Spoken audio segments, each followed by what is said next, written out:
The coalition of ordered governments was never built to be merciful.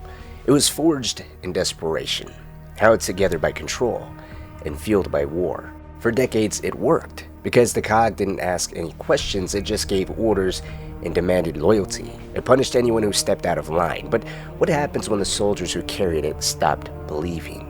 This is a story of how the COG fell, not just politically, not just militarily, but morally, spiritually, personally. Piece by piece, from the skies above Jacinto to the blood-soaked streets of Ephyra, until there was nothing left for humanity to defend.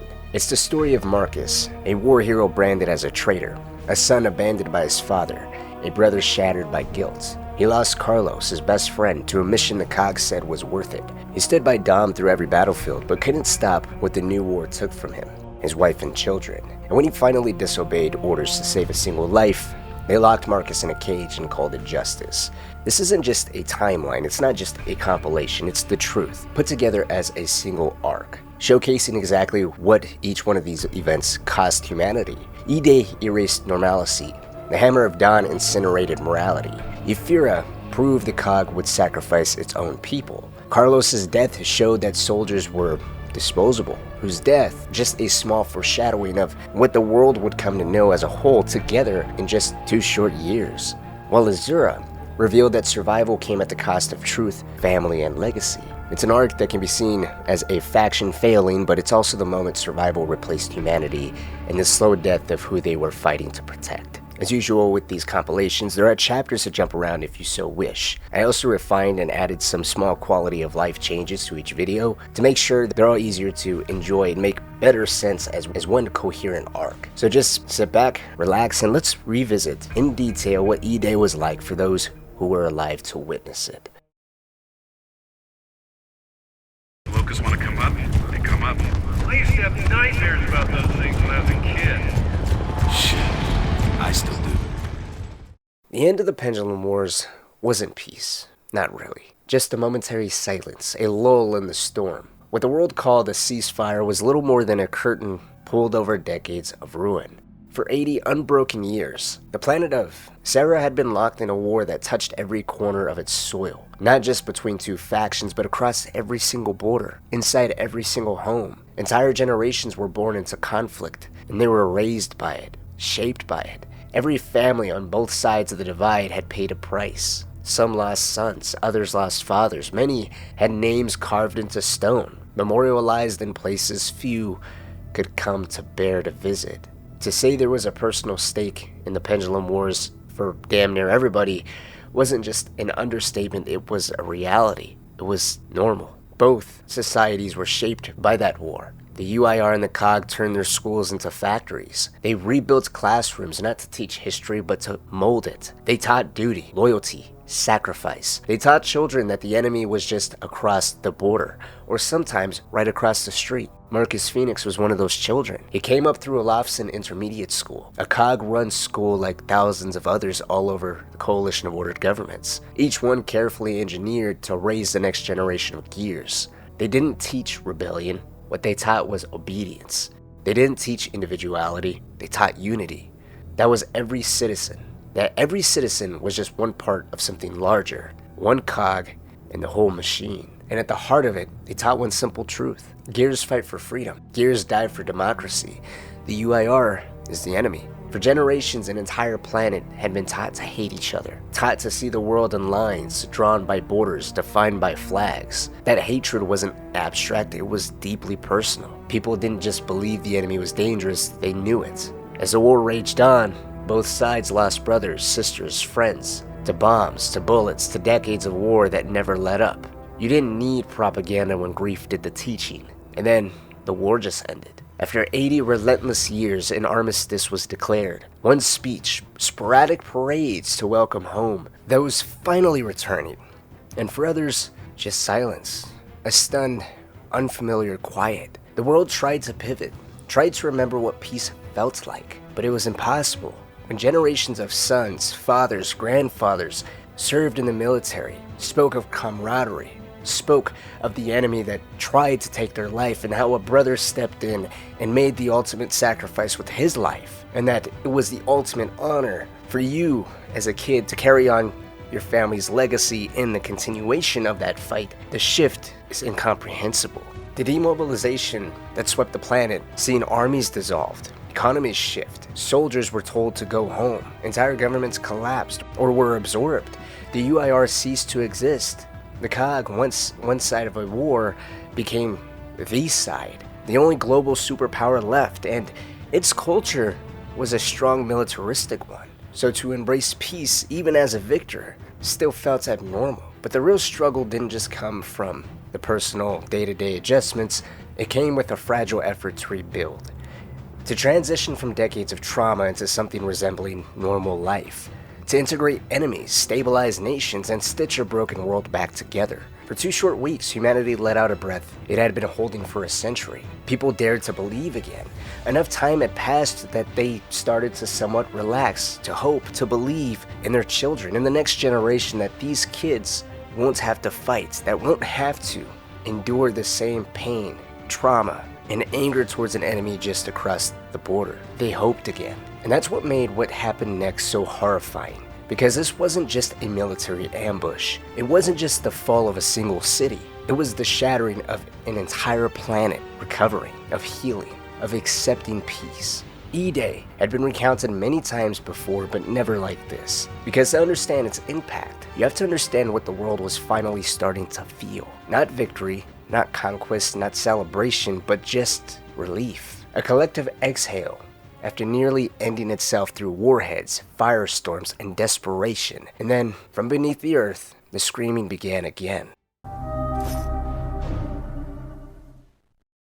The war was over, or at least that's what the world told itself. After 80 years of fire, ash, and sacrifice, the Pendulum Wars had ended in surrender. The UIR fractured under the weight of a defeat. Its states either absorbed into the coalition or left in limbo. The COG didn't just win, it became the world. A single superpower rising from the rubble, tasked with stitching civilization back together. Demobilization came fast. Units were dissolved, veterans were discharged, the great engines of war that had thundered for nearly a continued century finally slowed. Soldiers traded rifles for paperwork. Ships that were meant to be decommissioned and scrapped but held off due to the Pendulum Wars were expedited to be scrapped now, and the planet collectively braced itself to welcome home soldiers. Politically, the COG, now the only government, did its best to rekindle relationships with former UIR states. Enemies they hated with every fiber of their being was now being treated as a neighbor. The COG launched strenuous efforts to rebuild cities they had vaporized or annihilated during the war, and in some areas, even attempted to help repopulate areas formerly seen as either no man's lands or so devastated from war it just became uninhabitable due to constant shelling. Yes, there was still anger, still resentment, especially on a personal level. Too many scars were still fresh. But the greater government of the COG committed to reunification with absolute urgency, because they believed the only way peace could truly hold was if it came from one voice, one machine, one effort that stretched across every single border, no matter how bloodstained. Demobilizing the army wasn't just a policy, it was symbolism to them. It was the COG telling its people, it's over, you can go home now. That it was finally okay to put the rifles down, to sit beside their children, to feel safe enough to raise them. After all, those were the people you were fighting for. Not glory, not revenge, but the hope that someone else wouldn't have to pick up a weapon next. And now, that moment had arrived. Yes, the speed of it alienated many, especially gears like Bernadette Mataki and Victor Hoffman, who had known nothing but war their entire adult lives. But to the COG, that whiplash was worth it. Better to overwhelm their own soldiers with peace than to risk letting bitterness fester between former enemies now asked to live as neighbors. The second aim of demobilization was even more delicate, to show the former UIR states that this wasn't a victor's peace, but a shared one. To signal that whatever came next, they'd face it together. Both sides of the invisible victor's parade were welcoming people home. Both sides were mourning the dead, and both were now working together for peace. The first 4 weeks were relentless. Public handshakes, state visits, pardons for former enemies of the state, allowing them to return home. COG and UIR statesmen walked side by side. Former soldiers, those more willing anyways, who once aimed rifles at each other now shared drinks, speeches, awkward jokes. By the 6th week, something had shifted. There were no whispers of sabotage, no rumors of UIR defectors, no border states quietly cutting themselves off, nothing. And after what the Pendulum Wars had trained the world to expect, that silence was everything. For many, it felt like confirmation that maybe this peace was genuine. Those 6 weeks without incident was a kind of eternity, and politicians still showing up in former war zones, still shaking hands, still pledging unity, it all had to mean something. Some genuinely believed the nightmare was over. Others, the more reluctant ones anyways, weren't so sure. For them, it wasn't the peace they struggled to accept, it was just the adjustment. Bernadette Murtaki was one of them. She was just one gear among thousands, if not millions, who'd gone from being somebody to nobody at all. She knew this day would come, if she wasn't killed first, but she didn't think the day would come like this so fast. One moment, she was elite infantry, a specialist, a platoon sniper with a role, a rank, and a family that bled together. She was the elite of the elites, and had to say she was somebody, and the next it was gone. Wounded, medically discharged, turned away from the regimental life she had lived in since she was 18. 27 years of service, 20 of them were on the front lines, and suddenly she was back on the same farm she had grown up on. But she still missed the smoke, the grit, the order of Ephyra, the capital of Tyrus, the main nation of the COG, the transition, the hustle and bustle of military life to now being stranded on a lone island, the farm she grew up on, where she would only see her neighbors weeks at a time as opposed to living in cramped barracks with other people, was brutal. She wore the role of civilian life like an ill-fitting coat, one she didn't ask for and couldn't take off. Officially, she was retired Royal 26, RTI, the Unvanquished, one of, if not the most prestigious unit in the entire coalition. In her mind, she still wore that uniform. She'd spent a lifetime becoming a gear, and no armistice was going to undo that overnight. That kind of disorientation of being unmade wasn't unique to Bernie. Her medical discharge made the separation sharper, more immediate, but the feeling itself echoed across both sides of the armistice. Gears who had known nothing but orders, barracks, battlefields, now found themselves staring down quiet lives, with no war to return to, even if they seemed to want it. The uniforms came off, but the purpose didn't come back. The war had ended, yes, but for many veterans like Bernie, the stillness was just another kind of wound. But not everyone struggled with it. Augustus Cole was relieved, maybe even thrilled. For over a year, he'd argued with his agent and with his mother about enlisting. As the rising star of the Cougars thrashball team, everyone around him thought he was out of his mind. He had fame, money, and an unmatched future. And still, he felt the pull, like he owed something, like he had to do his part. But now, the war was over. 6 weeks into the armistice in his hometown of Hanover was in celebration mode almost every single day. Every time another gear came home, the entire city lit up. Parades, streamers, welcome home banners flapping across storefronts and train platforms. The street sweepers couldn't keep up. One celebration would end, the ribbons would be cleared, and by morning a new convoy was rolling in, and it began all over again. It was about finally being able to just stay. And in that excitement, he found himself looking over a contract from the Sharks, rivals of the Cougars. A big offer, a lot more money, but the numbers didn't matter. What mattered was home, the city of Hanover, a city that felt like one big family reunion, a place where he could play for the people who raised him, where his parents could live close, safe, cared for, and proud. He was already looking into a penthouse apartment for them, but it wasn't for the luxury, it was just the proximity. And because he was getting paid more than he ever needed, why not splurge on his parents a little? Because frankly, Cole didn't want to leave again. Not now, not after what the world had just survived, and not when home finally felt like something worth holding on to. On the far side of the world, Dizzy Wallen found himself caught between relief and unease. His return home, like Bernie's and Cole's, was colored by the silence of peace, but unlike them, Dizzy had spent the war at sea. He was a merchant mariner, a lifeline in constant danger. For decades, COG tankers like his were prime targets, relentlessly hunted by UIR submarines. 80 years of shadow games beneath the waves. And yet now, for the first time in his life, his ship moved through open water unescorted. No destroyers, no sonar sweeps, just calm seas and clear skies. It felt wrong. The ocean had never been this quiet. Sure, minesweepers would be scouring the deep for the next 50 years, but there were so many of them out there already, you could almost believe the seas belonged to humanity again. To him, that did matter. It meant rebuilding wasn't a fantasy, it was already underway, even out here on the water where the ocean was often seen as an afterthought. Still, old habits were hard to shake. Every night, Dizzy slid a life jacket underneath his pillow just in case. Some rituals die slow. Maybe someday that fear would fade. Maybe one day he'd sleep like a man who wasn't waiting to drown due to his ship being attacked by some enemy beneath the waves. But for now, his thoughts weren't on the water, they were on home, on North Sheriff. His stepson Richie had just come back last week, one of thousands released under the COG's rapid demobilization effort. Dizzy hadn't seen the boy in years, and the dread of losing him or being lost himself had made that absence feel like a lifetime. Now they both had a chance to live, to laugh, to celebrate, and Dizzy aimed to get home as fast as the wind could carry him. He just had to deliver this tanker to the largest refinery on Sarah, Porta Ogari, offload the tanker's emulsion, and then he was free to see his wife Lena and their son Richie together. But then it happened. The world broke, not with a declaration, but with confusion. Across 3 corners of the planet, 3 soldiers, or soon-to-be soldiers, Bernie Mataki, Augustus Cole, and Dizzy Wallen heard the same unthinkable news, but told in different ways.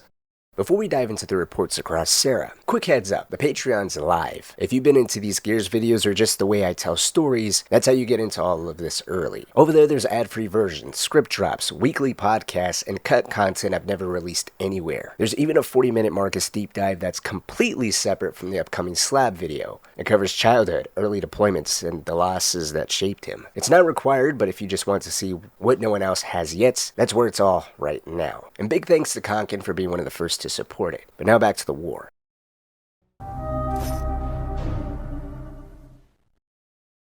At first, it felt like any other day. Cole sat in traffic on Centennial Bridge, surrounded by a sea of idling cars. The war was over, the convoys were gone, and yet the highway had choked to a standstill. He figured it was just another welcome home parade though, another batch of Gears returning from the front. Hanover had been in celebration mode for weeks now. Streamers, flags, parades that seemed to just never stop. Bumper-to-bumper traffic didn't even faze him. But then he looked out across the water. The bay was still, too still. No waves, no wind, no seagulls riding the thermals or screaming over the bridge. Even the cables, normally lined with birds this time of day, were empty. Cole chuckled to himself. Maybe the birds were off partying too. And then his thoughts drifted back to Jannermont. His parents were due to arrive from there soon, and he still hadn't figured out how to convince them to accept the penthouse he'd lined up for them. Too nice, they'd say, too much, but it wasn't about the luxury for him, it was just about keeping them close, safe, near him. And his driver spoke up. He mentioned how something's going on, that the radio is acting weird. This entire time, he's been fiddling with it and Cole hadn't been paying attention. The static had blended into the background until one word cut through the noise. Evacuate. Cole leaned forward. He'd ask if he heard that word correctly. And as his driver struggled to turn up the volume, he explained he was trying to get a traffic report.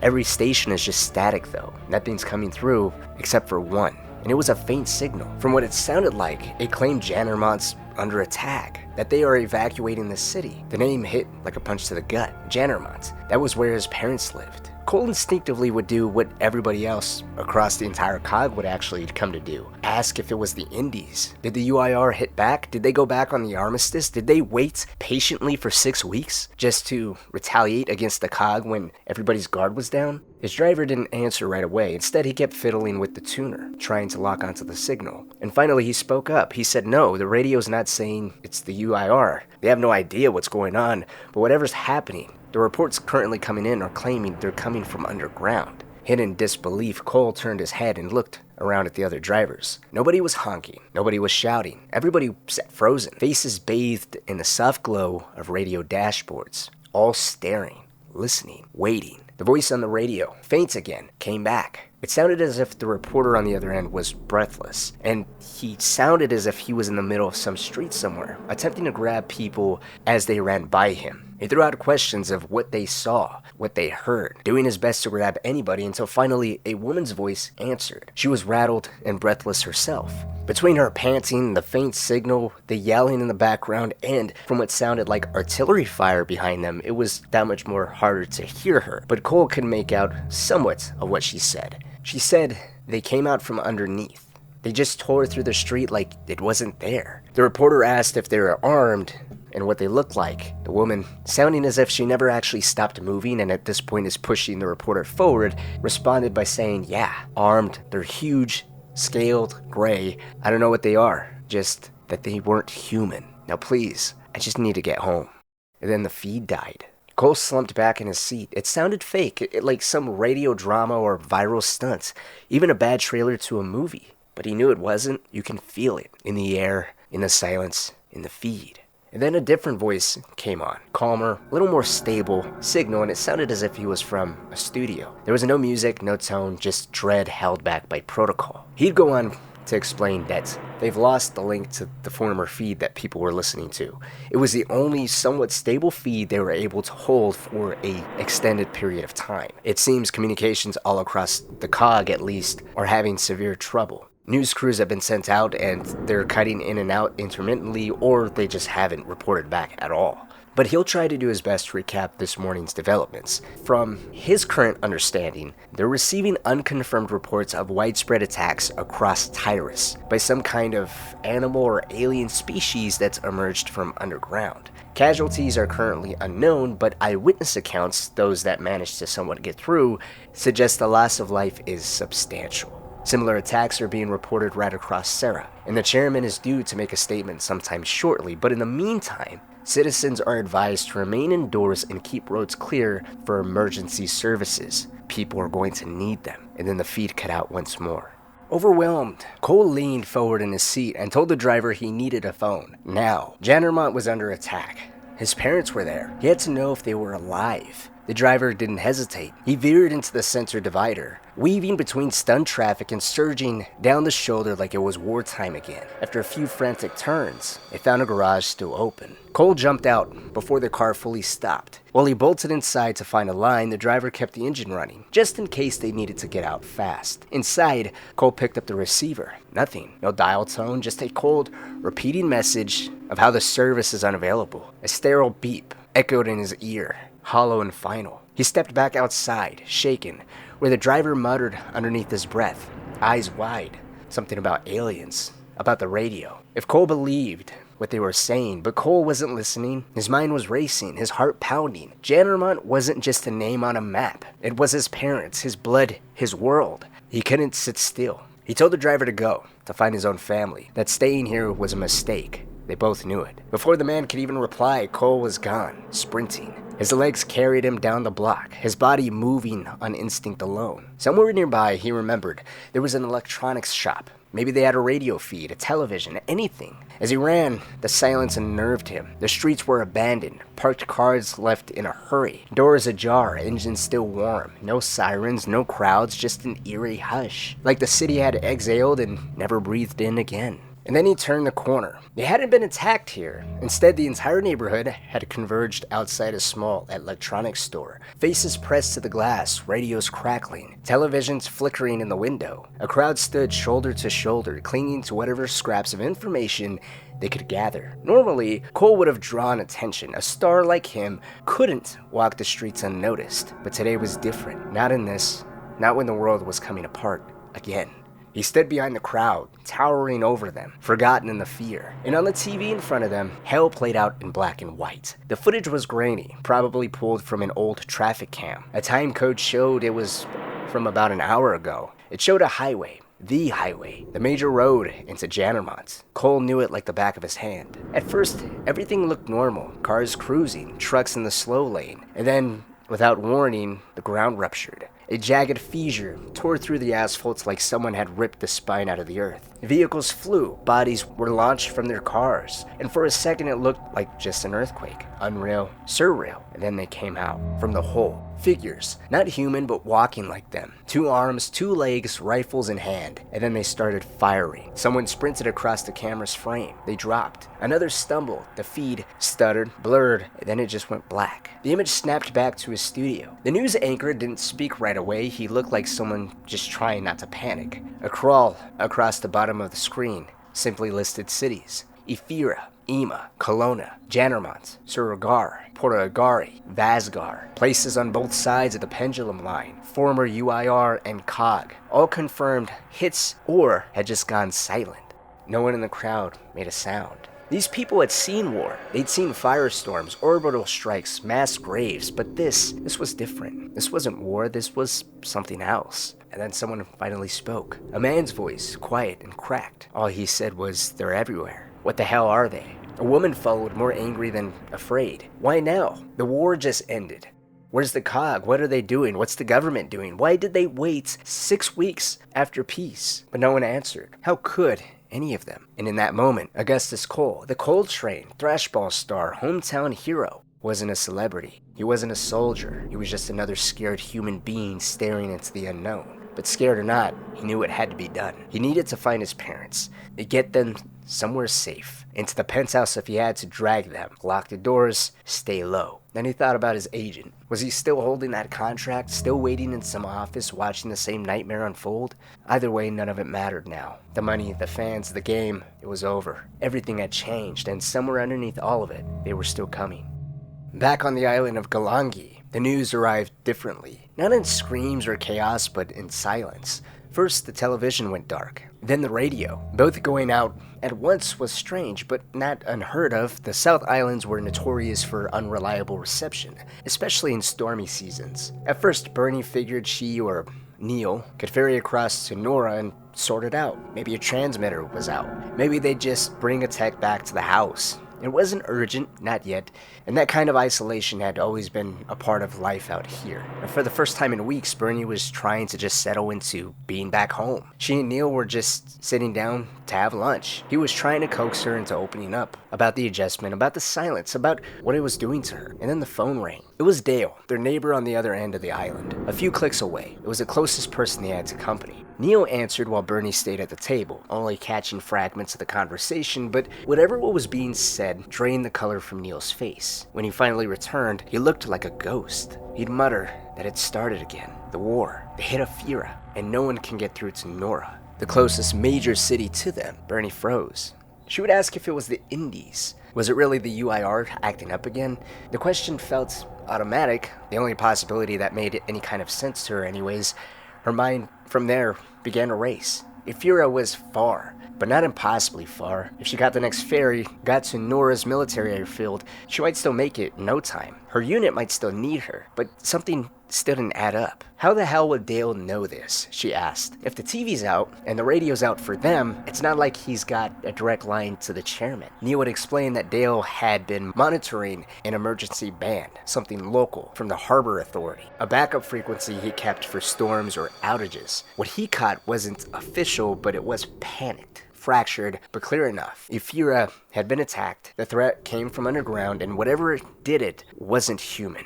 Hundreds of miles away, aboard the Benton Court Star, Dizzy Wallen was still riding the high of relief. His ship was coming closer to port, inching into Porta Agari, where he would just offload his emulsion shipment and finally return home to North Sheriff. He was almost home. Dizzy hadn't seen his stepson in years, and that was all his mind was on. All he wanted now was to be there, to sit at the table again besides his wife Lena and Richie, and laugh like the war had never happened. And then a flash caught his eye. It shimmered along the coastline, subtle, sharp. For a second, he thought it was the sunrise or maybe the refinery flaring off excess gas again. But the light stayed with him, wrong somehow. He lifted his binoculars and swept across the skyline. The refinery was still a few clicks out, but he spotted the telltale trail of vapor from one of its towers. Then he saw it, a small Port Authority boat barreling across the waves at full throttle. At first, he thought nothing of it, just the harbor pilot heading to meet them. But the boat wasn't coming towards the Star, it was headed parallel to the coast, away from them.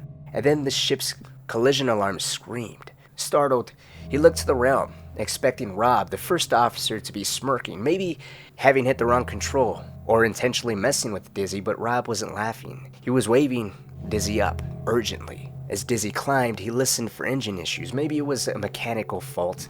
He cursed under his breath, imagining a blown valve or a fried sensor that might trap them in port for days. But when he reached the bridge, everything changed. The entire crew was gathered around the radio. Rob had the headset, one thumb covering over the transmit button. A faint crackling voice played overhead. Dizzy caught fragments, but it was enough. The voice said they were under attack. The port is shutting down. To get out now. Another voice crackled through. It was a voice from the Audacious claiming they were en route and would be there in 15 minutes to help with the evacuation of the port. The Audacious Dizzy knew was a warship, Naval Coalition COG, active duty, and that wasn't standard. Dizzy began to ask what the hell was going on, and Rob looked up, simply saying that they've started again. The Indies, those bastard Indies. The crew fell into stunned silence. Dizzy felt like the air had been punched from his chest. All he could think about was Richie, freshly home, possibly already recalled. It hadn't even been 2 months for the armistice to settle. He asked what the UIR had done now, but no one had answers. Rob tried to hail the refinery again over the radio. It took a minute, but they responded. The harbor master simply said that the situation at the port was bad, and to divert to the military port at Cape Alis immediately. And then the harbor master cut out. That led to more questions. Where's the attacks? Why no sirens? Where's the news?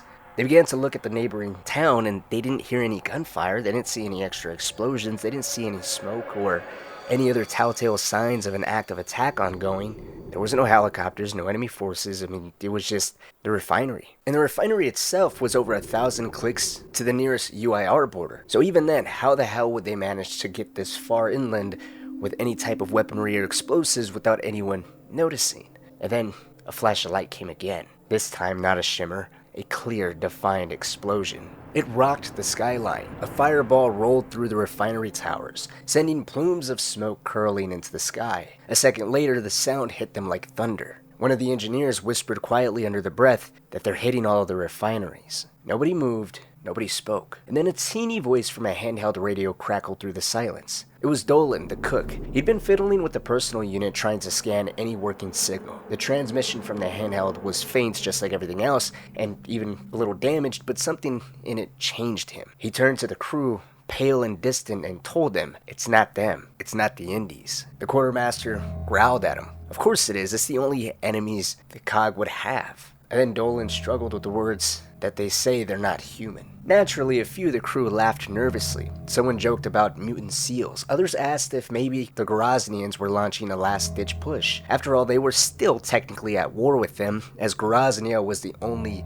major UIR nation that refused to accept the ceasefire. But Dolan didn't laugh. He just explained that what he hears is that no one knows what they are, but they know that they aren't Indies. The UIR isn't responsible for these attacks. And then the intercom crackled, this time clearly. The entire crew was summoned to the bridge. Chairman DeYille was making a public address. 20 hardened merchant sailors crammed into the bridge. They could have listened from their bunks, but nobody wanted to be alone. It felt like in that moment they just needed each other.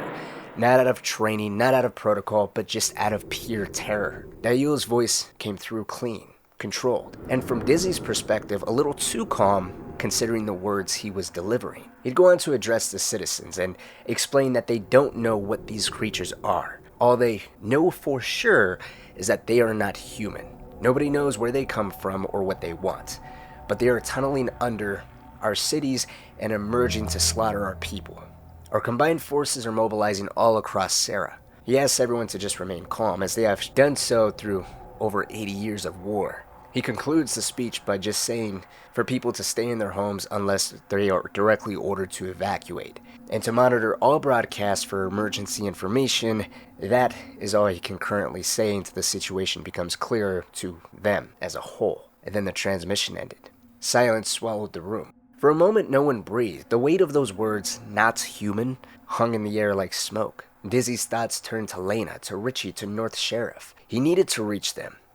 He needed to know. He asked if others knew any confirmed places that were hit, and the only response was Jannermont is the only confirmed one with major casualties. As of now, it is the hardest hit, with no official casualty count yet. But in that moment, everybody knew, all across Sarah, it wasn't just a tragedy contained to Jannermont. Will Carmine was just another gear that day, a soldier finally on his way home. He sat slouched on a bench inside the base armory, the war already beginning to fade into photographs, images of friends, comrades, and fire teams, some of them long gone, lost to the never-ending grind of the pendulum wars. others still living, but trapped in the same strange limbo Will now found himself in, trying to figure out what it meant to move on. He was part of the latest wave of demobilization. After years of service, he turned in his papers and was preparing to return every last piece of COG-issued equipment. Rifle, armor, sidearm, helmets, the works. The COG hadn't trained him for anything outside of war. Like most gears, he had no trade, nothing to fall back on. His best idea was finding work as an engineer on some freighter out at Port Farrell or Vescar, something quiet, something far. As he laid out his gear piece by piece, the armorer beside him, an old vet named Dane, kept making small talk, reminiscing, joking about how surreal it just all felt after 80 years for everyone to just be at peace, to see rifles being locked up, gear tags submitted, and uniforms handed over and never expected to be reclaimed again. This time there was no deployment papers waiting, no new orders, nothing, just a thank you and a silence. Will chuckled at the thought. He came from a line of soldiers. His father served in the early years of the war, his grandfather before him. He figured he'd be next to send his own kids off to fight, which is exactly why he never had any. He didn't want to continue that type of cycle. He didn't need his children inheriting that kind of non-stop war. But now there was peace, or at least something like it. Enough for him to start dreaming about something quieter. No medals, no parades, just a cabin on a freighter. A long horizon, and time just to figure out who the hell he was without a lancer in his hands. He signed off the final checklist and joked with Dane about retiring the old gear. Neither of the men noticed the subtle vibrations in the floor beneath their boots. Not until it was too late. The shaking came fast, violent. Before Will could move, the ground directly behind him caved inward, ripping open a jagged hole in the armory floor. Two gears behind him were nearly pulled in. One lost his footing, barely grabbing the edge thanks to the other's help. They both skidded back just in time. Will turned, stunned, and for a second, all four just stared into the abyss, peering into the black void of where the concrete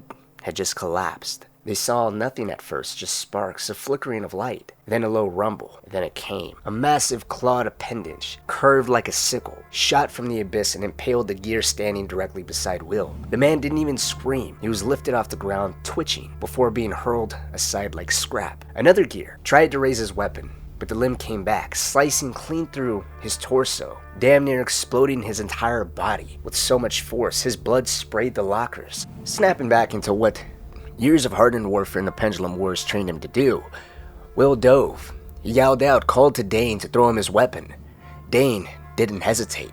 He tossed the freshly checked lancer, and Will caught it mid-roll, slamming himself behind one of the structural pillars to lay down cover fire. But it didn't matter. Whatever this thing was, bullets didn't affect it.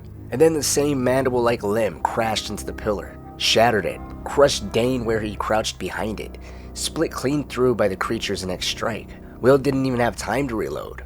Before he could even react to everything going on, something grabbed him from behind. A scaled hand, inhuman strength. It dragged him off the floor like a doll and drove a jagged blade, or more like a living sword, straight through his chin. His lancer fell at the clatter. Blood soaked the floor. Then it got worse. Elsewhere in the complex, seconds later or maybe at the same time, two more massive breaches tore open the main courtyard and command plaza. The same creatures poured through, emerging from tunnels like a swarm, opening fire. There was no warning, no pattern, just pure slaughter. The first wave moved like infantry, fast, coordinated, merciless. Their rifles were brutal, shredding anything that moved. Others took high ground, perched on rooftops, cranes, even the upper walkways of hangars, firing with terrifying accuracy, as if they'd been training. The COG never stood a chance. Snipers were taken out in seconds. Fire teams were cut down before they could even regroup.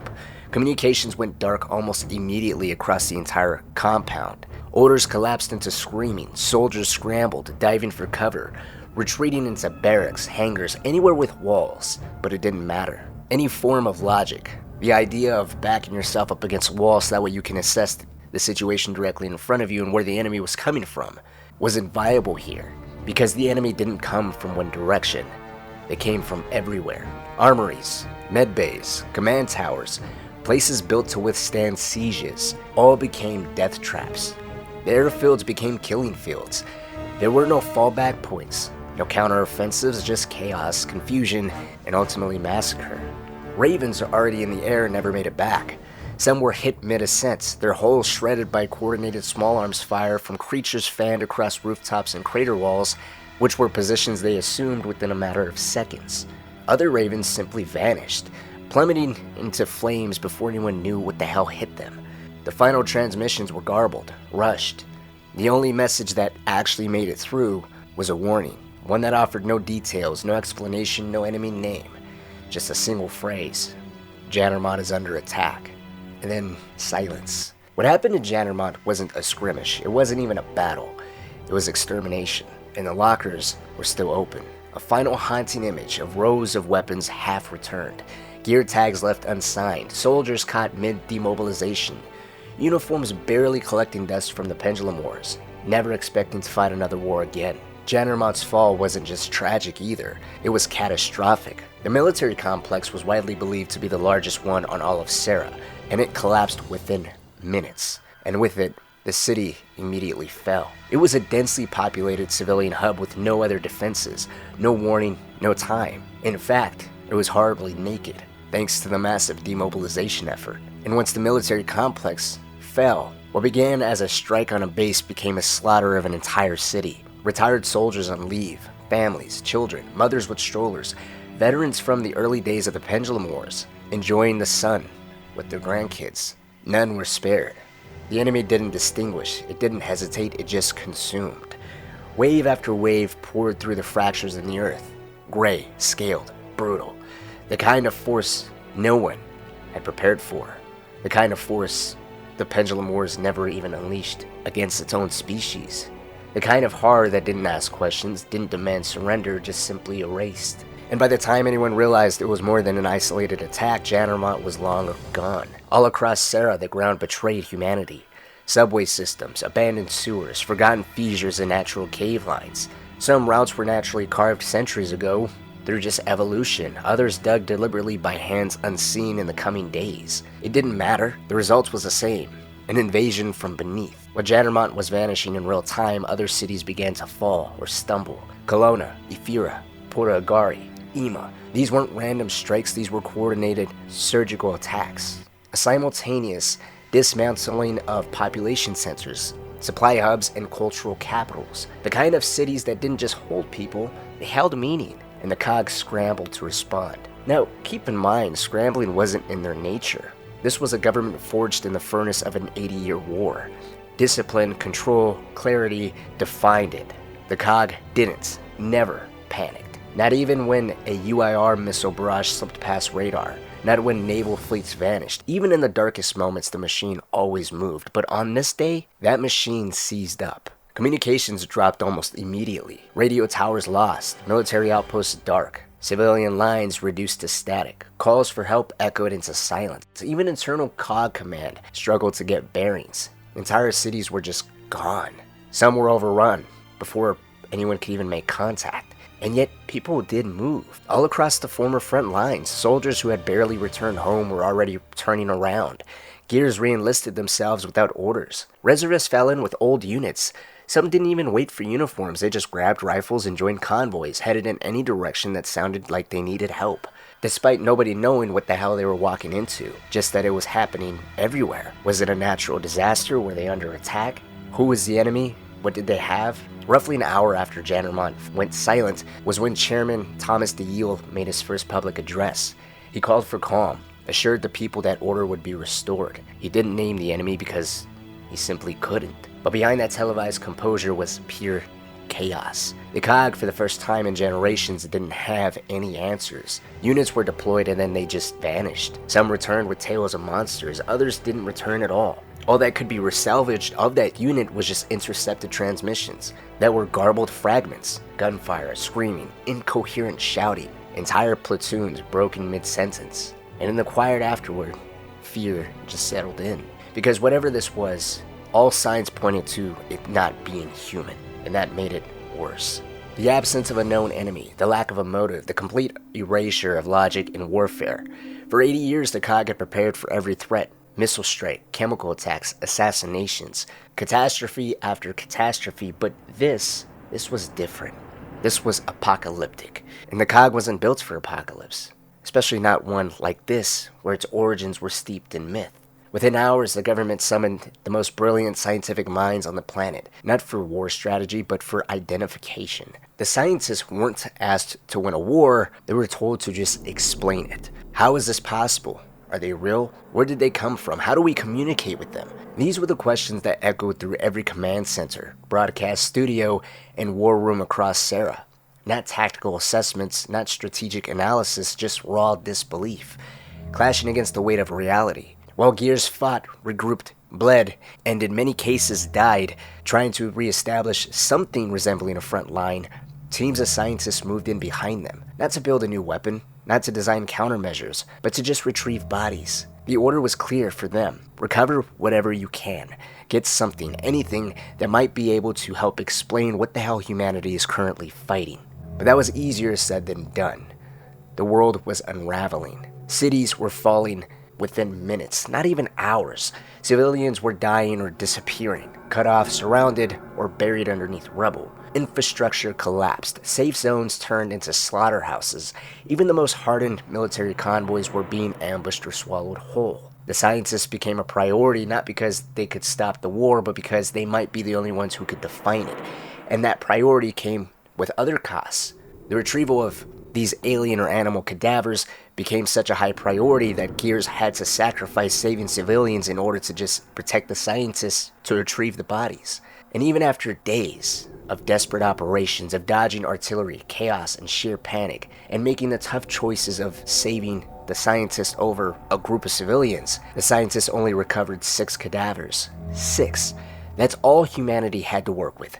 6 broken bodies of an enemy no one could name. There was no captured soldiers, no intercepted communications, no demands or declarations of war. Just 6 charred remains and unspeakable violence.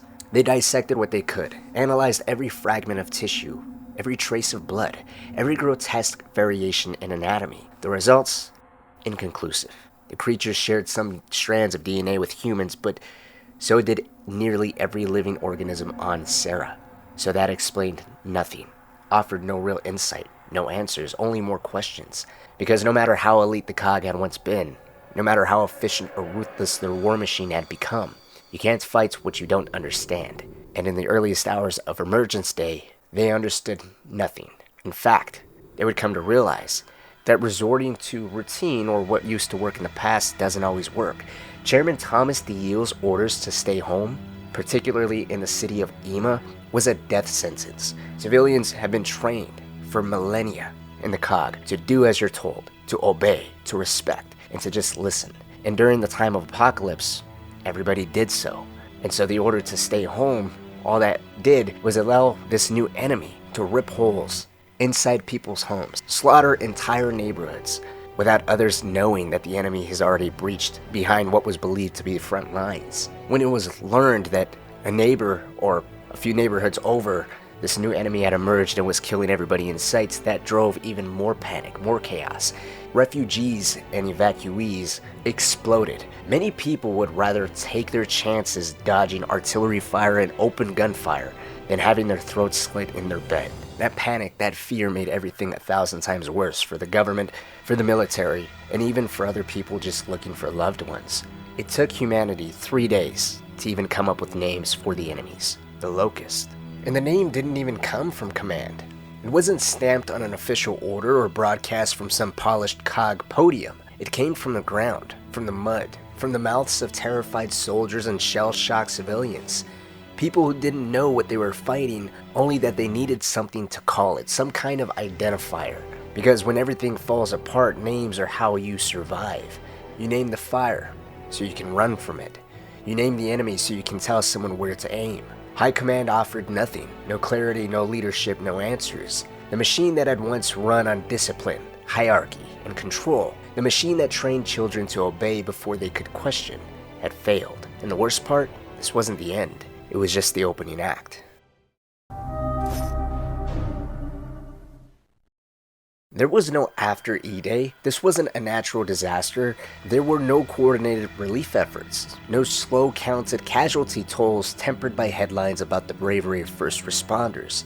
There was no pause. There was no victory. There was just more. The first 26 hours weren't the worst of it. They were just the warning. They showed how fast the enemy could move, how surgical their strikes were, how easily they could break Sarah's strongest cities and reduce the rest to panic. From that moment forward, humanity became reactive, desperate. The COG, despite all its structure and ritual, was no longer leading anything. It was trying to contain everything, holding lines where it could, evacuating cities too late, maintaining the illusion of control even as an entire province at a time vanished without warning. It became a war not just for survival, but for the illusion of order. Refugees streamed into cities already choking with the displaced.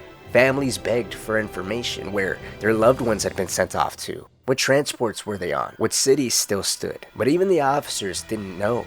Entire towns had gone silent, and no one knew about how much of the map was still left. Dizzy Wallen knew what that felt like. For 3 days, he trekked across Sarah on foot, by train, by stolen vehicles, anything that moved, trying to get home to Matino Junction in New Sheriff. He wasn't even sure what he'd find. He feared Richie, his stepson, might have re-enlisted out of instinct or guilt, that he'd answered a call no one should have picked up. But Dizzy's greater fear was about his wife, Lena, that she'd be left behind, left alone to face the end of the world by herself. By the time he reached the high ridge line that overlooked Matino, it was already too late. The town below was gone. From a distance, it looked like fog at first, a low-hanging bank of mist curling over the rooftops, but Dizzy knew better. It was smoke, thick, rolling, endless. As he climbed the final stretch of highway, the sky warped. Smoke trailed into the heavens, suffocating the sun. Black plumes poured out of what used to be towers, and beneath that smoke, buried beneath that shroud, was everything he had left. Matino was gone, and so, he thought, was his family. At the sight of the destruction, he almost threw up right there. The grief didn't come in waves, it came like a hammer, but he wasn't ready to stop. Not yet. He pushed on. Then the sound of a horn snapped him out of it. A COG pack horse transport came rolling up behind him. It was polar camouflage, black and white patched with gray. It stood out like a bad joke in the green hills of Tyrus. The kind of vehicle meant for snowbound cliffs, not farmland, not for a city. The kind of thing you only deployed when you had no other options. The driver flagged Dizzy down, asked him where he was headed. Dizzy responded with what anyone else would say, that his family was in Matino, his wife and boy, and his son was a Gear, Richie Wallen. Out of courtesy, the Gear would ask what regiment Dizzy's son was in. He turned to the radio as if to report, and then he turned back to Dizzy. He told him Matino Junction had been hit in the early hours of the first day. It was cut off, overrun.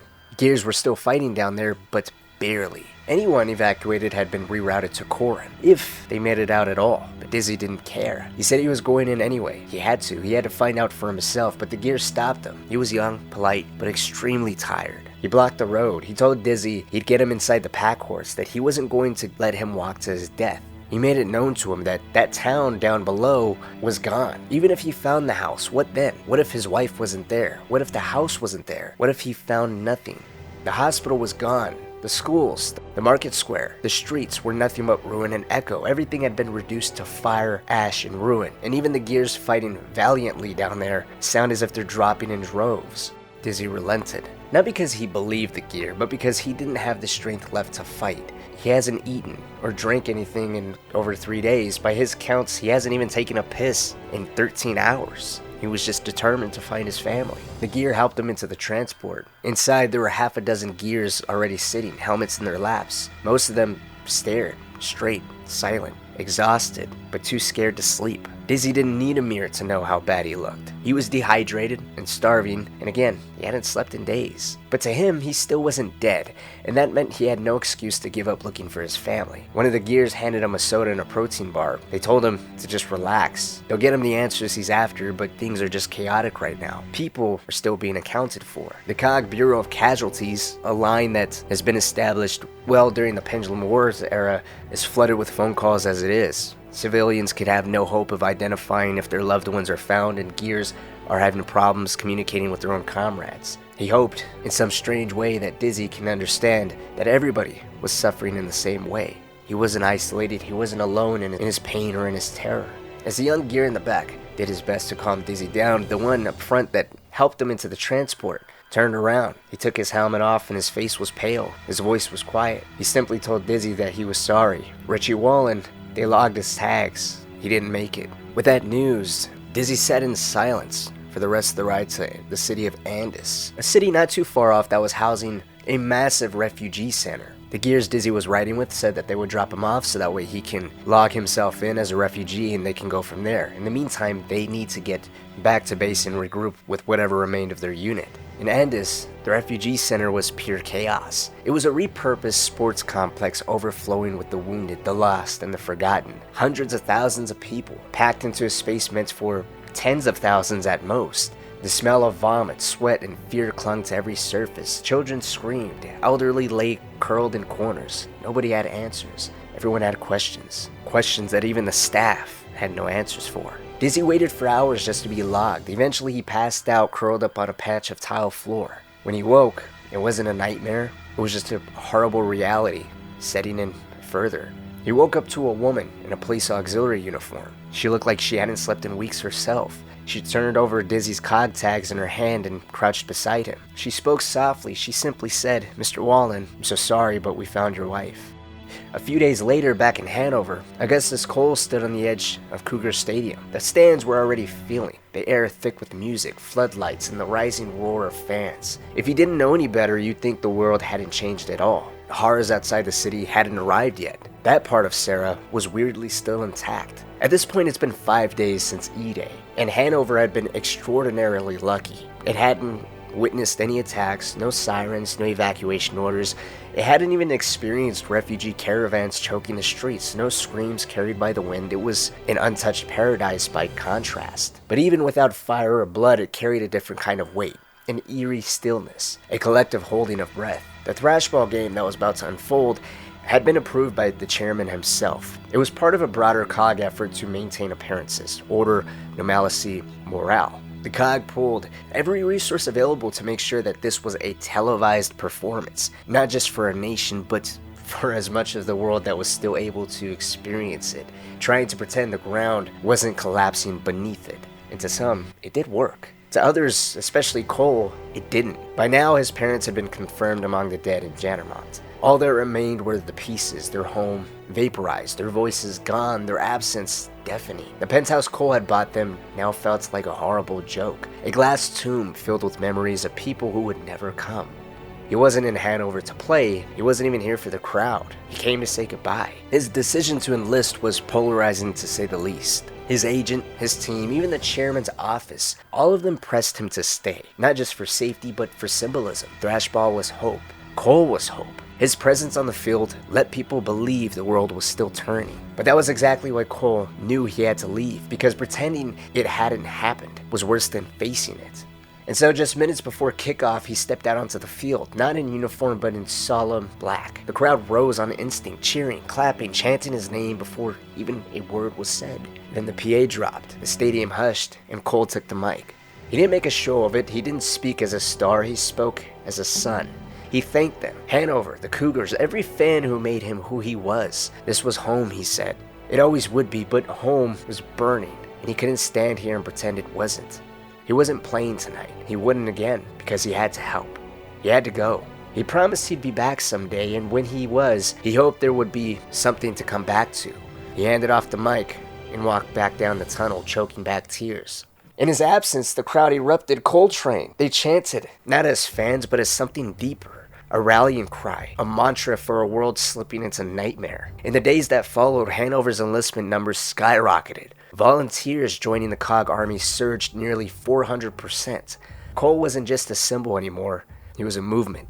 A reminder that the fight wasn't over, and that one, not even a star, could outrun the gravity of war. Back on the island of Galangi, the war took a different shape. A week had passed since E-Day. Bernie Mataki had already packed her gear, her uniform, her rifle, her tags, all laid out like they had never been put away. For days, she moved through the house like a soldier in the barracks, the television playing the news at all hours, volume low but constant. The signal had just come back to the South Islands and Bernie kept it on, not out of curiosity but out of instinct. A sentinel listening for marching boots she could no longer hear. Her mind was fixed on one thing: getting back to the fight. She wanted to be in the major city of Jacinto. She wanted the mainland. She wanted her unit, the Royal 26th Tyrant Infantry, her brothers and sisters, her purpose. But fate doesn't care about purpose. She began organizing transport, anything to get her off the island. Ferries came once a month in the best of times, and now with the world cracking open, there were no schedules. No guarantees, just dock workers making judgment calls and hoping the sea stayed quiet just long enough to cross. Before she could even secure a way out though, the island council got to her first. They asked her to stay. Not as a soldier, not as a sniper, but as something else entirely, a leader. Galangi was small, barely more than a village by mainland standards. The Greater South Islands chain held maybe 1,500 people total. Fishermen, farmers, boatwrights, a few old veterans if any at all, and not a single operating garrison within sight.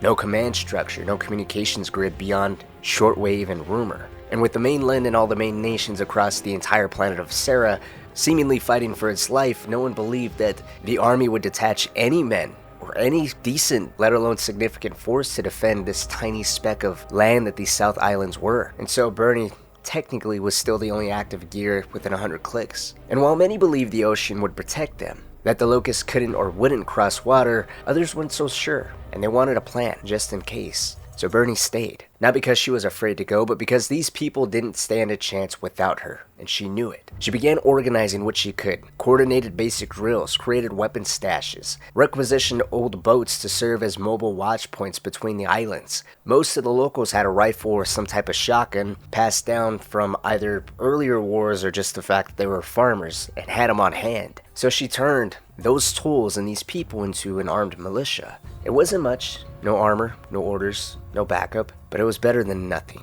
She wanted to be in Jacinto. She wanted to be on the front line. She wanted to bleed beside the gears who taught her how to fight. Instead, she stood on windswept cliffs, learning to watch the horizon for movement, teaching farmers how to reload under pressure, teaching children how to stay quiet when the ground rumbled. She didn't feel heroic. She felt stranded, but duty doesn't always look like glory, and on Galangi, Bernadette Mataki was still a soldier, just one with a different kind of war to fight.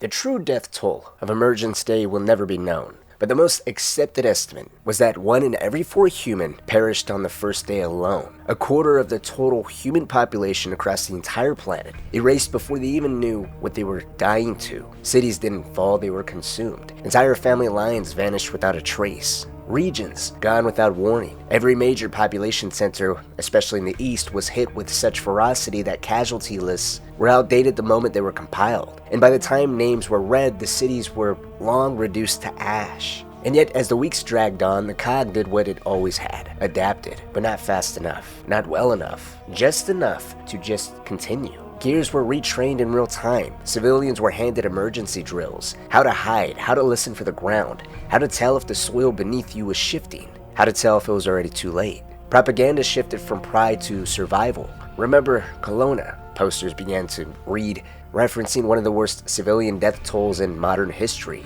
Others pushed people to simply keep fighting. Other posters came with the purpose of just educating. Such quotes of "if they come from below, we send them back deeper," or "to watch for seismic activity," became rallying cries, but beneath every slogan was silence, and under that silence was uncontainable fear, because the truth was unavoidable. Humanity was losing, not just battle, not just ground, but the very ability to define the war it was in. The Locusts didn't issue demands, didn't claim territory, didn't want anything. They didn't conquer cities and reuse them for themselves. Instead, they cleared them and moved on. From everyone's perspective, it just seems like they came to purely erase. And slowly they did. For every soldier enlisted, 10 more were lost. For every plan made, a city disappeared before it could be enacted. The COG wasn't leading a war, it was just surviving one. And as the months bled into a year, a darker slogan began to spread. Not in press briefings, not in broadcasts, but in whispers among the refugees and even the gears working relentlessly to save humanity. They began to whisper that the lucky ones died on E-Day because they never had to see what came next. They never watched the world unravel by inches. They never had to watch children train with weapons their parents once carried, or grabbing weapons blood-stained, covered in dirt, ash, and whatever remained of a loved one. How could you possibly be told to carry on when the weapon forced into your hands isn't just the weapon? It's not the only thing protecting you from the enemy, but it's the last remaining relic of a loved one you had just seconds ago. When that's your reality, it's hard to consider yourself lucky. And the people that died on E-Day, they never saw cities light up in flames. Not because they were under attack, but because the COG set them ablaze themselves. 1 year and 1 month after Emergence Day, The final lines were collapsing. There were no bunkers left, no fallback zones, no safe havens. Military elite, rich politicians, celebrities with numerous wealth, the homeless, middle class and lower class, it didn't matter. Nowhere was safe. Everyone was counting a total of days. Even in Tyrus, the heart of the coalition, was believed to have a total of a month of a lifespan before it was completely overrun. And so, facing those odds, the newly instated chairman, Richard Prescott, young, unproven, desperate, made the only decision he had left: to fight apocalypse with apocalypse. And so he ordered the deployment of the Hammer of Dawn, a relic of the Pendulum Wars, a weapon so powerful it was locked away out of the fear it would end humanity itself. It was actually deployed very briefly against the UIR. It was the very reason why humanity shuddered so quickly from war, because it was a weapon of untold destruction that the people that engineered it immediately regretted it. Watching just a few ships go up at sea against a weapon you know there's no defense from was more than just difficult on their conscience, it was detrimental. And in the wake of the Locust Horde, Prescott didn't hesitate. With a single command, he deployed it. The sky turned to fire, and over 90% of whatever remained of humanity was burned alive. Cities incinerated, landscapes scoured, entire provinces sacrificed, not to stop the Locust. COG High Command knew they weren't stopping them, it was just to slow them down. To show the enemy one terrifying truth: if humanity couldn't have the world, neither could they. My fellow Titans, today, the coalition of ordered governments strikes back. The Hammer of Dawn, it wasn't just a weapon. It was a turning point in human history. A satellite-based superweapon designed not for deterrence, but annihilation. Built in the dying years of the Pendulum Wars, it was humanity's answer to a conflict that had gone on far too long, claimed way too many lives, and shown no signs of ending. But what made the hammer so terrifying wasn't just its power. It was the fact that it was made by humans to be used on humans. Its official deployment remains singular, just once. In the entire course of the whole Pendulum Wars, it was fired with intent. And even then, it came dangerously close to changing the course of civilization forever. At the time, the coalition of ordered governments had only recently secured the weapon after a high-risk operation known as Asphalt Point, or officially Operation Leveler. Chairman Thomas DeYeel, the man in charge of the COG, had been given a decision to make: how to use the hammer, and what target would best serve as a message. At first, DeYeel deferred to the military. The generals wanted to strike cities, civilians, a clean, immediate blow that would send the Union of Independent Republics into chaos. There would be no warnings, no diplomacy, just fire from the sky. It would have killed millions in an instant, dismantled the UIR's economy, and ensured that any hope for post-war reconciliation would be shattered before peace talks ever began. It was Fenix, the man who had designed the hammer, who stepped in, and in doing so, he likely prevented humanity from crossing a threshold it could never return from. Instead of raising cities, the COG struck a UIR naval fleet in the Serrano Ocean. The fleet had been a thorn in their side, tactically valuable, and ripe for demonstrating the hammer's capability. The weapon was still classified at the highest level. Most of the COG's own leadership had no idea that it even existed. So when the satellites came online, when the sky opened in a split-second burst of light, and when the fleet was turned to molten wreckage, before anyone even realized what the hell was happening, it broke something in everyone who saw it. Gears from the COG side who witnessed the strike firsthand were shaken. Many, hardened by years of bloodshed, stood stunned at what they'd just seen. UIR Chimera helicopter crews screamed into their radios as their fleets vanished beneath them. The ocean, once filled with warships and veterans, was reduced to fire, smoke, and drifting corpses. Politicians scrambled to control the story. Commanders began planning for a new kind of warfare, and Fenix, perhaps the only man who truly understood the scope of what had just been done, was left grappling with his conscience. This weapon might have ended the Pendulum Wars, but it came with a question no one wanted to answer. If humanity was willing to do this to itself, what came next? The peace thankfully came quickly, though. Just days later, Premier Yuri Deschenko of the UIR agreed to peace negotiations after Thomas DeYeel made it known in private phone calls that his cities will be next. It was a threat that he was willing to fulfill in a matter of hours. and no one in the UIR wanted to see the Hammer of Dawn used again. Nobody on the entire planet from either side had a countermeasure, no shield, no hope of surviving any strike. The world stepped gingerly into armistice, the memory of that one blast still seared into their collective memory. They called it Adam's bomb, some called it Adam's baby, and beneath all of the relief, all the false hope, was a shared fear that lingered long after the war ended. Because the question was no longer if it would be used again, it was when and on who. After the Pendulum Wars ended, peace settled in like a fragile breath held too long. On the surface it was hopeful, ceremonial even. Nations laid down arms, soldiers were pulled from the front lines. The great engines of war that had devoured generations were finally silenced. The coalition of ordered governments led a massive demobilization effort, convincing the world that unity had been achieved. And the Hammer of Dawn, the satellite weapon that had turned the tide of war, was locked away. It was sealed not as a tool of peace, but as a final answer, a last resort, something to be used only when the end truly came, when extinction wasn't a theory, but a certainty staring humanity in the face. A weapon saved for a day so grim, so absolute, that morality itself would be considered a luxury. That day arrived far sooner than anyone expected. When the locusts emerged from beneath the surface, they brought with them a nightmare no one was prepared for. Cities fell in hours, communications shattered, borders disappeared beneath the rubble. And as the world unraveled, the Hammer of Dawn, once shelved as too devastating for civilized use, was brought back online. Not to win, not to conquer, but to just buy time. To burn the world was just long enough to preserve what little was left. The hammer was struck again, not against enemy armies, but against humanity itself. It incinerated major population centers, leveled entire cities. Millions died, not just from the locusts, but from the coalition's own hand. And even then, it wasn't enough. The locusts survived, and somehow, in the burning aftermath, so did some humans. But not all of them would return to the COG with open arms. The ones left behind, the ones abandoned, forgotten, written off as collateral, emerged from the ashes with nothing but hatred. They called themselves the Stranded, people who had been promised protection and were instead sentenced to death by the very government they trusted. To them, the COG was never salvation. It embodied betrayal, authoritarianism cloaked in order, fascists in armor, murderers with medals. And from that divide, a new war began, not just against the locusts, but between those still under the coalition's banner and those who wanted nothing to do with it ever again. This wasn't just a battle for survival, this was a reckoning. The world's population was forced to flee to the Jacinto Plateau,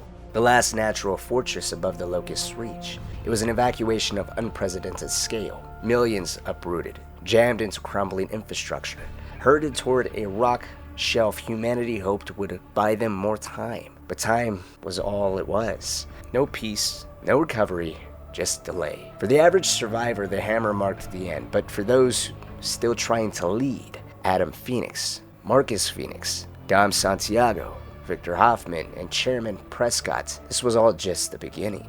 The beginning of impossible choices, of sacrifice measured in megatons, of leadership tested not in the glory of war, but in the shadows of extinction. 1 year and a month after Emergence Day, Richard Prescott had only been in office for 2 months, a role he would have never held if Chairman Thomas DeYille hadn't succumbed to a heart attack. DeYille had been the one to lead the COG through Operation Leveler, the bold, untested raid on Asphalt Points and the Battle of Asphalt Fields, a campaign that didn't just mark a turning point in the Pendulum Wars, it rewrote COG military doctrine. For decades, the strategy had revolved around boots on the ground, tanks, artillery, infantry, but Asphalt changed everything. Under DeYille's leadership and Victor Hoffman's command, the COG gambled everything on an elite naval strike force and a freshly trained unit of Tyrant Royal Commandos. It was a massive leap. Every branch of the military was involved. The plan relied on deception, misdirection, and an operational risk so high it bordered on reckless, but it worked. The Hammer of Dawn was secured, and with it the war was won. DeYille had led the COG through the Pendulum Wars like the leaders before him. He carried on that legacy, and he arguably saw the COG through the most difficult times. Not just during the Pendulum Wars and Operation Leveler and rewriting decades of how the COG just routinely ran and operated things, but he was also the one in charge during Emergence Day.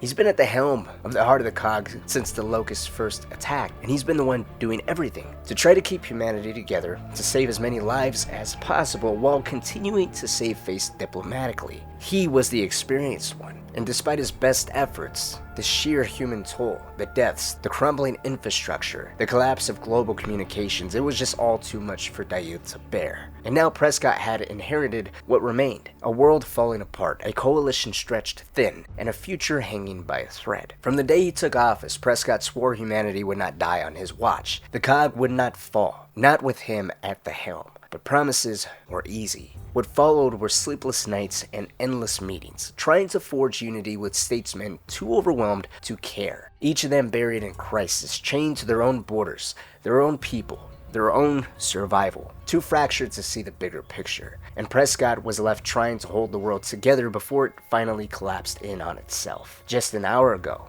his last hope vanished. It had taken Prescott 10 grueling hours to finally reach Premier Yuri Deschenko, the man tasked with overseeing the UIR state of the Austrian Republic and Republic of Pelis. Nations that were once bitter enemies of the COG had been folded into the coalition's global government under the fragile peace forged at the end of the Pendulum Wars. Deschenko had remained in power as something of a COG-sanctioned intermediary, a former rival turned reluctant partner, meant to smooth the transition from hostility to unity. During the 6 fleeting weeks of peace, that arrangement worked phenomenally. But since Emergence Day, everything had changed. In their brief, static-filled call just an hour ago, Deschenko told Prescott what he had feared most. The Republic of Austria was gone. He had just issued the final evacuation order. What forces remained, what few civilians they could still move, were all being pulled back to make their last stand in the Republic of Pelis. Deschenko hadn't slept in over a day. He'd spent the last 24 hours directing a chaotic retreat, trying to move millions of people across crumbling infrastructure, while an unstoppable enemy advanced behind them. It was madness. Roads were clogged, supplies were vanishing, communications were failing by the minute. 20 brigades of his men were lost since E-Day, and that was after both nations, like much of the world, had been mid-demobilization, stripped down, underprepared, and hopelessly vulnerable once the Locusts invaded. Now he was watching what remained of his people flood across into the border of Pelis, trying to hold a paper-thin line in the north. It was all signs that to him were signaling one last stand, one last desperate attempt to stop bleeding. But no matter what, his nations were being crushed from both sides. And in his voice, Prescott could hear it clearly. He wasn't calling for aid. He was telling the chairman plainly that what he wanted was no longer possible. And what did Prescott want? A unified front.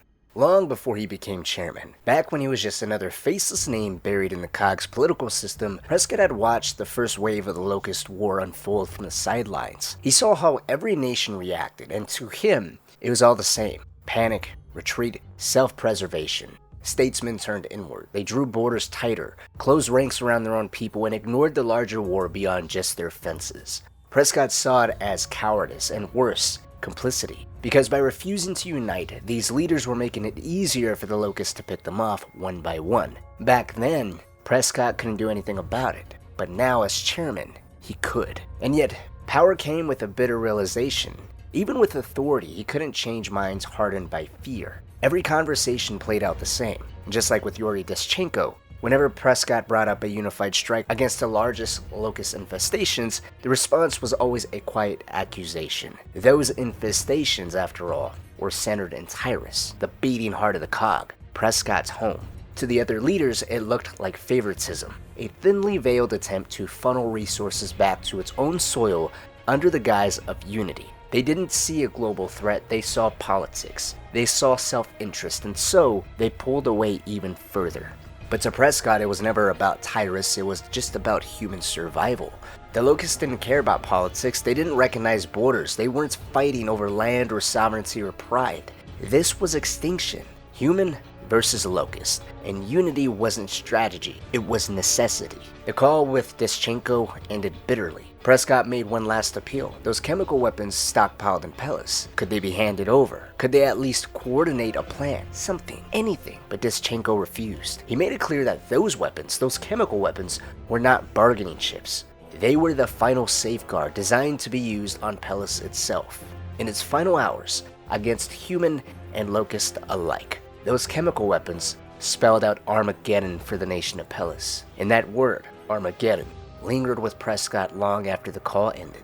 Deschenko had been his last hope for a unified front. Every other leader had said no. The only region still offering some help was the South Islands, but even they could only send troops. Brave ones, fierce ones, gears like Bernie Mataki and Tai Kaliso, warriors who embodied the best of humanity. But courage alone wasn't enough anymore. Prescott needed something far more devastating. Now, with every diplomatic road burned behind him, Prescott summoned a meeting in the House of Sovereigns. Only 4 others would be present, all of them Tyran, all of them aware of what was truly at stake. And by the time the sun set on that day, those 5 people would set in motion the next chapter of humanity's history.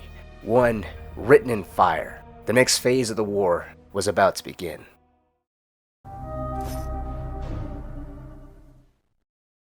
The chairman's office had always been the heart of the coalition. Every major decision, every turning point in COG history had passed through that very room. War plans were shaped there, strategies refined. The balance between military might and civilian survival weighed with brutal precision, and today was no different, at least in form. But what loomed over this meeting would far outweigh most of what had come before. Chairman Richard Prescott had summoned 4 of the most capable minds still serving the coalition. Attorney General Millen Audley, a veteran of law and policy who looked long past retirement but had endured the pendulum wars from behind the scenes. General Solomon Bardry, chief of the COG's defense, a man charged with holding together what remained of humanity's crumbling military infrastructure. Colonel Victor Hoffman, head of special forces and a living legend among the Gears. And finally, Professor Adam Jonathan Fenix, the coalition's greatest scientific mind, chief weapons director, and the architect behind its most devastating creations. To Hoffman, something about this meeting felt different the moment he walked in. He'd been in dozens of classified sessions before. He'd even sat at this very table when the Asphalt Point operation was first being drafted. But Fenix being here again, that changed everything. The last time Hoffman had been in a room with Adam, it was to plan a bold and untested mission, to steal a UIR weapon of mass destruction, a satellite weapons platform codenamed the Hammer of Dawn. Adam had provided the intelligence. Hoffman had led the raid. The operation had won the Pendulum Wars. It's been roughly 3 years since Hoffman and Adam Fenix have been invited to a meeting together, and so that naturally kicked in Hoffman's instincts. Maybe the Locusts had something similar now. Maybe this was another arms race, another last-minute scramble to outmatch an enemy that always seemed one step ahead. The Locusts weren't just evolving, they were accelerating. With every countermeasure the COG deployed, the Grubs unveiled something worse. New breeds, new weapons. It was like they were engineering bioterror on an industrial scale. And knowledge, raw intelligence, only ever won a fraction of those battles. But that wasn't why they were here today. Prescott cut straight to the heart of the matter, skipping past pleasantries and reports. His focus was singular. He was looking to invoke the Fortification Act, a wartime provision that allowed imposition of martial law across the coalition. Traditionally, it required a vote, but Prescott was no longer interested in tradition. He wasn't seeking permission from anyone anymore. What he needed was legal confirmation, an answer, if it was within his power, nothing more. And that's precisely why Millen Audley was here, because out of everyone, he would be the only one to give a direct answer. And understanding that there was no longer words to be wasted here, Audley simply said that yes, it was within Prescott's power to invoke it. From his seat, Hoffman remained silent but attentive. He'd spent his life around commanders, statesmen, and bureaucrats. He knew how to read subtext. Prescott wasn't trying to rule with force, at least not on the surface. He was trying to salvage what was left of his administration, maybe even his conscience. By asking if this was within his legal bounds, Prescott was clinging to the last shreds of legitimacy, a final gesture towards morality, even as he prepared to override the world's collapsing systems. But beneath the legality, the implications were staggering. Martial law, everyone in this room knew, would be imposed on a population already at a breaking point. Civilians were exhausted, constantly displaced, living in fear, stripped of normalcy and hope. Declaring open military control wouldn't stabilize anything. It would only amplify the panic, amplify the unrest. The infrastructure itself was already failing, trust and leadership had already frayed, Enforcing control might push what was left of society into freefall. And that wasn't even the dangerous part. Audley began to explain a little more that the COG was never a true global empire. It was actually an alliance, tense and often volatile. Even at the height of its strength, each member nation still clung to its own sovereignty, its own identity. Since Emergence Day, those ties had all been disintegrated. Each state was focused solely on survival, their people, their territory, their own isolated war against the Locusts. If Prescott moved forward with the Fortification Act, there was no guarantee any of the other states would recognize it, especially outside the borders of the nation of Tyrus, the COG's capital nation. And by the COG's own legal framework, if any state rejected the decree, then Tyrus would be, in effect, declaring war on its fellow coalition members. Not in name perhaps, but in function and in law. What remained of the COG would fracture, legally and militarily. The global alliance that had held humanity together through the Pendulum Wars would collapse in the face of a new and far deadlier enemy. The irony was brutal. In trying to hold the world together, Prescott might be the one to actually tear it apart. And so there was alternatives thrown on the table. Audley had them. Diplomats could be mobilized. The Secretary of Interstate Relations could be laying groundwork for mutual agreements, frameworks that might convince other leaders to cooperate and recognize the Fortification Act and thus bypass any potential declaration of war. Even if that didn't mean anything and humans didn't begin fighting humans, just the idea of war being declared on other states would have been a major blow to morale across the board. In the past, the Coalition had maintained discipline by fear, the threat of a united COG turning on an outlier, but the Locusts had changed the dynamic entirely. The fear now came from beneath the ground, not from within the halls of power. The threat of retribution no longer held any sway, not when the ground is crumbling beneath people and hordes of monsters are unleashed upon them seconds later. But Prescott wasn't interested in slow solutions. He didn't want to debate. He didn't need projections. He simply needed a yes or no. Was it within his legal right to bypass the Assembly and instate the Fortification Act? The bottom line was, yes, it was within his power. With the legal groundwork now confirmed, Prescott no longer needed a vote or a council. He had full authority, and with that he laid out what the Fortification Act was truly meant to proceed. It was a warning shot. Nothing more than a procedural precursor to the real decision, the deployment of the Hammer of Dawn. In his mind, if every other nation had carved out their own path for Armageddon, if they had all chosen self-preservation over solidarity, then Tyrus would now follow suit as well. The Coalition's capital would have its own answer to the end of the world, its own last resort. The reaction in the room was immediate, but layered. Some sat in stunned silence, others barely masked their fear. Adam Fenix, as always, met the announcement with a mixture of cold intellect and visible contempt. But it was Victor Hoffman whose response carried the deepest emotional gravity. No one in the room had a longer or more complicated history with the Hammer of Dawn than Hoffman. He had led the commando team at Asphalt Point that stole the weapon from the UIR, a mission that had changed the course of the Pendulum Wars and cemented the value of the COG Special Forces. It should have been remembered as one of the greatest tactical victories in modern military history, Hoffman's crowning achievement. But Hoffman never viewed it that way, because the price of that mission still haunted him. Some of his bravest soldiers he had ever known had died securing that weapon. Gears handpicked from the newly formed commando program, hardened hillmen from the battlefields of Pasenga, fighters Hoffman had trusted with his life and modeled his entire Special Forces command after. They had given everything on that mission, and for what? A satellite-based superweapon that brought no comfort, no victory celebration, and certainly no closure. For Hoffman, the Hammer of Dawn was never a symbol of triumph. It was a monument to personal loss, a grave marker for soldiers whose names he still couldn't speak of without anger rising from deep within his chest. So when Prescott unveiled his intent to use it again, not as a deterrent but as a weapon of last resort, it did more than bring back memories. It triggered something far deeper within him. Hoffman didn't think of military strategy.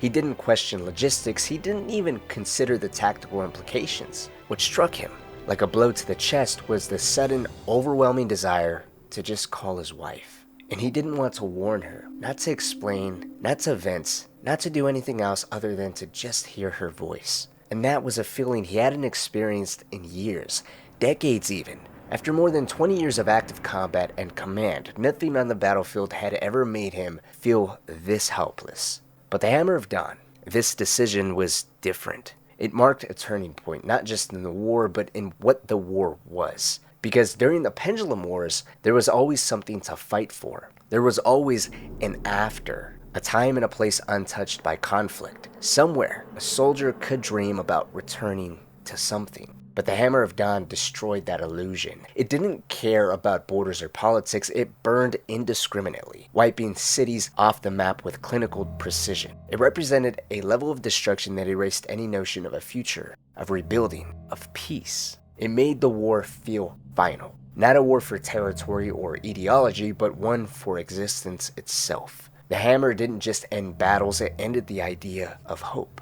And now, with Prescott ready to unleash it once again, Hoffman understood what this war had become. There would be no victory, only survival, for as long as the sky didn't burn.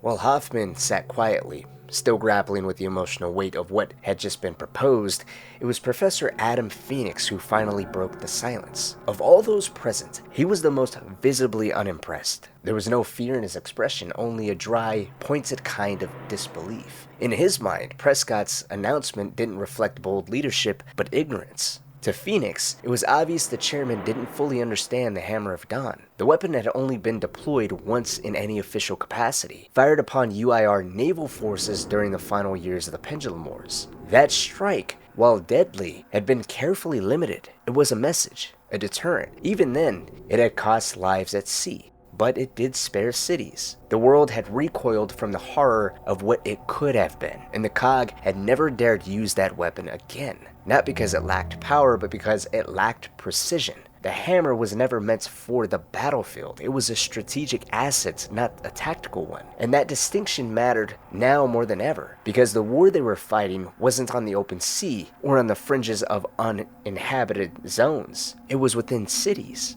dense urban sprawls full of civilians, refugees, and the last surviving infrastructure on the planet. The hammer, in those conditions, would not save the war. It would end the world, and Prescott had to know that. But Prescott wasn't concerned with the physics. He didn't need to know exactly how it functioned. He explained to Adam. What mattered to him was its range. Global, indiscriminate, and absolute. That was the part he understood. That was what made it useful to him. He wasn't looking for a clean victory, he was preparing for a final stand. And so, he shifted his attention away from theory and asked for a field assessment. He turned to General Solomon Bardry and asked, how long did they have? How much time remained before the locust consumed everything? The question stirred Bardry from his quiet observation, and while perking himself up in his seat, he delivered the numbers with clinical detachment. He made it clear, it depended on who we meant. Every nation was on its own clock. Some would collapse within hours, some in days, a few might hold out for weeks if they're lucky, but whether they admit it to themselves or not, the end was already racing towards all of them. If we meant the nation of Tyrus, the Coalition's capital and strongest remaining state, then they were in the best position. And even that, Bardry explained, only brought them time, not even victory. Best case scenario, they have a maximum of 1 month. With every advantage in their favor, with every asset at their disposal, they had no more than 30 days before the locust reached every border, overwhelmed every defense, and brought extinction to every city still standing. And there was no more fallback plans, no contingencies. He, and even Hoffman, made it clear that during the Pendulum Wars, humanity had underground bunkers, remote outposts, ways to retreat, and wait out the chaos. A lot of those were in remote areas outside of Ephyra or even major cities, and it would have granted people the luxury to basically wait the chaos out. But that luxury no longer existed. The locusts came from below. They dug, burrowed, collapsed the earth beneath entire regions. Every known bunker had either been breached, lost contact, or reported complete failure. Food reserves were gone, either stolen, destroyed, or spoiled, and so that meant effectively there really was nowhere left for anyone to hide. And the enemy wasn't just winning, they were adapting. Bardry made it clear to everyone in this meeting that the locusts didn't conquer cities the way traditional armies did. They didn't rebuild or settle. They arrived, killed everything in their path, and stripped the ruins for parts. Official reports from the front line share that COG vehicles, APCs, tanks, even aerial ravens, were being dismantled piece by piece. personal armor, firearms, and even rail systems were being repurposed for the Locust's own growing war machine. They scavenged with brutal efficiency, turning humanity's own tools against them. Every defeat the COG suffered only strengthened the enemy's next attack. In essence, humanity was feeding the fire, consuming it. There was no evacuation plan that made sense, no escape route that didn't lead straight into death. The war was not only being lost in the streets, it was quite literally collapsing from within. Because on top of all of that, the Locusts were not the only threat anymore. Bardry was waiting to give this report to Chairman Prescott, but he figured now was the best time to do so with everyone here present. He began to explain that disease was spreading through the refugee corridors. Infrastructure was imploding, a word that he said he still uses quite conservatively, but even then, it doesn't quite grasp the magnitude of how everything is falling apart. Corpses are stacking up, and every mass grave or unburied body came new outbreaks of diseases. Sanitation had become a fantasy.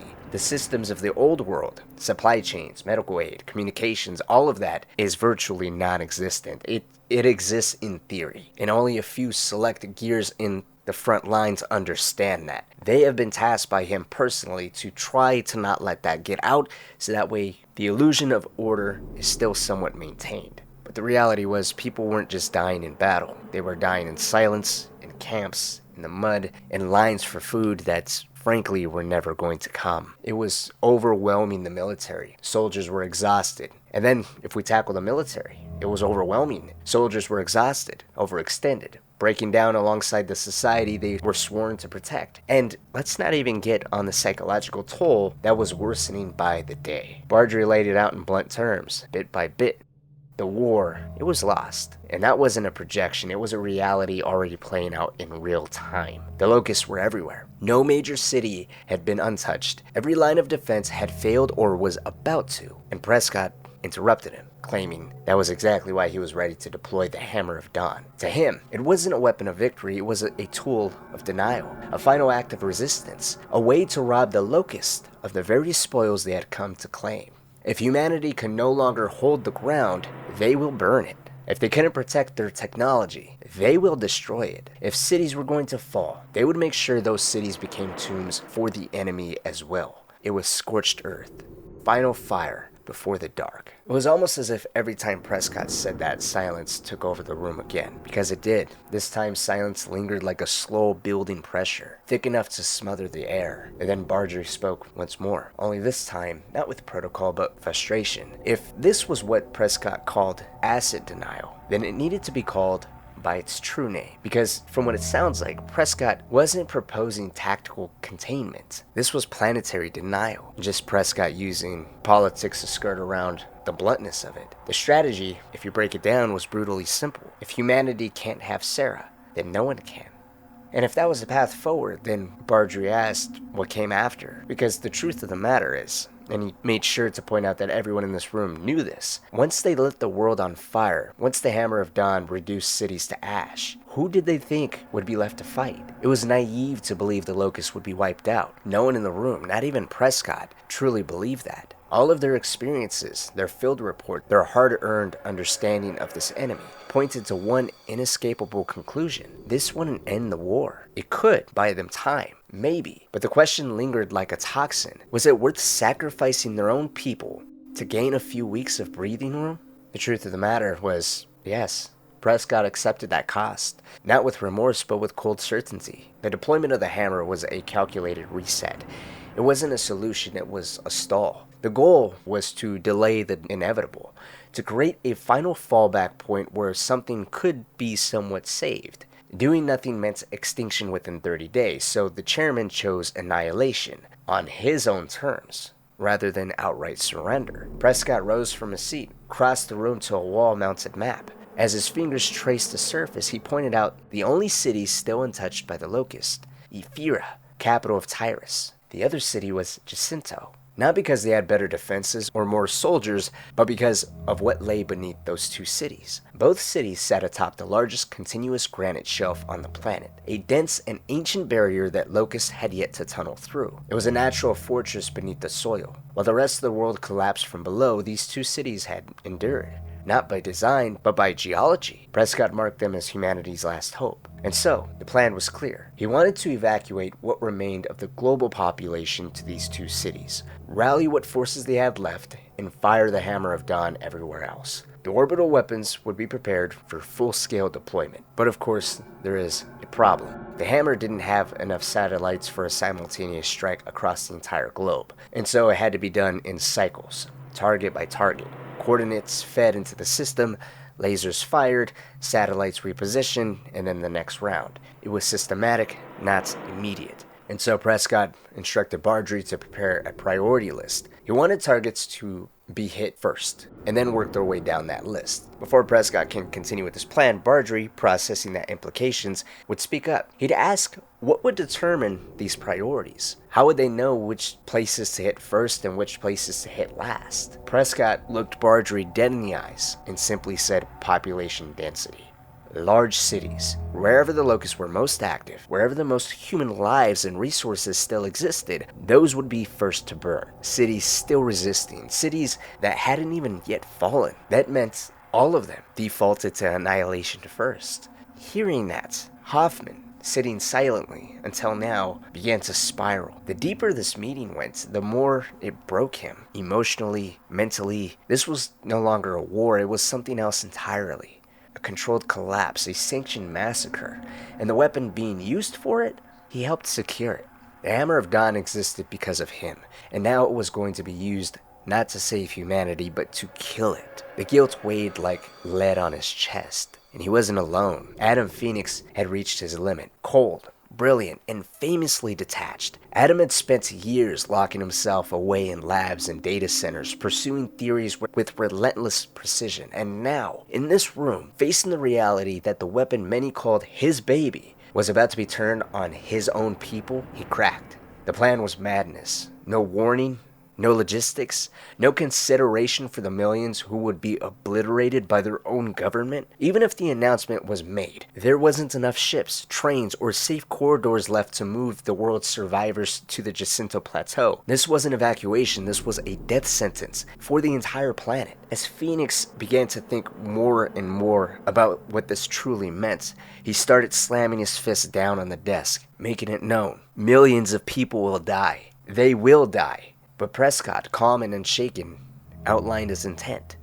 He will give a planet-wide recall order. Every surviving human, regardless of nationality, allegiance, or history, whether if they had once fought for the COG or against it, it didn't matter. They would be granted asylum in Ephyra, but they would have to make it to Ephyra. Find their own means of transportation, doesn't matter where they're at on the planet, they would have to get here. And they would only be given 3 days to reach that city. Hearing that only fueled Adam's rage. 3 days to move millions across broken nations through crumbling infrastructure under siege by an enemy that lived beneath their feet. That was impossible. It was reckless, it was insane, and yet as Adam pounded his fist against the table in fury harder and harder, the room saw something in him they hadn't seen in years. It wasn't the scientist, it was the soldier. Before becoming the COG's chief weapons director, Adam Fenix had been an elite officer, leader of Howard Company in the Royal 26 Infantry, a unit known as the Unvanquished, one of the most respected outfits in the early Pendulum Wars. Hoffman had served in the same division, though never directly or alongside Adam, but even being a part of the same regiment, normally that would have earned Hoffman's quiet respect, but not in this case. Because Hoffman couldn't stomach how Adam treated his son Marcus. A soldier, Hoffman considered exemplary, loyal, hardened, everything a gear should be. But Adam had treated his son like a report to be filed. He was always business first, fatherhood second. Or, as far as Hoffman seen it, not at all. It all only deepened Hoffman's bitterness. Especially now, especially when the hammer, Adam's hammer, was going to be the reason millions of Hoffman's gears and civilians alike would die. Created a bit of quiet resentment in the room, and as Hoffman watched Adam, the ever-stoic academic, finally come undone, it was both satisfying and terrifying. If he was breaking, then maybe they were really past the point of saving. Adam's protests grew louder, more desperate. The mass death, the impossibility of it all. None of it mattered now, though, because Prescott just gave a silent nod to Bardry, who stepped forward to explain the next complication. The moment the evacuation order would be issued, he explained, the Locust would know. Once the population began moving, the enemy will sense it. Trails of heat, noise, chaos, millions in motion. It would draw the Locust like blood draws sharks. That meant they had a choice to make. Strike after the evacuation began, risking interception and massacre, or strike before. Give no warning. Pure covert annihilation. Kill the cities first and tell the world why it had to be done after. And it sounds like they're avoiding that. Whether they all like it or not, there is a balance that needs to be struck, a line so fine that it barely existed. Warn people early enough to escape, but not so early that the Locust could escape too, and all of it had to happen while evacuating soldiers, civilians, and any remaining equipment still intact. It was an ethical paradox. Sacrifice the many in the hope of crippling the enemy, or risk the enemy escaping with everything humanity had left. It wasn't just strategy anymore. It was the mathematics of desperation, and the countdown, whether if they all liked it or not, already begun. Hearing that, Adam Fenix had gone quiet. His fingers worked absently with a pen, rolling it between them like a technician threading a bolt. He wasn't stalling, he was bracing. Then at last, he spoke. The Hammer of Dawn, he explained, wouldn't just kill in one phase. Everyone in the room already knew about the first phase, the immediate annihilation. That's kind of a given. Cities turned to ash, skies lit with orbital fire, the kind of devastation humanity had only ever theorized. But the second phase, he warned, would be far worse. This wasn't just a fire. It wasn't just press a button and city's gone and that's it. It was atmosphere, fallout, chemistry. At the scale that Prescott's proposing, multiple strikes repeated across the globe, the consequences would reach far beyond the battlefield. Combustion from orbital-grade blasts would contaminate the air, water, and soil. Debris could choke the skies, blocking sunlight, plunging entire regions into artificial winters. It wouldn't just be humans dying. Animals, crops, entire ecosystems would begin to die. Maybe not immediately, maybe not within days, but in weeks and in months that followed. And how they can recover is all theoretical. No one can really know how the planet will shudder and recover if it ever manages to recover. It's destruction that no one in this room can possibly fathom. Even Adam, the most brilliant mind still alive, can tell them what this aftermath would look like. Because the planet itself, it would change. Not forever, maybe, but just long enough that nothing would be the same. Not life, not war, not survival. Prescott cut him off, not out of dismissal, but necessity. If there were alternatives, now was the time to offer them. Any other solution, any other plan. If there was a way to stop the Locust without deploying the hammer, and it could be made real within the next few weeks, then Adam Fenix was the only man who could do it. But all Adam could do was admit that he couldn't, not within a couple of weeks. Not at the scale required, not with the world collapsing around them as it is. And even if, by some miracle, millions of people did make it to Ephyra, the only major city left untouched by the Locust, the city couldn't sustain them. It was a fantasy. Logistically, impossible. Food, water, power, space, policing, none of it would hold. Prescott had to know that. He did. The illusion of salvation was just that, an illusion. But it was one Prescott was willing to shoulder. If the price of preserving something, anything, of humanity was bearing the burden of that lie, then he would carry it alone. This wasn't about fairness anymore, it was about legacy. Either they saved what they could, however they could, or they all shared in extinction. Equal death, equal silence. But if a future was going to rise from the ashes, Prescott would see to it that it was one fit to survive. The decision had been made, and now the plan was set. Prescott stood tall and made it clear. He alone would take responsibility. History would condemn him and him alone. He'd make it a point that Millen Audley was legal counsel, brought in only to confirm the act's constitutionality. Solomon Bardry and Victor Hoffman were present for military planning, and Adam Fenix was here for scientific analysis and civilian preservation. Each man bound by their duty, each legacy now tethered to a moment none of them would ever forget.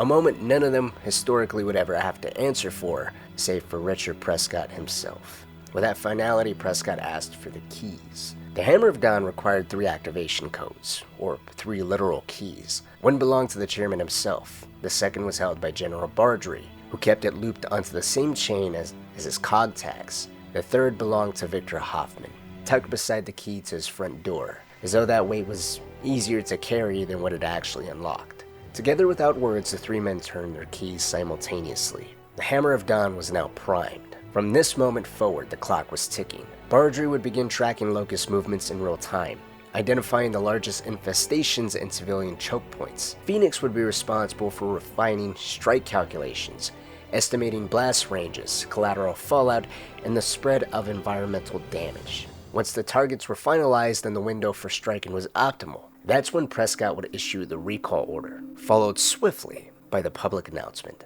That recall would trigger the largest human migration attempt in history, a full-scale planet-wide evacuation to the Jacinto Plateau. No matter where they came from, former enemies, foreign states, ex-UIR soldiers, or even COG citizens, everyone would be granted asylum, provided they can reach Ephyra in 3 days, and then the sky would burn.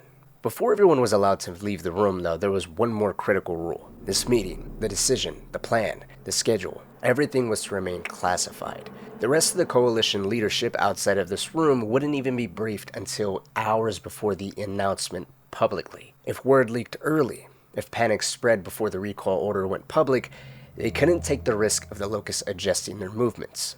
If the secret broke too soon, the hammer would have to be deployed prematurely, with no warning. They had no other choice. On the way out, Hoffman noticed something. General Solomon Barger's hands were shaking.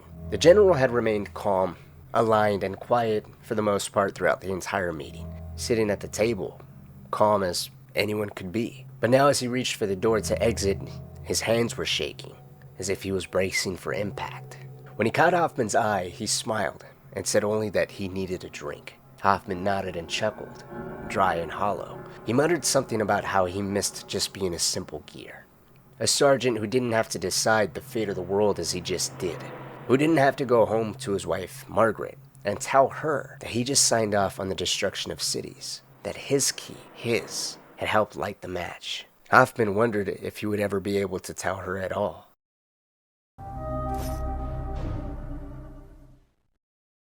Prescott had issued a full military recall to Ephyra nearly 2 days before the Hammer of Dawn strikes were officially announced. No civilians had been warned, no evacuations ordered, no public explanation given. Just one quiet directive. Every COG unit back to the capital. To the outside world, it looked like nothing had changed. But to the gears still fighting on the ground, the sudden withdrawal felt like abandonment. No one knew why it was happening, only that it was happening fast. Marcus Fenix and his squad, Dominic Santiago, Ty Caliso, and an aging pendulum war sniper named Patrick Sultan had been holding the line for weeks. They'd watched cities fall, helped evacuate entire neighborhoods, and fought in brutal street-to-street battles. Again and again, they were pushed back. And now with the Locusts still advancing and civilians still trapped, they were being ordered to pull out. To Marcus, it didn't feel like strategy, it just felt like surrender. But none of them had the full picture. All they knew was what they had seen with their own eyes. The Locusts were relentless and nowhere was truly safe. On the way back to Ephyra, their transport gave out. The engine overheated and died somewhere south of Kinner Lake. With no way to radio for help, they started walking. 5, 10, 15 kilometers down a crumbling highway swallowed by the night. But they weren't alone. The roads were jammed with terrified civilians heading nowhere in particular. Families with suitcases, children wrapped in blankets, people walking through the dark because they had nowhere left to go. Not towards safety, just away from destruction. And while Marcus and his squad marched in the dark, another conversation was unfolding far above their heads, miles away. That same night, inside the House of Sovereigns, Adam Fenix met with Chairman Richard Prescott. It wasn't a political meeting, it was personal. Adam had just one final request, to bring his son home. He didn't say it directly, he didn't need to. Marcus had not yet reported back to base, and Adam was worried sick. Prescott listened. He knew who Marcus was, an exemplary gear, decorated with the Embry Star, the COG's highest medal for bravery, a soldier with a reputation even the brass could not ignore. And despite Adam rarely ever speaking about his son or even showing affection to Marcus publicly, Prescott was keenly aware that Adam kept close tabs on his son. And so, Prescott agreed to the favor. He told Adam that, if necessary, he'd have Marcus flown back himself. But deep down, Prescott didn't do this out of compassion, it was about leverage. Adam Fenix was going to be vital in the days ahead, and keeping him cooperative meant making sure his son survived what was coming. This actually wouldn't be the only time Prescott would leverage Marcus against Adam. This would be the first time that he does it, and does it without Adam knowing. Just something to keep in his back pocket, as let's call it a show of goodwill right now. Before concluding this meeting though, Adam did ask for one more thing. If Marcus was pulled out, he couldn't know why. Marcus had always rejected privilege. He didn't want special treatment, he wanted to be just another gear. And if he found out his father had called in a favor, he'd refuse it outright. And so Prescott had promised Adam Fenix that Marcus would never know the truth, that his father had called in a personal favor, that his father had called and pulled his rank. That promise was still echoing through the halls of power as Marcus, Dom, Ty, and Patrick finally reached the checkpoint outside of Ephyra in the early hours of the following day. And they had arrived at this checkpoint just as the Hammer of Dawn strikes were finally being announced publicly, not as soldiers but as witnesses, hearing the news at the same time as the civilians around them. And suddenly, every gear in uniform became a target, not of violence but of pure panic, desperation, of unanswered questions. This wasn't just a checkpoint anymore, it was a fracture line. There were no whole families left here, only the pieces of them. Fathers clutching their kids, trying to reach wives they hadn't heard from in days, mothers separated from their children in other cities, hoping someone had seen them. Siblings, uncles, cousins, whole family trees broken apart and now scrambling to find one another before the world collapsed. It was the gasoline on the fire that oddly Hoffman, Bardry, and Fenix had warned Prescott would happen. Dom tried to calm people where he could, answering questions, offering reassurances he didn't truly believe himself. The checkpoint officer wasn't doing much better. He was completely overwhelmed, juggling a radio call from control, questions from the crowd, and a frantic man holding a baby, demanding to know why he couldn't contact his wife. The moment was spiraling until Marcus stepped in. He didn't raise his voice, he didn't bark orders, he just walked up, leaned in, and asked the man for his wife's name and number. Then he looked him in the eye and promised, calmly, directly, that he'd contact her himself and let her know that her husband was alive. The man stopped shouting. Marcus looked the part of a hard bastard, tall, scarred, graveled voice, pale blue eyes that rarely blinked. But what mattered wasn't how he looked, it was that he meant what he said, and somehow in the middle of everything, that still counted for something. With the immediate tension eased, Marcus turned to the checkpoint officer and asked what was needed. The response was simple but impossible: to clear the road. Thousands of vehicles clogged the highway. Cars, trucks, transports, blocking critical access routes for incoming COG convoys. The officer explained the priorities. Military transports first, then refugee caravans second. Marcus and his squad could help move the traffic, but Marcus himself wasn't allowed to go anywhere. New orders had come in. All checkpoints had been instructed to detain Marcus Fenix on sight. The checkpoint officer had already alerted command, and a King Raven was already en route. It had been alerted the moment he crossed the perimeter. That didn't sit well with Marcus. He demanded to know who gave the order. No one told him anything. Dom couldn't help but feel for Marcus in the moment. Here he was, son of Professor Adam Fenix, the man who was at the highest level of COG High Command, and yet was never told a single thing about the Hammer of Dawn, its deployment against citizens, or the fact that he would at some point in time, for one reason or another, potentially because of his rank and family lineage, that he would be detained and given special transport back to safety. Nothing beyond the vague command to just return to Ephyra, the same command everyone else heard. Marcus tried to explain that they were already following orders to just return home, so why the sudden interest in just him? That's when Dom interjected. He tried to calm Marcus down, suggesting maybe the order to detain Marcus came from Hoffman, not Adam. Maybe there was a mission waiting for all of them, a reason they were being pulled out ahead of others. It really didn't matter though. The Raven was already in sight. As it descended, the rotors cutting through the rising tension like a blade, the crew chief stepped out. Scanning the checkpoint, he asked for Fenix. Dom, Pad, and Ty approached first, with Marcus just behind. The crew chief stopped them cold. He had orders, direct from the chairman. Fenix was to be taken immediately, alone. There was no room for the rest. The Raven's Bay were already packed with gears being rotated out, and the next 3 days were scheduled non-stop with military transports. He couldn't afford delays. He was here for Marcus and Marcus only. Marcus refused to leave though. When he learned there was only one seat left on the Raven, he stepped back without hesitation. One of the gears already on board even offered to give up his spot, but Marcus turned the gesture down. He wouldn't take someone else's place, not while his squad was still on the ground. But Dom knew him too well. He knew Marcus would never go willingly, so he did the only thing that might work. He shoved him hard, slamming Marcus into the side of the Raven's flight deck. Then he made it clear to the crew chief, either they take Marcus now, or they never will. But Marcus exploded. He started cursing, furious that Dom would do that. He yelled that he never left his squad. Never. And then, in the middle of that rage, he turned back to Dom, told him to take the seat instead. Dom had a wife waiting for him. He needed to go. And Marcus wasn't wrong. Dom had been thinking about Maria for hours. How she was alone.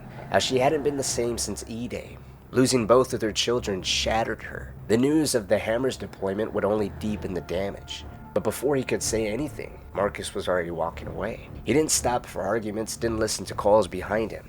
He just walked toward the line of stalled civilian vehicles, back toward the man with the baby he had helped earlier. Marcus pulled open the car door, reached inside, and gently lifted the sleeping infant from its bassinet. Then he told the father he had a ride. He carried the baby back to the Raven, handed the child to the crew chief, told him, one seat, one evac, one life saved, and kids ride for free. The crew chief, in response, only emphasized that he was told to bring back Sergeant Marcus Fenix. But Marcus didn't budge. He told him he's pulling rank, called the crew chief corporal, said that this is an order for a civilian evac, to take the man and his baby, and to send the bill to his father. As he turned to walk away, the father began thanking him, tears falling as he was being strapped in by the crew chief. And as the Raven lifted, the crew chief muttered under his breath that Marcus Fenix, the war hero, had just saved him. Marcus didn't respond. He never liked being called that. People meant it as praise, but to him, it was just another label, just like his last name. It was something he never asked for. What mattered to Marcus was doing right by people, not being remembered for it. When he returned to the squad, Patrick called him a martyr, but Marcus corrected him. He wasn't trying to be a symbol, he was just a gear, just like the rest of them. And a gear's job was to save civilians, no matter what. And he pointed out that no one else from the squad boarded the Raven. Not Dom, not Ty, not Patrick himself. So together, they got to work, clearing the abandoned vehicles from the road, making space for military convoys that would be coming through with more troops, more evacuees, and more lives to protect in the days ahead. As Marcus immediately got to work, Dom didn't feel angry anymore. Watching Marcus do what he did made Dom think of his father. He used to tell Dom and Carlos that the test of a man wasn't how he acted when things were easy, but how he held himself when the world was crumbling around him. And Marcus passed that test every single time. They all had, just by surviving this long. But in that moment, standing there in the cold, all Dom could think about was how much he missed his own father. A man lost to E-Day, gone in the first wave, long before any of this had all begun. Marcus and his squad made it back to their barracks just under 2 days before the Hammer of Dawn strikes would be officially deployed. The place was packed wall to wall, regiments of gears from across the front lines returning home under Prescott's recall orders. The air was thick with the smell of soap, breakfast rations, vehicle exhaust. Gears lined the halls, helmets clanked against armor. Showers ran around the clock. No barracks had been this full in years. But Dom wasn't thinking about that. He hadn't been able to get a call through to Maria. No answer, no message, just silence. And it was eating him alive. Marcus noticed. He didn't say much, he never did. But after seeing Dom pacing and dialing for the third time, he stepped outside and spoke to an adjutant. A 10-hour pass, no questions, just enough time for Dom to check in on his wife. Their request was approved, and with traffic across South Ephyra completely gridlocked, they had no choice but to run for it. Jogging through the city gave them a first-hand look at how bad things had already gotten. Hotels overflowed with refugees, people standing in lines that stretched out into the streets just for a place to sleep. Police officers, once respected, even feared in a city as disciplined as Ephyra, were now being shouted down in public. That was rare. Tyrants didn't usually argue with authority, but but these people weren't from Tyrus. Dom was the first to notice the accents, different dialects, different languages. These weren't COG citizens, they were former UIR civilians, refugees flooding in from across the continent already. Just days earlier, in a meeting behind closed doors, Adam Fenix had warned that this would happen, that once the recall orders went out, policing the city would become a nightmare. Now Marcus and Dom were seeing it with their own eyes, and this was only the first wave. In 48 hours, the hammer would fire. More people would come, more camps would overflow, and even with gear stationed throughout the city, it was hard to believe they'd be able to keep up. The entire south side of Ephyra had become a sea of headlights, streams of vehicles waiting to push through the city limits, an endless ocean of desperate families. It was so densely packed it seemed more practical to just fly gears home rather than drive them in. That is, if the Ravens even held together long enough. Everything was under strain. Ravens, armor kits, weapon systems, APCs, you name it. A year of war against the Locusts had stretched the COG supply chains to the breaking point, and now the evacuation effort was only making everything worse. Marcus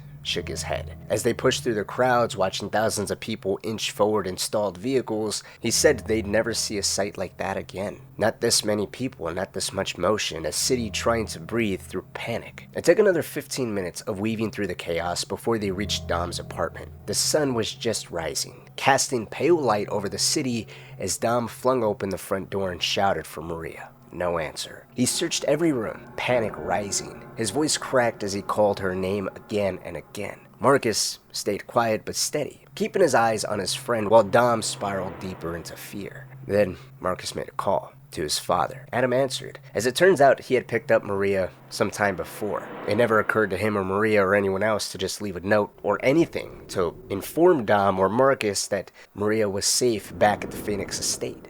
And she was more than safe. She was resting under the watch of COG medical personnel and the best doctors they had. Adam didn't want to take any chances, not with her PTSD, not with the trauma she still carried from E-Day. He knew what was coming, and he refused to let her face the end of the world alone. It was an overwhelming gesture to Dom. No matter how odd Adam and Marcus's relationship seemed to him, he mentioned to Marcus that he couldn't deny that his father had always done right by Dom and by Maria. And for this move, he's forever in Adam Fenix's debt. Dom wanted to sprint toward her. The moment he knew Maria was safe, he instinctively turned to run. But Marcus stopped him, told him to stay put. His father had already arranged transport. Adam Fenix, for all of his distance and faults, was still COG, a decorated professor. A man with access to systems others just couldn't touch. While the rest of the city crawled through gridlock and chaos, he'd made a call. And just like that, a COG government vehicle pulled up. A light bar flashing across the roof. No sirens, no escort, just efficiency. Marcus and Dom climbed in.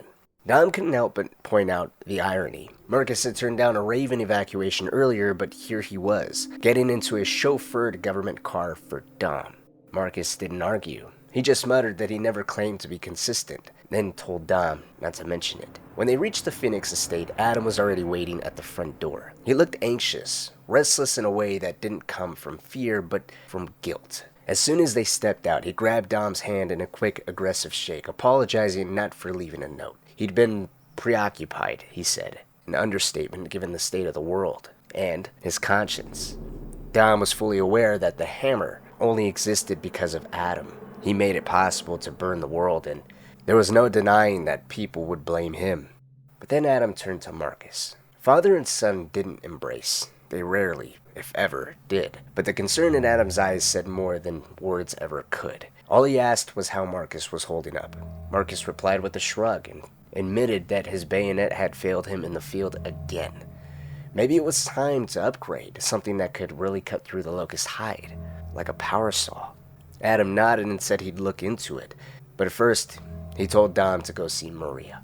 The home was quiet once they stepped inside. Dom disappeared down the hall where Maria was sitting, safe, medicated, and surrounded by the best care the COG could offer. For a moment, he could forget the world outside was falling apart. Marcus lingered, eventually until Adam pulled him aside. Their conversation was private, hushed. Dom didn't hear much, but he caught fragments, and he could feel the weight of it even from across the house. Adam, in his own careful, reserved way, was trying to ask Marcus for forgiveness. He hadn't wanted the hammer to be used. That decision hadn't come easily, But he was out of time, out of options, and he regretted what the world was becoming, regretted what it might cost Marcus, what it had already cost him. He didn't say the words directly, but the meaning was clear. If Marcus could forgive him, he hoped that he would. But Marcus just shook his head. He told Adam there was nothing to forgive. He had personally seen how bad it was out there. He'd seen what the locusts were capable of, and when things get that bad, no one walks away clean. You just do what you have to. You try to survive, and that's not something anyone can be forgiven for. It's something you hope you endured with enough clarity and conviction to make it worth the cost. And then it went quiet again.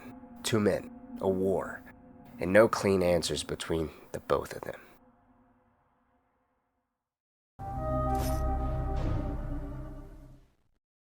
The Hammer of Dawn's deployment is seen only briefly in the games, but it wasn't the strike itself that left the deepest scar. It was the fallout. The impact blanketed the planet in ash. Across Sarah, skies turned black. In Ephyra, the last organized stronghold of humanity, the sun was choked out by atmospheric debris, just as Adam Fenix had warned.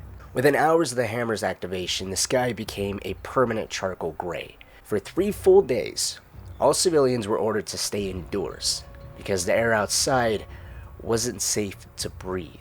5 days after the strikes, gears were slowly recalled to base. Orders were given to form small patrols, not for combat but for reconnaissance. Their objectives were straightforward, primarily to gather air samples, document the damage, and, if possible, confirm if the locusts had survived. Human survivors weren't expected, but locusts, everyone believed they'd somehow endure. Even getting the patrols moving was a challenge, though. Standard issue COG helmets couldn't handle the particulate density. The filters clogged within minutes. The same ash settled over everything, coating vehicles, streets, rooftops, and windows in a dense, dry gray that looked like snow but felt slick underfoot. Vehicles that had been left in motion days earlier were now frozen in place. Civilians slept inside of those vehicles, unable to reach the overrun reception centers but desperate to avoid the poisoned air. Ravens, meanwhile, had stopped flying entirely, grounded indefinitely because their intakes were already being choked with debris. APCs and transports were stalling out just the same.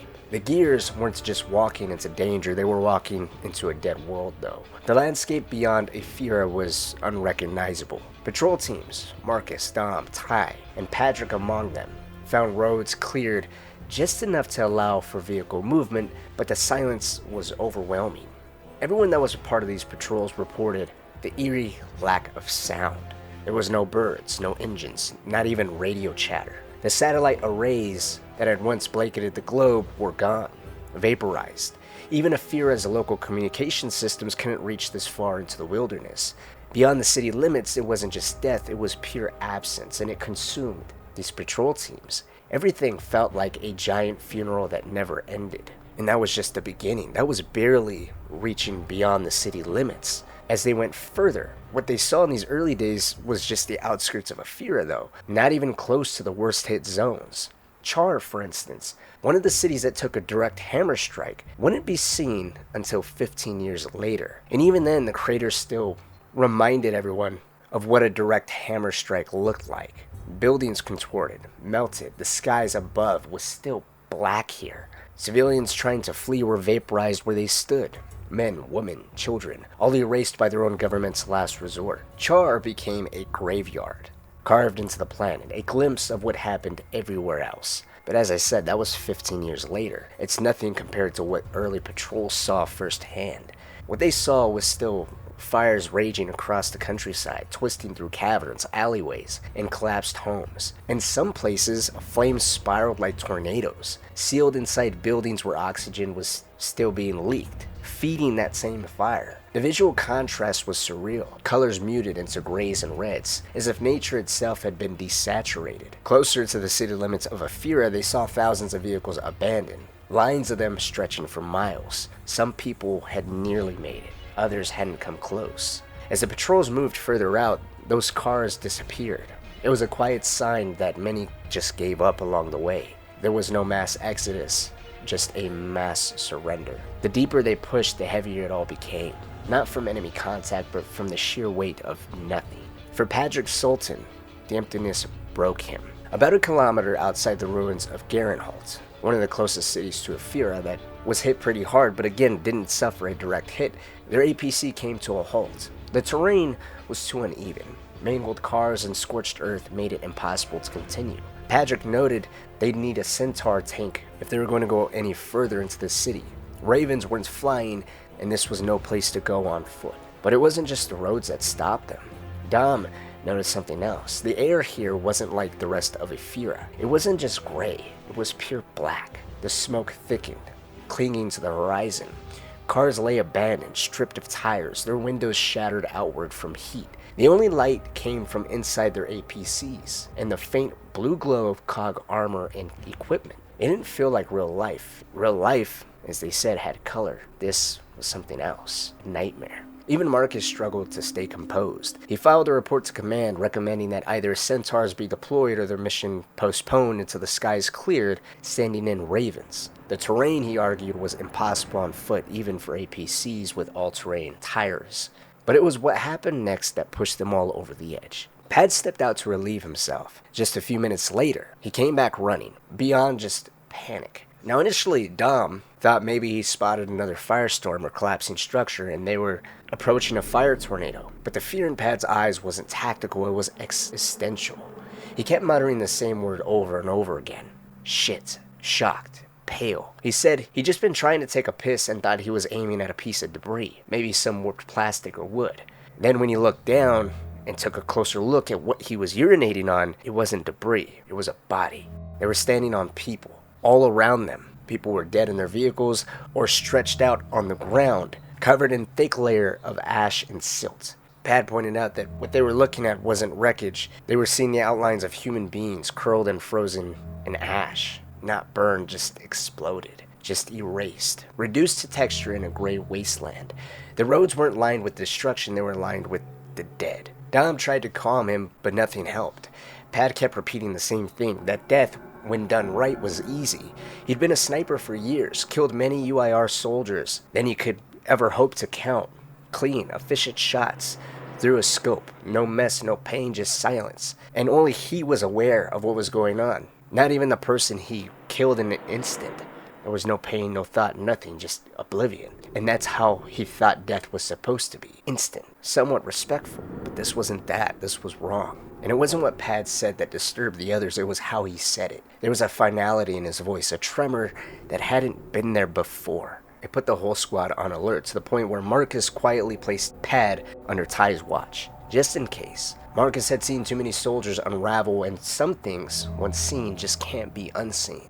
For a veteran of the Pendulum Wars and a hardened Locust killer, Pad had found his limit. And it wasn't on a battlefield, it was here in the ash of their own civilians. But it wouldn't be for another full week that Pad's mind would fully break. It was day 11 after the Hammer of Dawn strikes. He was out on patrol with Victor Hoffman, sweeping a section of the Corin Kinner Lake Highway. For days there had been no signs of life, no locusts, no people, no movement. But then they saw it. A shape darted into the distance, slipping through wreckage and vanishing down a slope. They couldn't tell what it was initially. It could have been a boomer, a drone, or some mutated survivor, which was highly unlikely as survivors were never expected to be a thing, especially not in the death and destruction that they've witnessed in the last 11 days. Either way, it was the first movement that anyone had captured, so they quietly pursued it. It led them to a cracked concrete opening, a cellar. At first they thought it might be a hidden E-hole, possibly linked to a larger underground network. Hoffman stayed up top while Pad dropped in, called out, voice low but firm, identifying himself as COG military. And that's when he realized that what they were chasing wasn't a locust at all. It was a person, a woman. She was hunched in a corner, barely human at first glance, completely covered in ash, her hair caked in debris and grime, her face blended into the gray around her, clothing fused with the dirt, skin pallid and hollowed out. She crawled forward on all fours, no shoes, no words, no sound but her ragged breathing. Pad spoke to her gently, calling her sweetheart, telling her she was safe now. He did everything he could to reassure her, and eventually she crawled toward him, more animal than person. Her survival wasn't a miracle.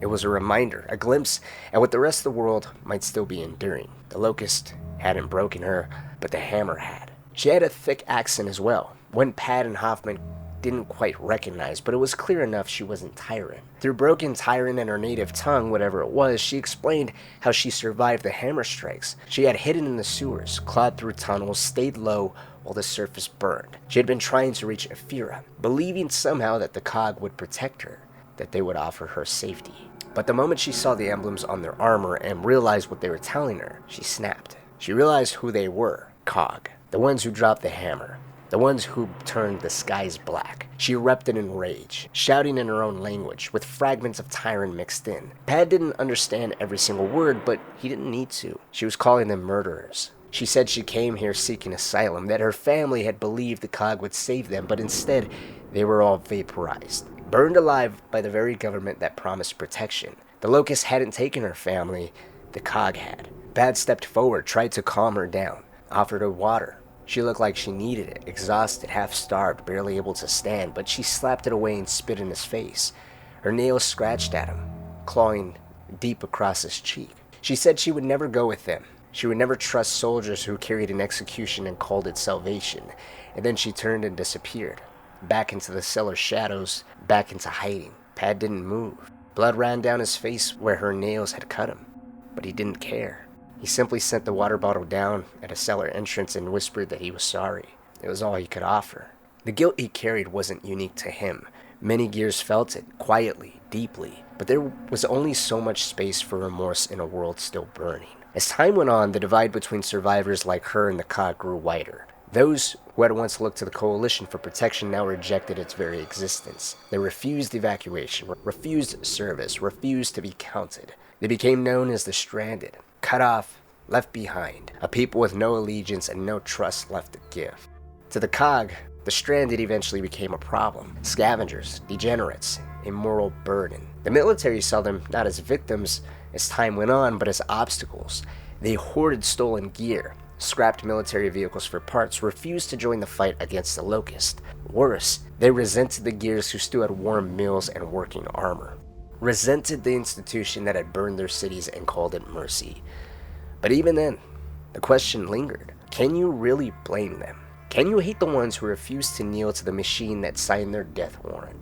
Can you call them selfish for not rushing to serve a government that made them collateral? Or is it just easier for soldiers and survivors alike to turn that pain into bitterness? Because the alternative is far worse. To admit that maybe the COG didn't just save what remained of humanity, maybe they helped kill it too.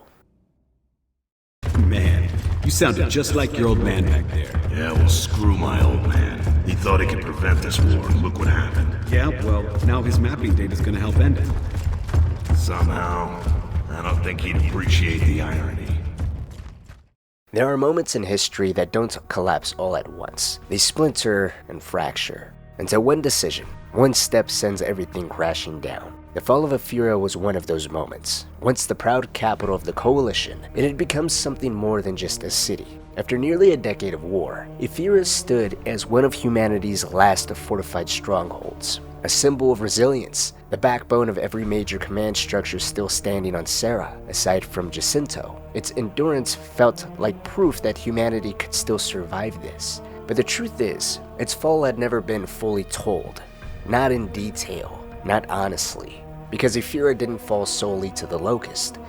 Yes, they came in force. Yes, they overwhelmed the outer districts. But that wasn't what doomed the city. Ephyra fell because the people meant to protect it cracked. After years of unrelenting violence, how could they not? These weren't just soldiers, they were human beings.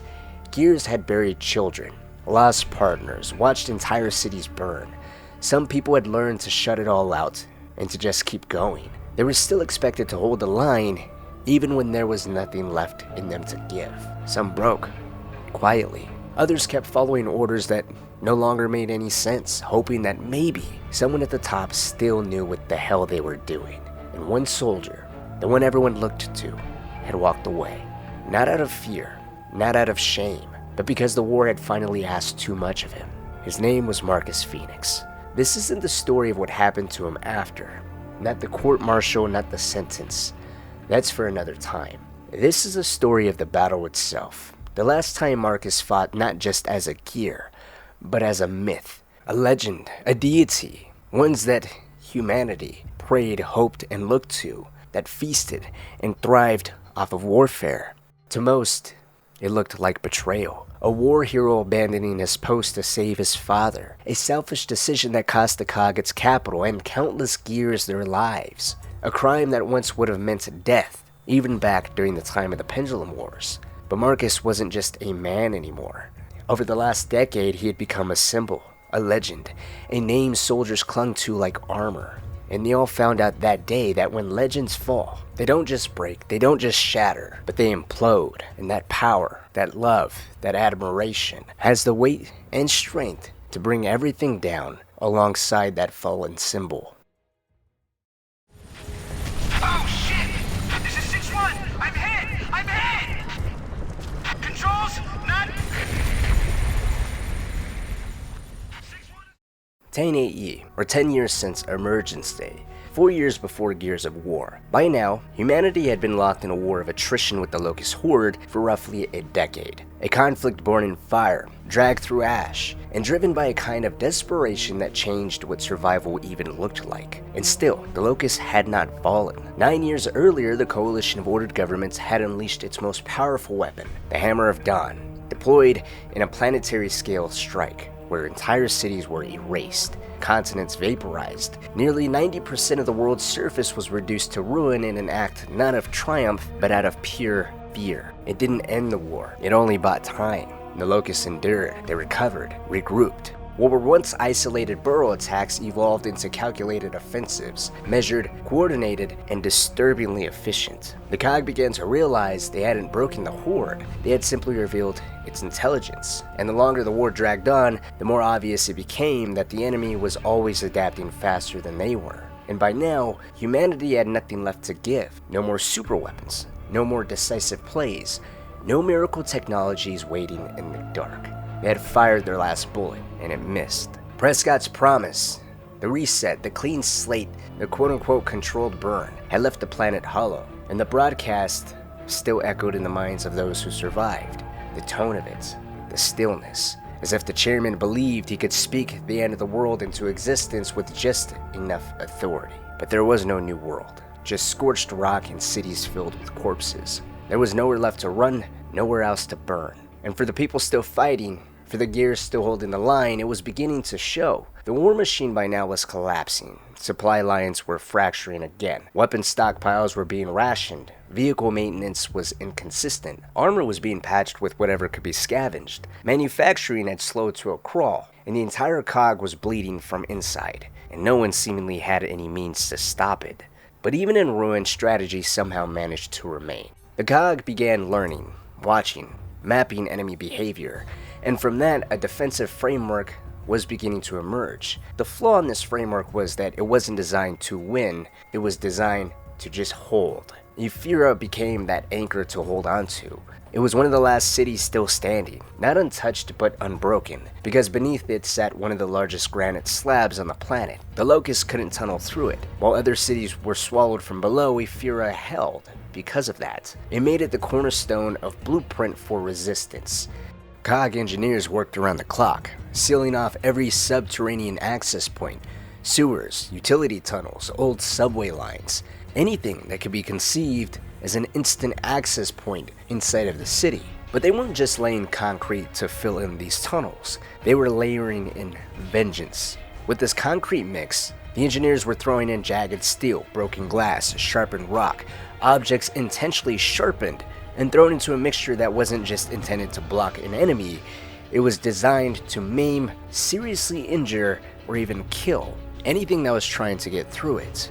The message was clear. If the Locusts wanted Ephyra, they would have to bleed for it, long before they would ever see another human being face to face. But even with this aggressive defensive plan, that was all the COG had, a defensive plan. The city was built and turned into a fortress of whatever they had left. High Command attempted to call it strategy, but it was really survival dressed in denial.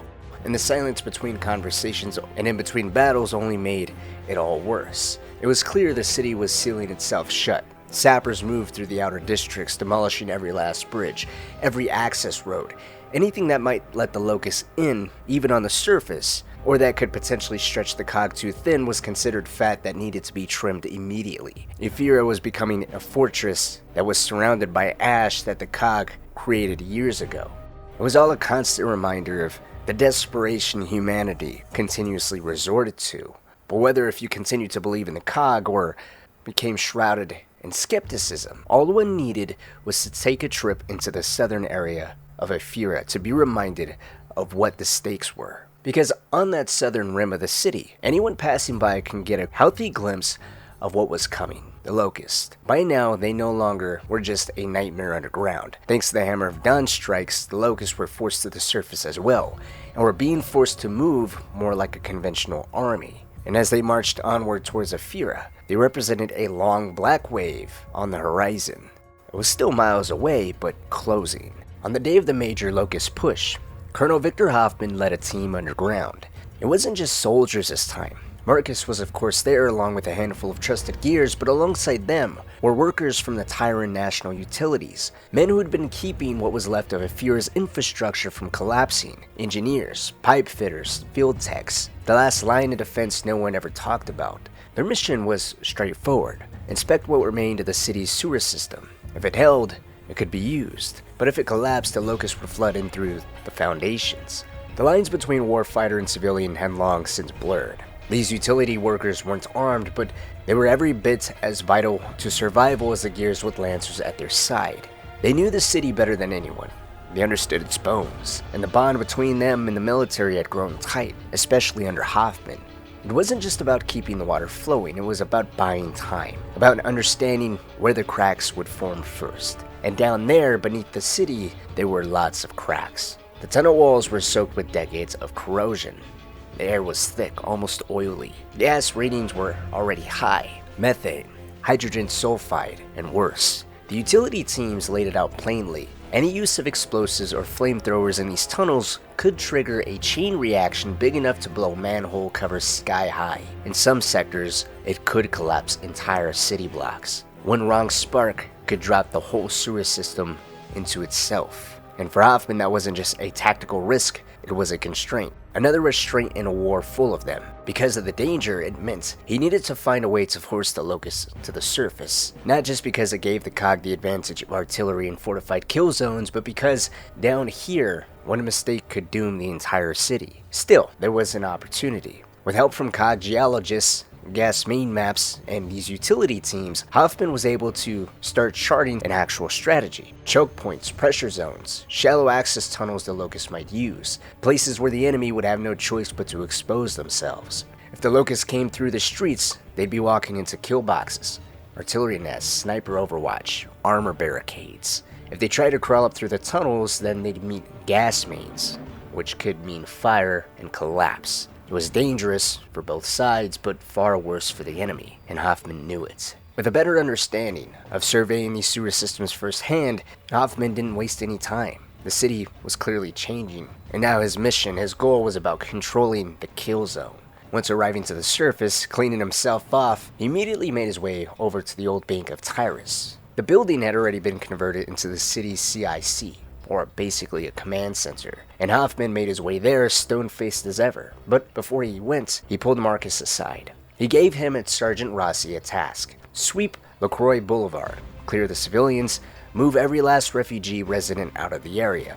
The incursion points had already been mapped out, and the last thing the Gears needed was someone frozen in fear in the middle of a fire zone, inhibiting the Gears' fighting capabilities. Hoffman gave the order. Marcus didn't hesitate. He didn't argue, he just nodded, turned, and jogged off to get the job done. It was a moment that embodied the working relationship between Hoffman and Marcus. Marcus never needed a speech, didn't ask for more details. He always understood the mission, and more importantly, Hoffman knew he'd always carry it out. It was an admiration. It was unyielding, quiet, but powerful. As Marcus disappeared into the dust and sun-drenched concrete of LaCroix, Hoffman watched him go. And for a second, he let himself think that if he had a whole brigade of Phoenixes, maybe they'd have a shot at winning this war. But back at the old Bank of Tyrus, it was a location chosen purely by chance. It was already built to resist disaster, designed to withstand everything from tunneling and frontal assault to rooftop breaches. In a city preparing to collapse, it was one of the few structures already hardened like a military bunker, and given the way the Locusts fought, burrowing, ambushing, breaching from below, it was the most natural place to turn into a command center. Once Hoffman stepped inside, he was immediately reminded of what Gears could do when left to their own instincts and their creativity. Since no one was worried about cash anymore, the bank's vaults had become staging areas.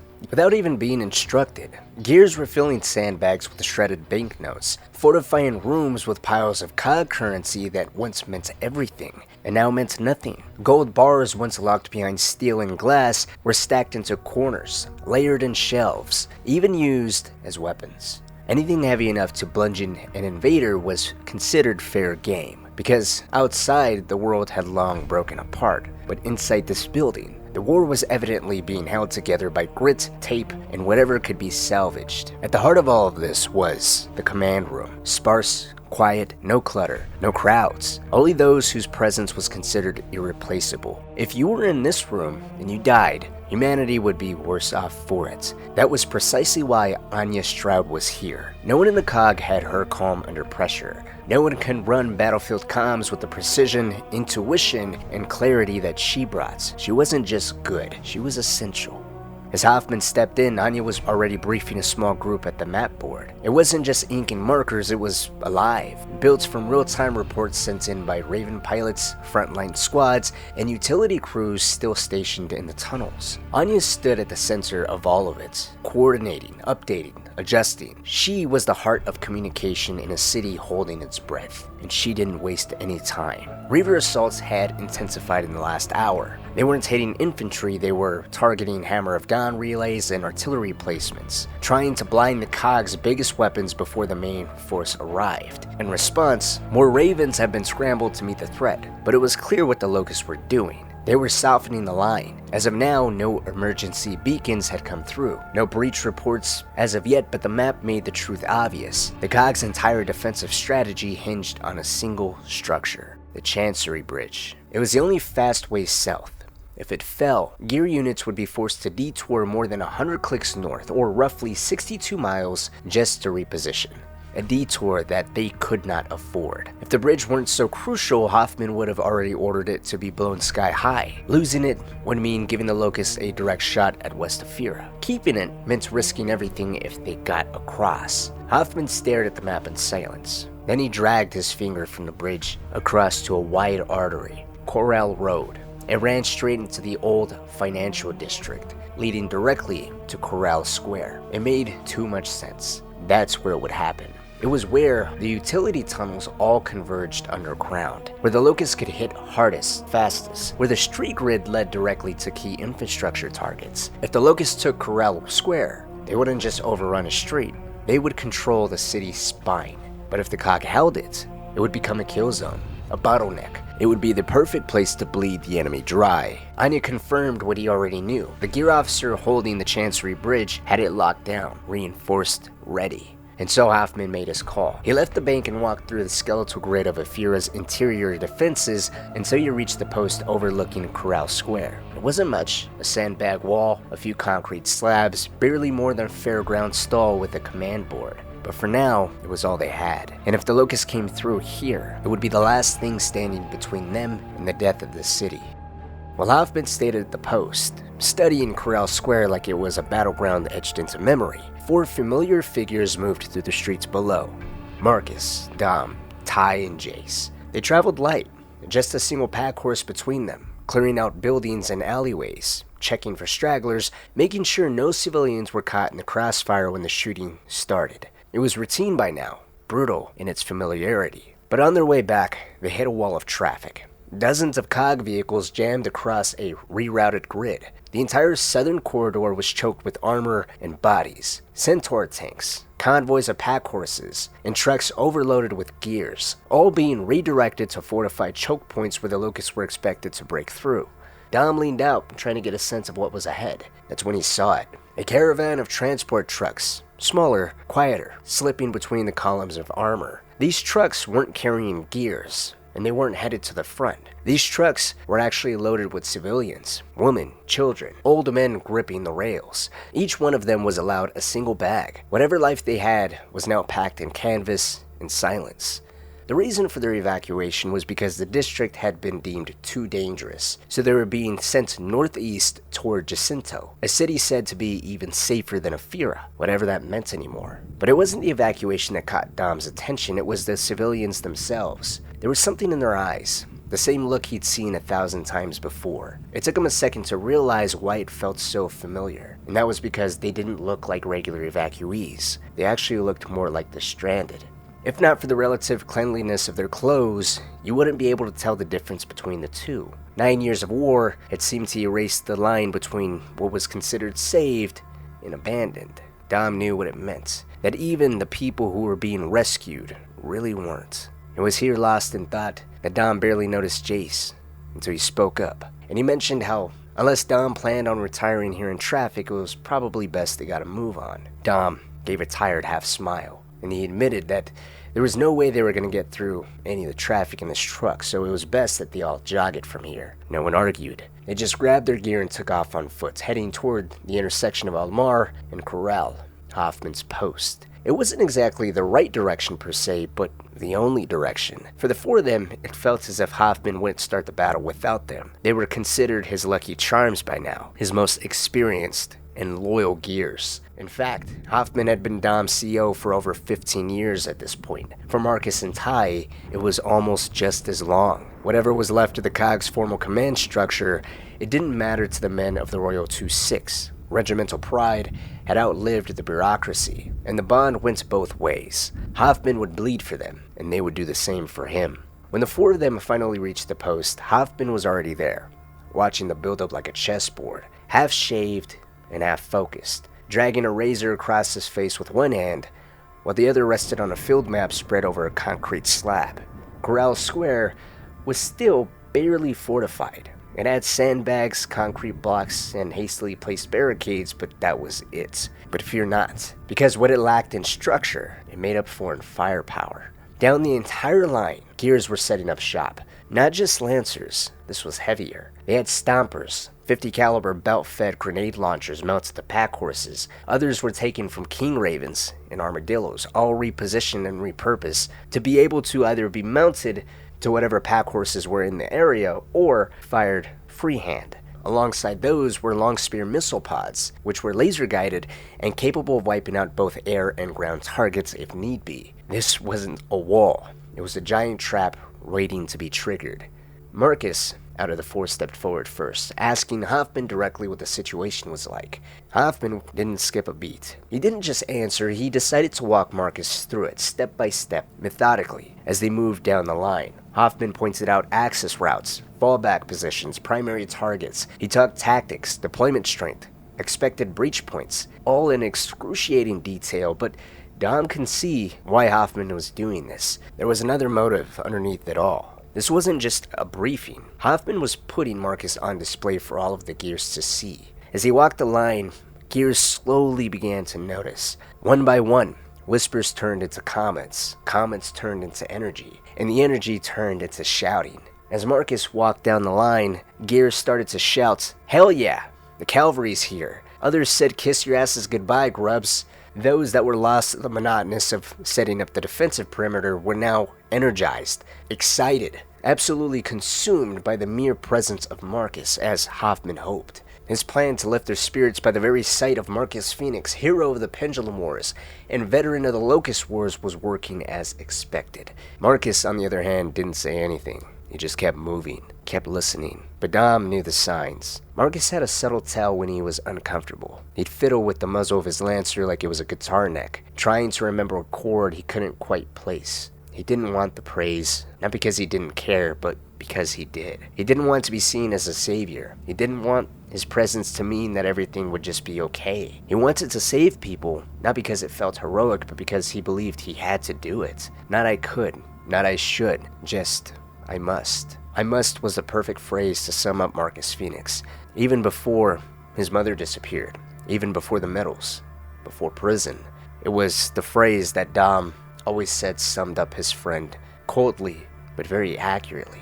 And Hoffman knew it. That's why he trusted him to walk the line, because when the locusts came, and they would, Hoffman needed every man there to believe that Marcus Fenix could stop them, even if it wasn't technically true, and even if Marcus didn't believe it himself. For the next 15 minutes, no one spoke. Hoffman kept his movements steady and deliberate. He paced the post in measured strides, surveying angles, watching gears hustle into position, correcting posture, placement, sight lines. His hand never drifted far from the butt of his sidearm or the map table, as if either might be needed at any moment. He didn't show nerves. If anything, it looked like he was slipping into something familiar. The stillness before chaos. The weight of command. Marcus stood nearby, quiet, still, eyes forward. But there was something in the way he held himself. Arms folded a little too tightly across his chest. One hand drifting occasionally to his lancer's grip. Fingers brushing the muzzle like it was some old habit he was trying to break. He wasn't twitchy, he was tense. Focused. Wound tight around something he wouldn't name. Dom knew that look. It was the one Marcus had worn on the worst days. That internal folding Dom had come to recognize. The guilt that never screamed, it just sank. Instinctively, Dom stood close. Not intruding, not pushing, just there. A steady shadow beside his friend, watching the pressure mount with no visible release. It wasn't about saying anything, it was just about being close enough to remind Marcus that someone still understood him, even if he never asked to be understood. Meanwhile, Ty and Jace posted further down the line were checking ranges, watching for early movement, making sure all gears were equally prepared. No one really said a word. The silence held until it was violently broken. A sharp burst of static cracked through the CIC radio, followed by Anya's voice, calm, precise, but unmistakably urgent. The kind of voice that only got like this when something changed fast, and it had. The Locust push was heavier than expected. Breaches had already occurred across multiple lines, and as it turns out, the main force, larger than originally believed, was moving faster, less than a kilometer out from their current position at Corral Square. This was no longer a projection or theoretical battlefield. In fact, it had just become the front line. Hoffman didn't blink, didn't curse. If anything, there was a flicker, just for a second, in his eyes. Relief, as if the waiting was the worst part. And now he could finally stop pretending this was still in the planning stage. Orders moved fast. He snapped the entire position into motion. Units to the line. Defensive patterns locked. Marcus, Dom, Ty, and Jace took formation. Between the four of them, none of them needed instructions. They had fought so long together, their formation had become a language. Every angle accounted for. Every field of fire overlapping between them. They didn't need to speak. They just remembered. They all took positions across the mouth of the square. 4 bodies anchoring a kill zone, drawn in concrete sound bags and shared memory. Everybody's rifles were all raised, their eyes trained forward. At the far end of the street sat a single manhole cover, roughly 100 yards out. Nothing stirred, at least not yet. Jace, for whatever reason, decided to kneel down, planting one hand on the pavement. All he could mutter was, "shit." Instinctively, Dom followed suit and pressed his palm to the asphalt. He could feel it too. It was a low vibration, faint, like a heartbeat underground. It was easy to miss if you weren't tuned into it. If you were distracted, armored up, preoccupied, it would pass unnoticed. But it was there, a pulse in the street, soft at first, but steady and intentional. It didn't feel like nature, it felt like a warning. Dom didn't say anything. He glanced toward Marcus, who hadn't even moved, who really didn't need to. He already knew. The tremors began to deepen, still not violent, but more pronounced. A rhythm forming beneath the ground, like the earth was bracing for impact. Then came the call. A gear further down the line shouted movement at the manhole. In an instant, all eyes locked forward on what emerged. But this movement came from something that wasn't expected. It wasn't a drone, it wasn't a cedar, it wasn't one of the known beasts or bioweapons the Locusts were infamous for unleashing ahead of their charges. It was actually rats. At first, only a few, squeezing through the cracks in the manhole's rim, twitching and darting in every direction. But then more, dozens, hundreds. A tide of fur and shrieks pouring into the street in a frenzied surge. They trampled each other, leapt over barricades, sprinted into alleys and open doors, blind, panicked, desperate. Their movement wasn't random, it was just survival in its purest form. They weren't migrating, they were fleeing. And every man in the line that witnessed that, every soldier watching felt it in their chest before they even fully processed it. Whatever those rats had seen, whatever was still underneath the concrete, was worse than anything they'd faced before. No one said a word. No one fired, they just watched. And then, as suddenly as it started, the rats were gone. Silence returned, except for the rumble beneath everyone's boots. The ground was still shaking, and this time, it wasn't stopping. The only sounds were the unmistakable clicks of Lancer rifles ready to meet whatever came up through that manhole. A violent reminder for whatever was there that humanity still had teeth, and wasn't going down without a fight. And it all happened in less than a second. The first manhole, roughly 100 meters out, bulged once, then another. Farther down the road, exploded into the air. A heavy rusted steel disc launched skyward like it had been fired from a cannon, and then came the shock wave. At first, it didn't register as one.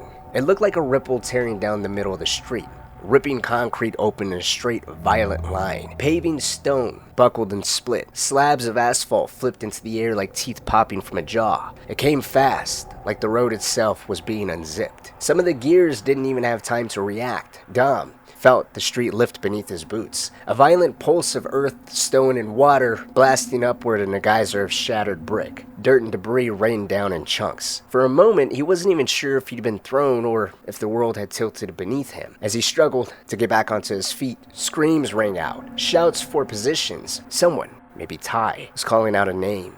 And then another gear's voice cut through the chaos, hoarse and raw. Corpser. The crater that had just formed at the mouth of the street was massive. From its center, 8 spider-like legs crawled their way over the lip. The creature was huge, obscene in scale, ripping apart the street with every movement. Its underbelly steamed, soaked with mud and filth from its tunnel. The Corpser had surfaced like a landmine designed to walk, and that was just the beginning. From beneath it, at first dozens and then hundreds of locusts poured out. Drones, clawed boots, raised rifles. They poured up from the darkness like a plague. The gears responded instantly. Stompers fired first. 50 caliber grenade launchers barking thunder from mounted pack horses. Long spears followed, streaking into the Corpser's shell with screaming trails of light. Lancer chains roared to life. Frag grenades arced into the breach. The square was immediately engulfed in fire and flame. Dust, fire, and smoke turned the cleanliness of defense into a battlefield drowning in noise. It was war in its purest, most brutal form. A street that was supposed to be a trap had become a meat grinder. And Dom didn't think, he just moved. Years of instinct took over. The first thing he did was find Marcus. His eyes flicked across the debris, through the chaos, the smoke. Spotted him, still firing from behind a low barrier. He was still up, still standing. With the confirmation that his closest, longest friend in the battle was together and still fighting, Dom snapped to do the same. He dropped to one knee and opened fire, a full sweep from left to right, stitching rounds across the heads of oncoming drones. Brass flew from his rifle like a second pulse. He slid behind a half-shattered barricade, jammed in a fresh magazine without looking. He had almost a quick outer-body experience where he realized his movements weren't conscious anymore. They hadn't been like this for a long time. His body was basically the Lancer now. Years of fighting had erased the space between trigger and muscle memory. They had fused together, and he acknowledged the sound was deafening. Wall after wall of gunfire. He felt the heat of it in his teeth, and then suddenly, it stopped. Not fully, just for a breath. A strange, unnatural pause. It was maybe 3 seconds, maybe less, but long enough to notice something that didn't belong. The street ahead of him was carpeted in corpses. Locust bodies stretched from the manhole to the edge of the COG line. Stacked, broken, bleeding, black. A trail of destruction carved by the kill zone they'd prepared. It should have been a victory, but it wasn't. The silence quickly broke again. Another wave. A full-blown charge. The locusts came in faster this time. Closer, angrier, firing without care, surging toward the line in a full frontal assault. They didn't try to flank, they didn't try to take cover. They just ran with the intention of overwhelming. And this time, they broke through. The COG line buckled. Barriers fell, gears were pulled down, screams rang out not as warnings but as endings, and the battle for Corral Square had really begun now. In a matter of seconds, the Locust breach was too deep, and too close. Opening fire became too dangerous. There was too many friendlies in the mix, too many targets moving too fast. And visibility was considered a luxury now. Thanks to the smoke, fire, and debris that was kicked up in the air, it was very difficult to see. But they weren't defenseless. And so, the rifles fell to their sides, and the chainsaws came alive. Rows of Lancers screamed with metal teeth, still ripping through flesh, fueled by desperation and fury. Gears met drones chest to chest, burying blades from collarbone to belly in wild, diagonal arcs. There was no finesse, no clean choreography, just survival, raw, filthy, and soaked in blood. Some fought methodically, others didn't. Some went hunting. Years of human pain, loss, and rage came boiling out all at once, and Dom was among them. He wasn't just fighting, he was chasing. He locked eyes on a drone breaking away from the pack and pursued without thought. He closed the gap, swept the creature's legs out from under it, and as the locust hit the ground hard, spine first before it could rise, Dom was already mid-air, landing feet first on the chest with the weight that cracked bone beneath him. Without wasting any time, he drove his chainsaw downward, straight through the drone's face, through the skull, top down, all the way until his lancer's chainsaw roared and choked on the stone beneath the locust. It wasn't about tactics anymore, it was about something else now. As Dom watched this locust scream in agony and violently shake, he whispered the names of Benny and Sylvia, his children, killed 9 years ago on Emergence Day. As bone fragments kicked back against his gloves, it stung his hands. Blood sprayed up his arms, but even when it was dead, completely, irrevocably dead, it wasn't enough for him. He took another slice and then another. It was catharsis and punishment all at once now. A moment of release that lasted only a few seconds, but it carved itself deep. He didn't want it to stop. He needed it, and for a brief flicker in time, the horror gave way to something that felt almost sacred, something he never wanted to end. It wasn't until he heard Jace shout that he snapped out of it. Gas. Upon hearing this, Dom's first thought was actually nerve agent. Chemicals. He couldn't explain why. The Locust had never used this kind of weaponry, but for some reason, his mind went there first. Maybe it was instinct, maybe it was the fear of fighting something that wouldn't bleed and could potentially kill all of them. But then Marcus stepped in, calmer but sharper. It was methane. The smell hit them a moment later. Thick, sulfuric, almost sweet. It burned the nostrils and stung the back of the throat. Whether if it was a ruptured gas main or just the concentrated emissions from ruptured sewer lines really didn't matter at this moment. What mattered was that the entire battlefield had just become a massive matchbox. One wrong spark and they'd all go up with the rest of the square. For a moment, the three of them stood still, just long enough to register it. The battle still roared around them, but for a split second, just between the three of them, the focus narrowed. They were doing their best to pinpoint the source of this leak. It was when their attention glanced back over to the E-hole, still pouring locusts into the street. Bodies climbed over bodies, drones spilled out in a tide. Did they finally notice something else stood out? A pipe. It was bright yellow, bent at a warped, twisted angle, and sticking out from the crater like it had no business being there. No one had seemed to notice it until now. That was the source of the methane. With this new threat properly identified, Marcus immediately snapped into action. He turned and extended his hand towards Jace while reminding him that he was out of grenades. He needed one from Jace. Although unsure of Marcus's plan or whatever he was thinking, Jace was never one to reject a request from Fenix, so he handed him a grenade. And by the time the grenade reached Marcus's hand, he was already moving. He sprinted a few steps forward, pulled the pin, and swung the frag by its chain in one fluid motion. He didn't even need time to aim. He had the distance judged before his arm was fully extended. The grenade sailed cleanly over the square, arcing through the smoke and disappearing down into the heart of the hole. A few drones did see it and tried to run, but by then it was far too late. The explosion was instantaneous. A column of fire and concrete punched into the sky.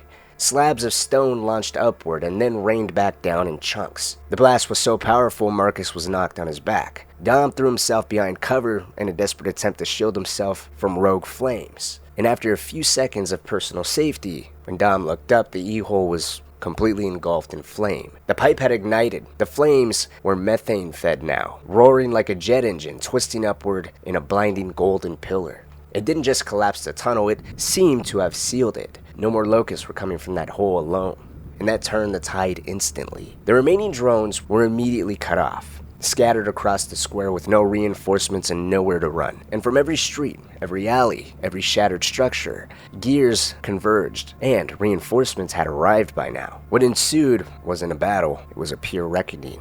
Every soldier who could still stand joined in the final push. The locusts were overwhelmed, cornered, crushed. Some tried to fight, some tried to flee, but it was all futile. It didn't matter. The response was the same. Steel, flame, fury. And in the glow of that burning crater, the last of the enemy was erased. not just defeated, erased, as if all those present were trying to get their personal payback for the last decade of their own family that has been erased.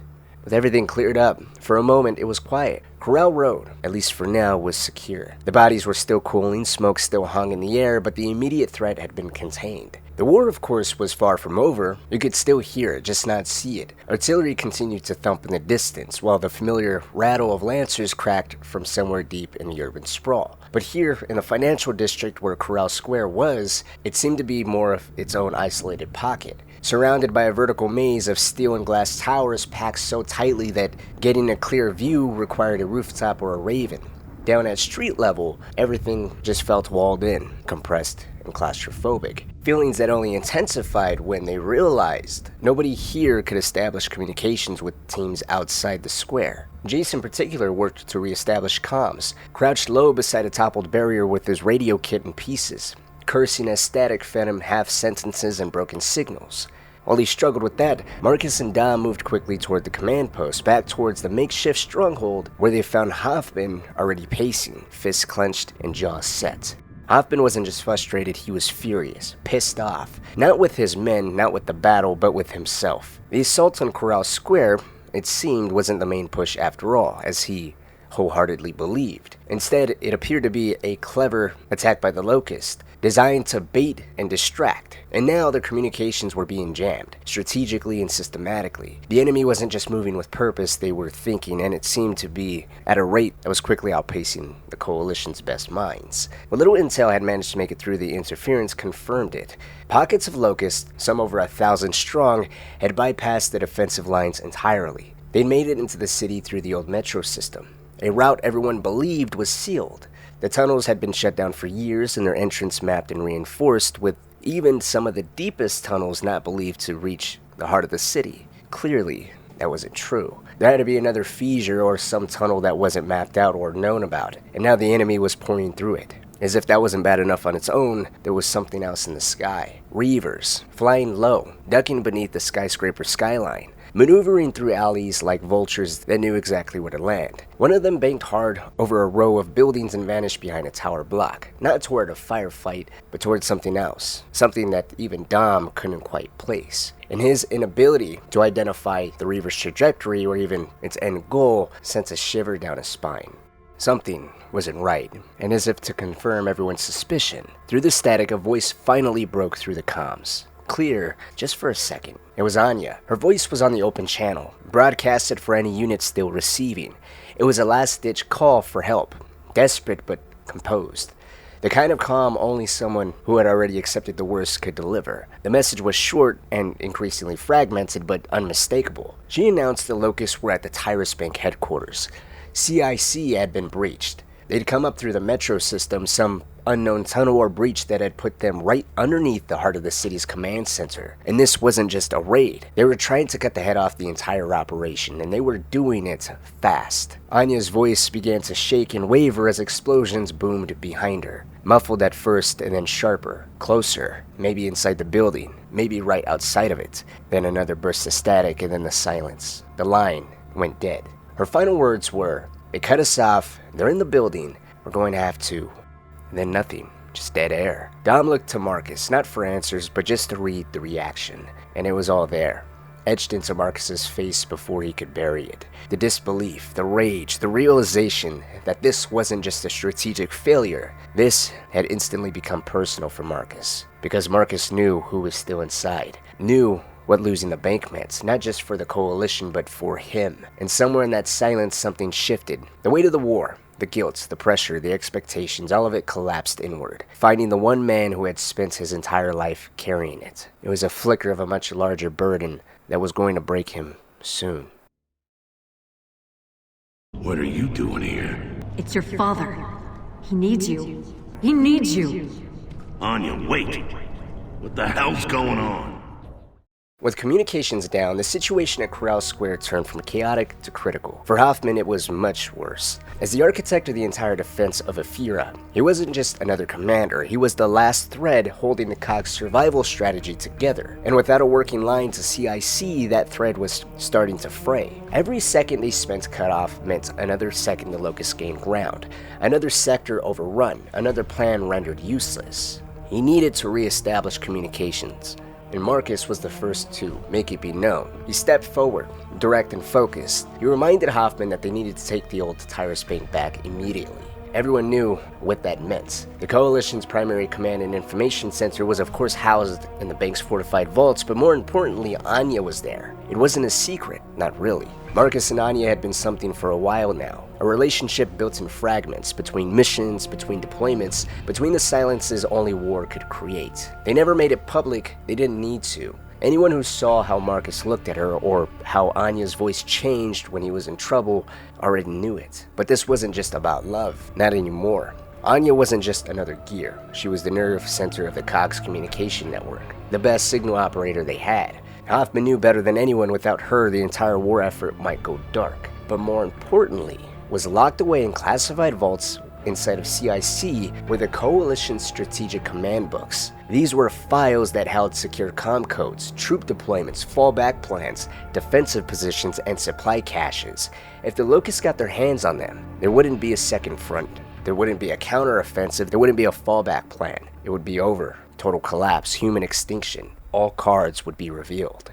And everyone knew Anya would defend those books with her life. So Marcus wanted to go, now. Hoffman didn't say no, but he didn't say yes immediately either. He needed a little bit of time. He wanted a Raven to scout the area first, to get an aerial overview, and figure out what Marcus and his team were walking into. Because right now, no one knew what was waiting at the bank. And sending Marcus, Hoffman's best gear, along with 3 of Hoffman's most loyal and battle-hardened gears, could potentially spell suicide. For them, and issue a detrimental blow to the Coalition's overall fighting force, because they all knew the quality of gears living are drastically dropping by the day. It was an important metric to keep keen attention to, and it was very much a reason as to why so much emphasis was placed on Marcus, Dom, Ty, and Jace. With no communication established, artillery reports were going missing, ground sensors had gone completely quiet, and while there were some Raven crews still active, the only hope Hoffman had was relying on those that were still fitted with Navy-grade comms. They were considered redundant systems by now that most commanders would have ignored, for the most part, until it became the only lifeline left, as this very situation called for. Hoffman's comms tech was trying to break through using whatever channel he could, desperately cycling through the previously mentioned Navy lines, police frequencies, even emergency responder bands. And then suddenly, activity, voices, shouts from Raven pilots started breaking through the noise. None of it was really clear, but enough to know they were still out there, still fighting, with enough back and forth chatter to give some semblance of hope that there was still a decent fighting force out there. But right as the radios sparked back to life, a Raven dropped into the square. Its pilot, barely older than a cadet, jumped from the cockpit and sprinted straight toward Hoffman. The pilot had only been flying for roughly a year by now. Young, green, steady. His name was Kevin Mitchell. A good guy, but full of bad news right now, because he immediately informed Hoffman that the Locusts were breaching through every central metro station. Old Exchequer, Museum Plaza, Princess Street, Forbridge. The Locusts bypassed the streets entirely, emerging from the belly of the city like rot from a wound. The COG's tank units had already been overrun. The number of grubs on the surface were rising by the second, but current estimates already placed that number at 10,000, with it growing steadily. At this news, Hoffman froze, his face drained of color. It was evident the strategic illusion of control, of containment, was now completely gone. Everything was unraveling. As if in disbelief and in some kind of trance, he barked orders at his radio operator. He demanded that he got through to every Raven crew, use whatever frequency still managed to work. Then he turned back to Mitchell and asked the only other question that mattered to him. Is Chancery Bridge still standing? Mitchell confirmed that it was, for now. But they all knew it wouldn't last very long, because if the Locusts were breaking through the metro tunnels, that meant they were already basically behind that line. It was only a matter of time before the bridge was completely surrounded and cut off, and when it fell, that would destroy the fallback route which effectively meant the spine of Hoffman's defensive strategy, the lifeline that made it so he can move gears at a rapid enough pace to quickly respond to the Locust, was the very thing that would seal the fate of all the gears currently in this section of Ephyra. In an instant, his attention was now being pulled in a few critical directions. The Chancery Bridge, establishing comms with all remaining fighting units, and attempting to save whoever was still alive at the old Tyrus Bank and securing the COG's valuable codebooks. He gave the order to his comms tech to make sure all units were aware that the new fallback plan was to the north side of Sovereign Parkway. His comms tech was to immediately establish communications with Raven crews, and then through the Raven relays connect with every ground team still in the fight and instruct them all to switch to police frequencies, because it was one of the few bands the Locust hadn't struck yet. It wasn't elegant, it wasn't even ideal, but it was the only option they had left. While the massive retreat was underway, Hoffman would instruct Marcus and his team to go south, to head to the Tyrus Bank, to find whoever was still alive and to recover whatever hadn't yet fallen, specifically those codebooks. In the meantime, Hoffman was going to take a handful of gears and go around the city and see if there's any armor he can salvage. Marcus and his squad was instructed to meet Hoffman at the only place believed to be sturdy enough for a Raven to land, the roof of the old treasury. With their orders and a rendezvous point now set, all teams spread out and immediately got to work. At the old Bank of Tyrus, Anya had sealed herself away inside the bank's vault. Now, it wasn't exactly easy getting inside of it, as you had to move to the rear of the structure, find the service stairwell, cut through the sub-basement where bricks of gold had been arranged into makeshift cover by all the gears, and then close not one but two sets of security doors. Once sealed, the vault was as close to invincible as any place left on Sarah, which effectively guaranteed her safety from the Locust, but invincible also came with a few consequences, because inside of that vault, it was pitch black, no power, no weapons, and worst of all, no radio signal. The walls were lined with so much shielding, not even a whisper of radio could get passed through it. Anya could literally scream into her mic for hours and never be heard. The only way to transmit anything was to crack the door open, and if she did that, she wouldn't be the only one listening. She would be exposing herself to all Locusts, who are within earshot or have the ability to intercept COG communications. So for now, she was safe, but really only from the Locust, because a few questions still loomed in the air. Was anyone even really searching for her to begin with? She really had no idea if anyone in Ephyra was still alive. She knew Marcus would come for her, but then that meant questioning how much time she had. There was a calmness, a stillness inside of this vault, one that could only be described as suffocating, and that triggered yet another fear within her. She began to wonder if this vault was airtight. It might provide all the cover and safety in the world from the Locust, but if it was airtight, she was screwed one way or another. From Anya's perspective, there's no telling how long she was really locked inside of the vault, but it gave her ample enough time to think about her actions, to think about what exactly led her to be inside of the vault. She began to compare herself to her mother, the famous Helena Stroud, a hero of the Pendulum Wars, one of the most courageous and fiercest warriors the Coalition had ever known. Men like Victor Hoffman and many others made sure Anya was well aware that she had her mother's nerves of steel, but Anya's lack of combat training, of combat experience, was a glaring oversight to her. It was a sore spot of insecurity, and in this moment, where she was well aware that she couldn't save the gears that were protecting her, she began to feel like she let her mom down. She wasn't as brave as she was. She didn't feel like she was worthy of the Stroud name, especially considering her mother, Helena, died saving the gears serving underneath her, a death Anya had actually heard over the comms, as it was her first mission ever. There was a lull, where she couldn't tell if she was fighting with herself or beginning to hear the voice of her mother. But whatever it was, she decided to gather the code books and make her way back to the COG line. She moved to the door and cracked it open, just slightly, enough to breathe, to catch some fresh air, and enough to listen. And then, she began to open the vault a few more inches, just enough to slip through. As her eyes adjusted to the darkness of this room, shapes emerged. At first, she recognized the pallets, stacks of currency, and then the faint silhouettes of something moving. Unaware of exactly what this was, she froze. And then she heard a voice. It was calling her name. For a split second, every hair on her body stood up, but the voice came again, more clearly now. It was Marcus. He instructed Jack to provide some light and to sweep the room, and without a moment's hesitation, Jack immediately shined a light on Anya. blinding her. When the light moved aside, she caught a glimpse at the way Marcus looked. For a second, it gave her an idea of just how strangers viewed Marcus. His massive frame, shadowed eyes, weapon drawn and covered in grime. He looked terrifying, like something that had survived too long in a place no one was really meant to. For a second, he wasn't her typical savior, more so a low-graveled tower, a soldier sharpened by too many losses. Marcus stepped forward, lowering his weapon, and asked if she was alright. His voice was calm, quiet, but with that low edge of concern only she ever picked up on. Anya tried to answer, but the words stumbled out.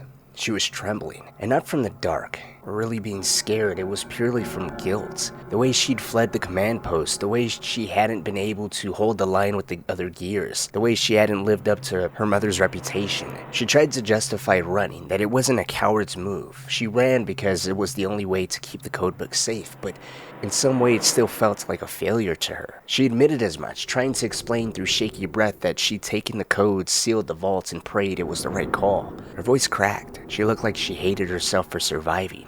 But Marcus didn't let it hang. He stepped closer, steady and sure, and told her she did good. It wasn't just reassurance, it was permission. She didn't have to carry this alone. She was okay.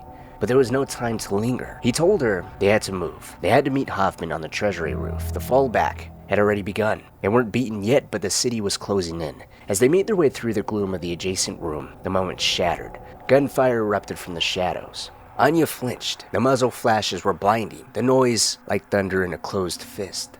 Marcus shoved her behind the nearest pallet of bills and threw his body over hers to shield her. She could feel the weight of him, hear the rapid rhythm of his breathing as he opened fire. This wasn't just war. To her, it was chaos incarnate. And for the first time, Anya wasn't just hearing it over a radio, she was actually witnessing it, breathing it. The sweat, the oil, the cordite, the metallic sting of blood and gunpowder in the air. Everything was too loud, too fast, too violent. She glanced past the crates in time to see Dom, sweet, innocent, calm Dom, yelling at the top of his lungs as his chainsaw revved to life, burying it into a locust drone while shouting with the rage that didn't sound human.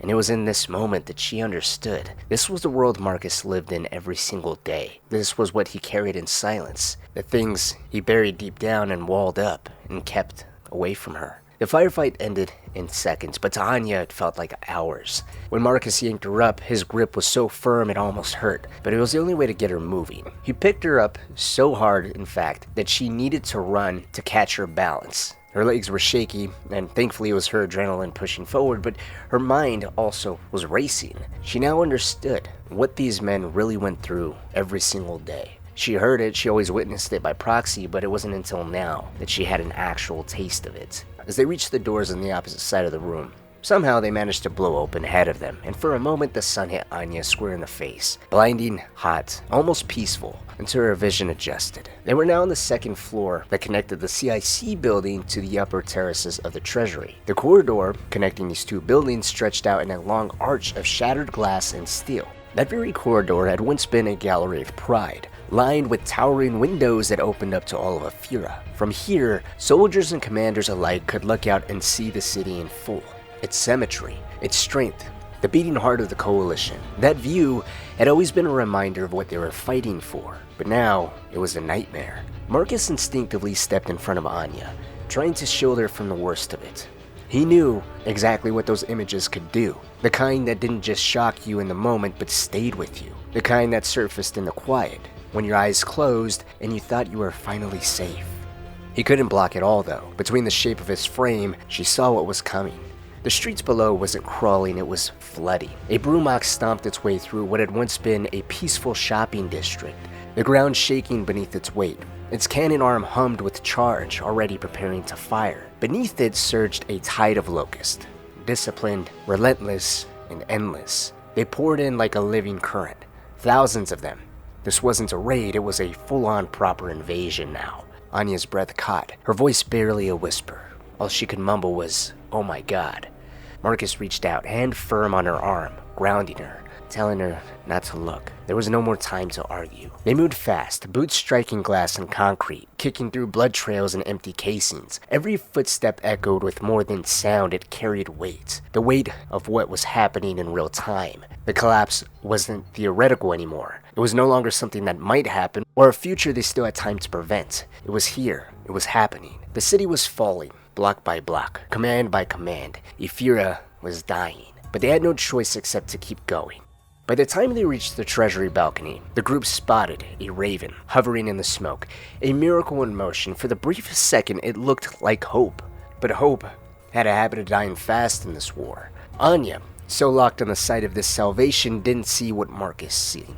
A reaver, low and fast, angling itself like a living missile. Its screech cut through the sky as it hurled forward, intent on ramming directly into the raven. Marcus, without thinking, launched himself onto Anya, dragging her down just as metal tore into metal. The reaver collided with the raven in a fiery explosion, sending it spinning wildly into the side of the building. Its rotors caught the edge of the balcony right where Anya had been standing. Had Marcus waited or hesitated just a second, Anya would have been torn apart, decapitated by the blades, or yanked into the fireball that bloomed as the raven crashed into the pillar behind them. It really wasn't that much of a rescue, it was more so a massacre narrowly avoided. One that he acknowledged by apologizing to Anya, but commenting that it was better she dealt with a few bruises than losing her head. Considering the raven had been ripped from the sky like it was nothing, they were brutally reminded of the reality they were still trapped in. There would be no clean escape, not unless they took control of something, anything. Whether by reclaiming the skies or bringing down enough firepower to punch their way out, they needed time. Time to evacuate, time to survive. And that meant one thing. They needed the Hammer team. A unit of gears had been stationed nearby, equipped with one of the last functioning handheld targeting devices for the Hammer of Dawn. By now, most squads had already been falling back north. And that was evident to Marcus because from where they stood, they can see other ravens taking off in every direction, rising through black columns of smoke and dodging through small arms fire. Without the hammer device and no other gears around to support them, their escape would pretty much be banked off of a prayer. The raven they had wasn't invincible. One well-aimed shot from a reaver, a flurry of locust anti-air, even scattered small arms fire can be enough to knock them out of the sky. But if they could find the hammer device, if they could call down orbital support even just once, it might buy them just enough breathing room to get out. And that's when Jace was the first to see it. Not far below, just one rooftop beneath them, lay the bodies of the Hammer team. The gears hadn't made it. Their final stand had been silent, unseen, but not in vain, because just a few yards from their corpses, the handheld device still lay intact. Their deaths had carved a path the living could walk. The blood they spilled was the price paid for someone else's salvation. And so Marcus dropped down to the rooftop. He stood over their bodies for a second, as if just long enough to honor the fallen. He reached down, pulled their COG tags free, and then grabbed the device. As he did, he quietly slipped something else into his belt pouch. It was the optic lens, something that was essential for the Hammer's precision targeting. That tiny piece of hardware was everything. Over the years, the Hammer satellites had grown more and more unreliable. Without maintenance crews, without a functioning relay infrastructure, each satellite lost was like losing an eye in the sky. And now with most of them silent or scattered across debris-filled orbits, even the chance to reach one was incredibly rare. The handheld wasn't just a weapon, it was a voice. The only way to communicate with the dying constellation still circling above. If they were lucky, one of those eyes would still be watching.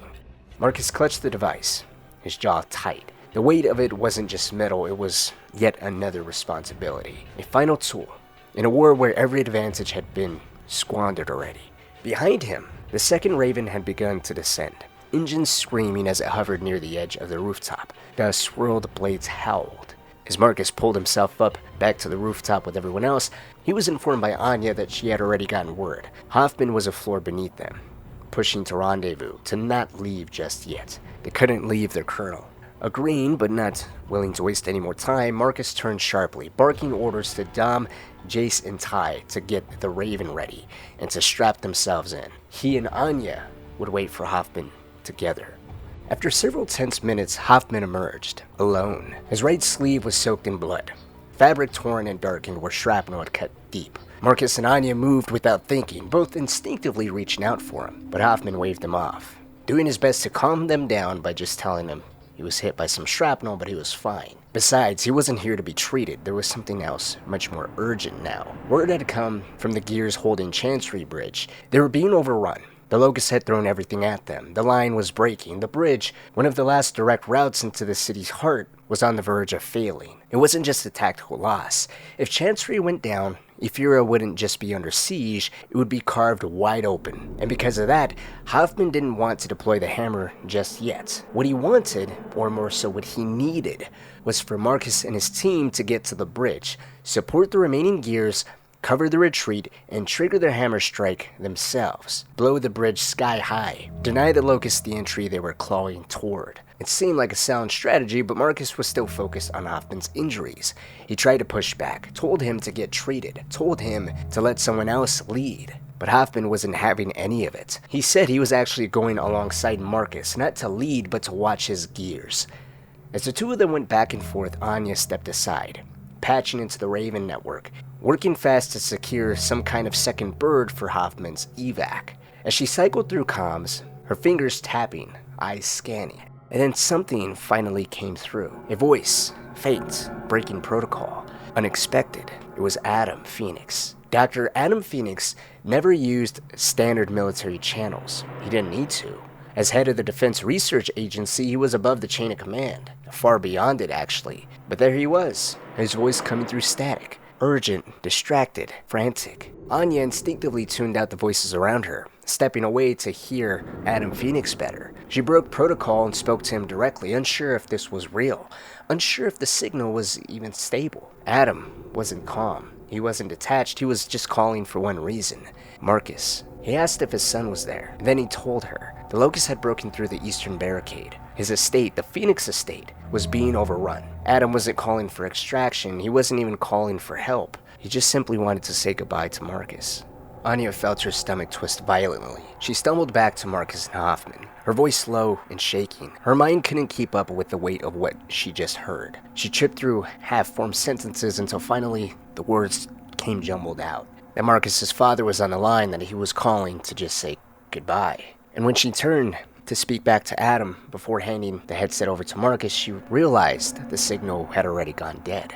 Marcus stared at her, silent, stone-faced. Hoffman stood frozen opposite of him. The rooftop, the battle, the hammer, none of it mattered now. Marcus looked straight through Anya, not at her, as if she wasn't there anymore. Something inside of him slipped.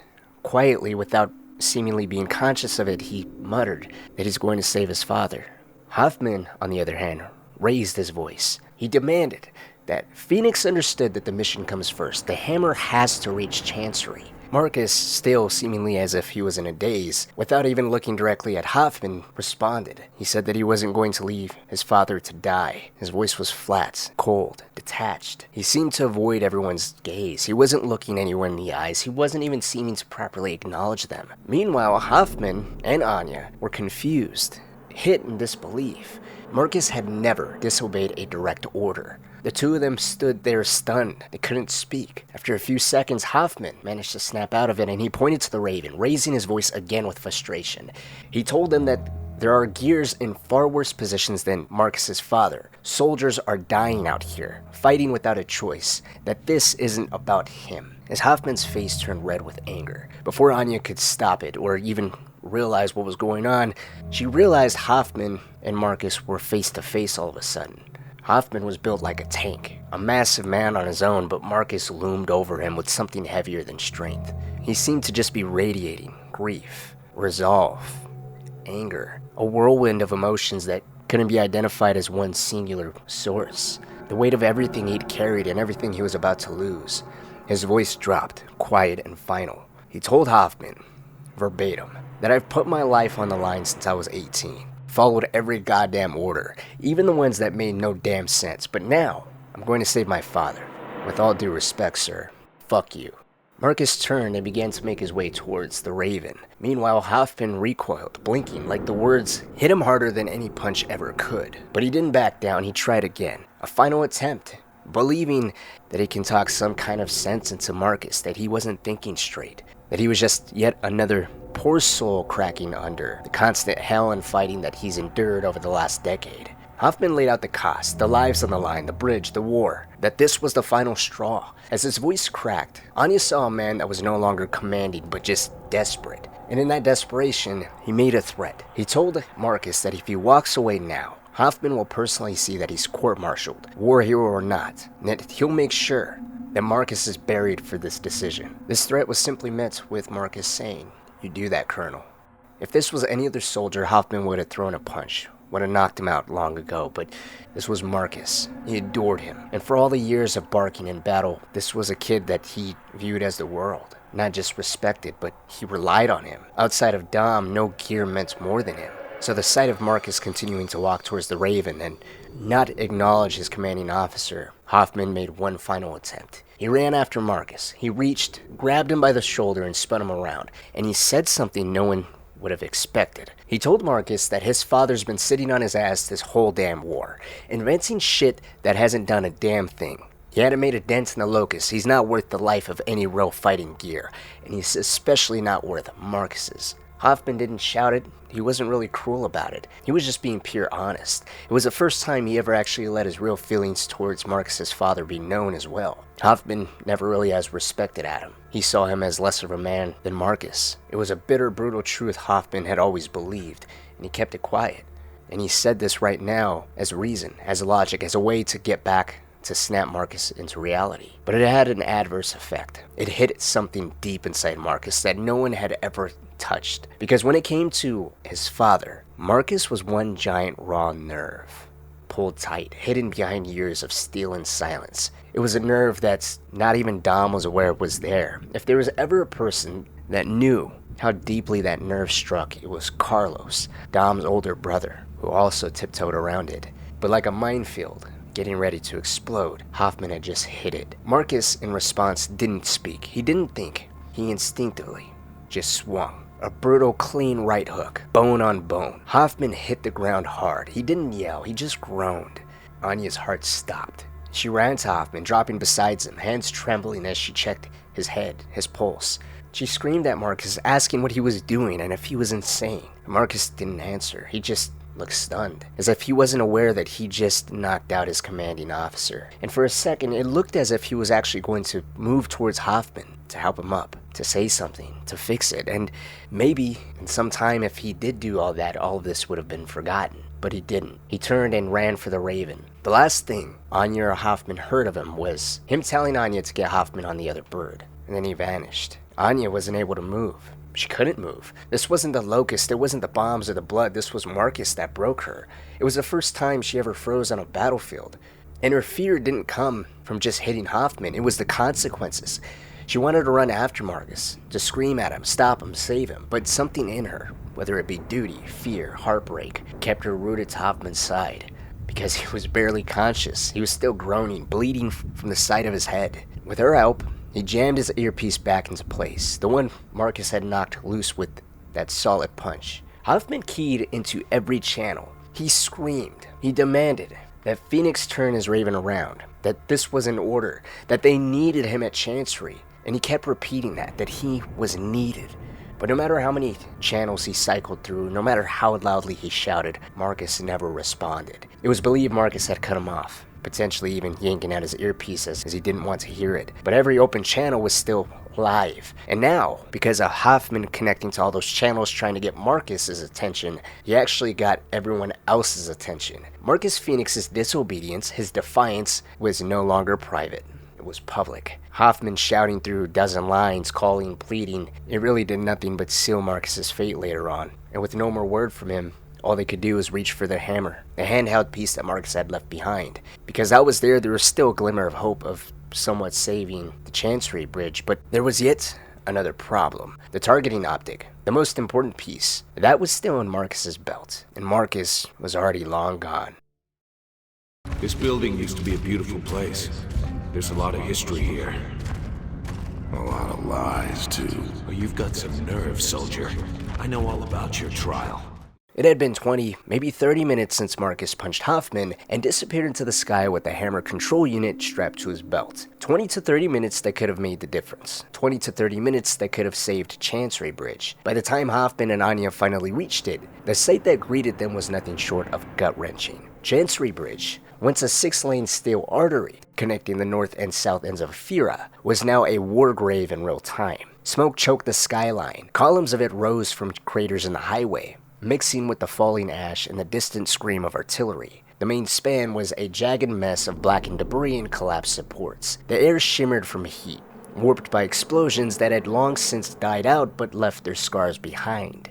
Hoffman couldn't even make out where the COG's defensive line had originally been. The battlefield had long been erased by now. At first he thought the gray masses clogging the lanes were ruined barricades, burned out vehicles twisted in on themselves. But then they started moving. It was thousands of locusts that were flooding the bridge, a tidal surge of bodies pushing through the span like they owned it. On the north side, Brumox and armored drones burst through the toll booths, ripping through the last checkpoints now meaningless. A Centaur tank lay upside down in the waters below, half submerged, with its wheels still spinning slowly. There were no signs of gear bodies. If any had fallen, the current would have carried them downstream, erasing the last evidence of their stand. Still, there were no COG units in sight, no Lancer fire, no formation. There was nothing. Then through the roar of rotors and wind, Hoffman heard it. Sharp bursts of small arms fire, Lancer rounds, grenade launchers, not many, but enough to signal that there was still some fighting. He scanned the bridge again, desperate. It was only when he followed the path of a single grenade round arcing through the smoke that he found them. It was high up, perched on the suspension towers, that the last remnants of whatever units clung on. A handful of gears dug in and desperate, clinging to the suspension cables. They were dangling, picking off locusts from the high ground with long shots and lancers, fighting like hell, but doomed. On the southern edge, the locusts just kept coming. The bridge wasn't just lost, it was being swallowed in real time, and Hoffman knew what had to be done. He had to make the call to detonate the bridge, even with his men still on it. He tried to justify it to himself, told himself they were dead anyways, that there was no scenario where they would survive. And if he didn't blow the bridge now, thousands of locusts would reach the interior routes of Ephyra. They'd overrun the last convoys that were desperately making their way towards Jacinto. They'd tear through the straggling gear units still retreating. He had to sacrifice his men, so he ordered his pilot to take him to the southern pier. He was going to finish this himself. But without the targeting optic that was still in Marcus's pouch, he'd have to hold the hammer device steady manually, as it had no capability of locking on to anything. This gave him no margin for error.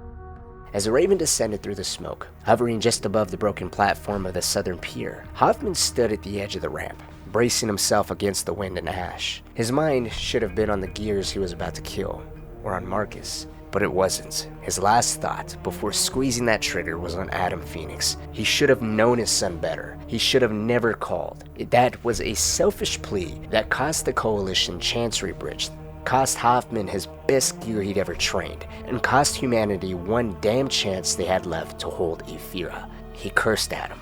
This was the responsibility of the head of the Defense Research Agency. It was his fault, but it would be his son that would have to pay.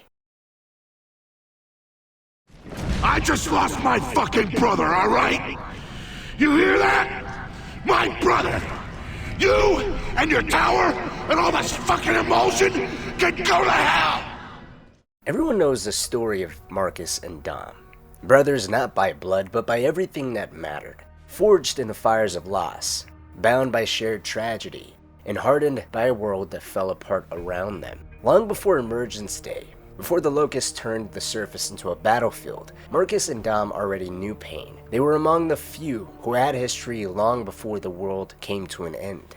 Lifelong friends who grew up side by side. One, the disciplined son of a Cold War hero. The other, the youngest brother in a family that had already given way too much to the COG. When Marcus was thrown into prison for abandoning his post, a desperate failed attempt to save his father that cost other gears their lives, he was branded a traitor, forgotten, shamed, left to rot, but not by Dom. Dom stood by him, always.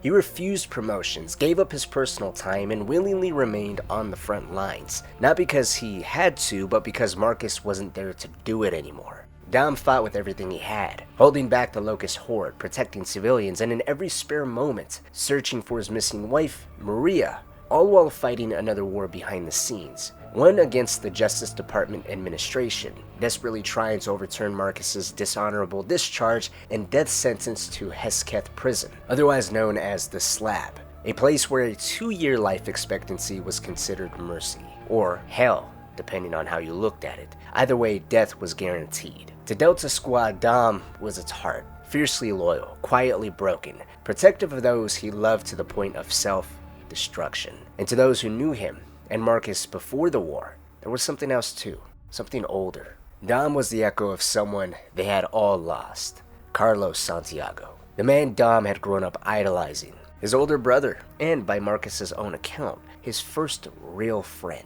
Carlos was everything Marcus wasn't, and everything he needed. Where Marcus was quiet, Carlos pulled him out of his shell. Where Marcus shut down, Carlos pushed him to talk. He was the one who encouraged Marcus to try and fix things with his father long before the relationship ever became irreparably strained. Carlos was warmth, the kind of friend who never asked questions, never made you beg for help, he just showed up. And from the moment they met, Marcus was immediately family to him. Carlos made it clear, and he did his best to hammer it into Marcus's head every opportunity he got. And that was that Marcus Fenix was an honorary Santiago. He didn't have to earn it. He didn't have to ask for anything.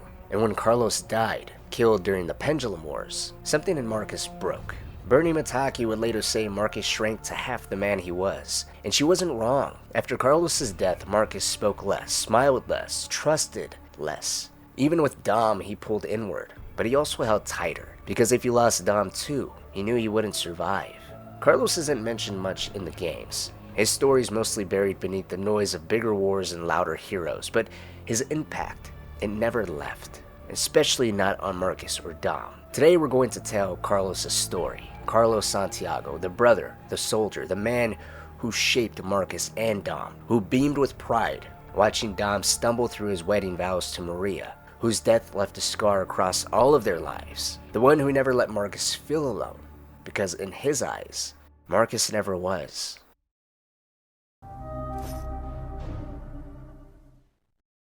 Carlos Santiago was born in Ephyra, the beating heart of the coalition of ordered governments, during the 50th year of the Pendulum Wars, a war that had consumed generations, a war where humanity bled itself dry over the promise of emulsion, that precious energy source that turned brother against brother and nation against nation. His parents, Eduardo and Eva Santiago, were like many across the world, ordinary people trying to raise a family in the shadow of endless conflict. But Eduardo was no stranger to that war. He was a gear, a soldier of the coalition, who had marched, fought, and survived through the mud-soaked killing fields of the UIR front lines. And when he came home, he didn't bring back glory or medals, he brought back lessons. Eduardo raised Carlos with quiet strength and unwavering principles. He taught him that doing the right thing mattered, even when it wasn't easy. That people should be made to feel welcome.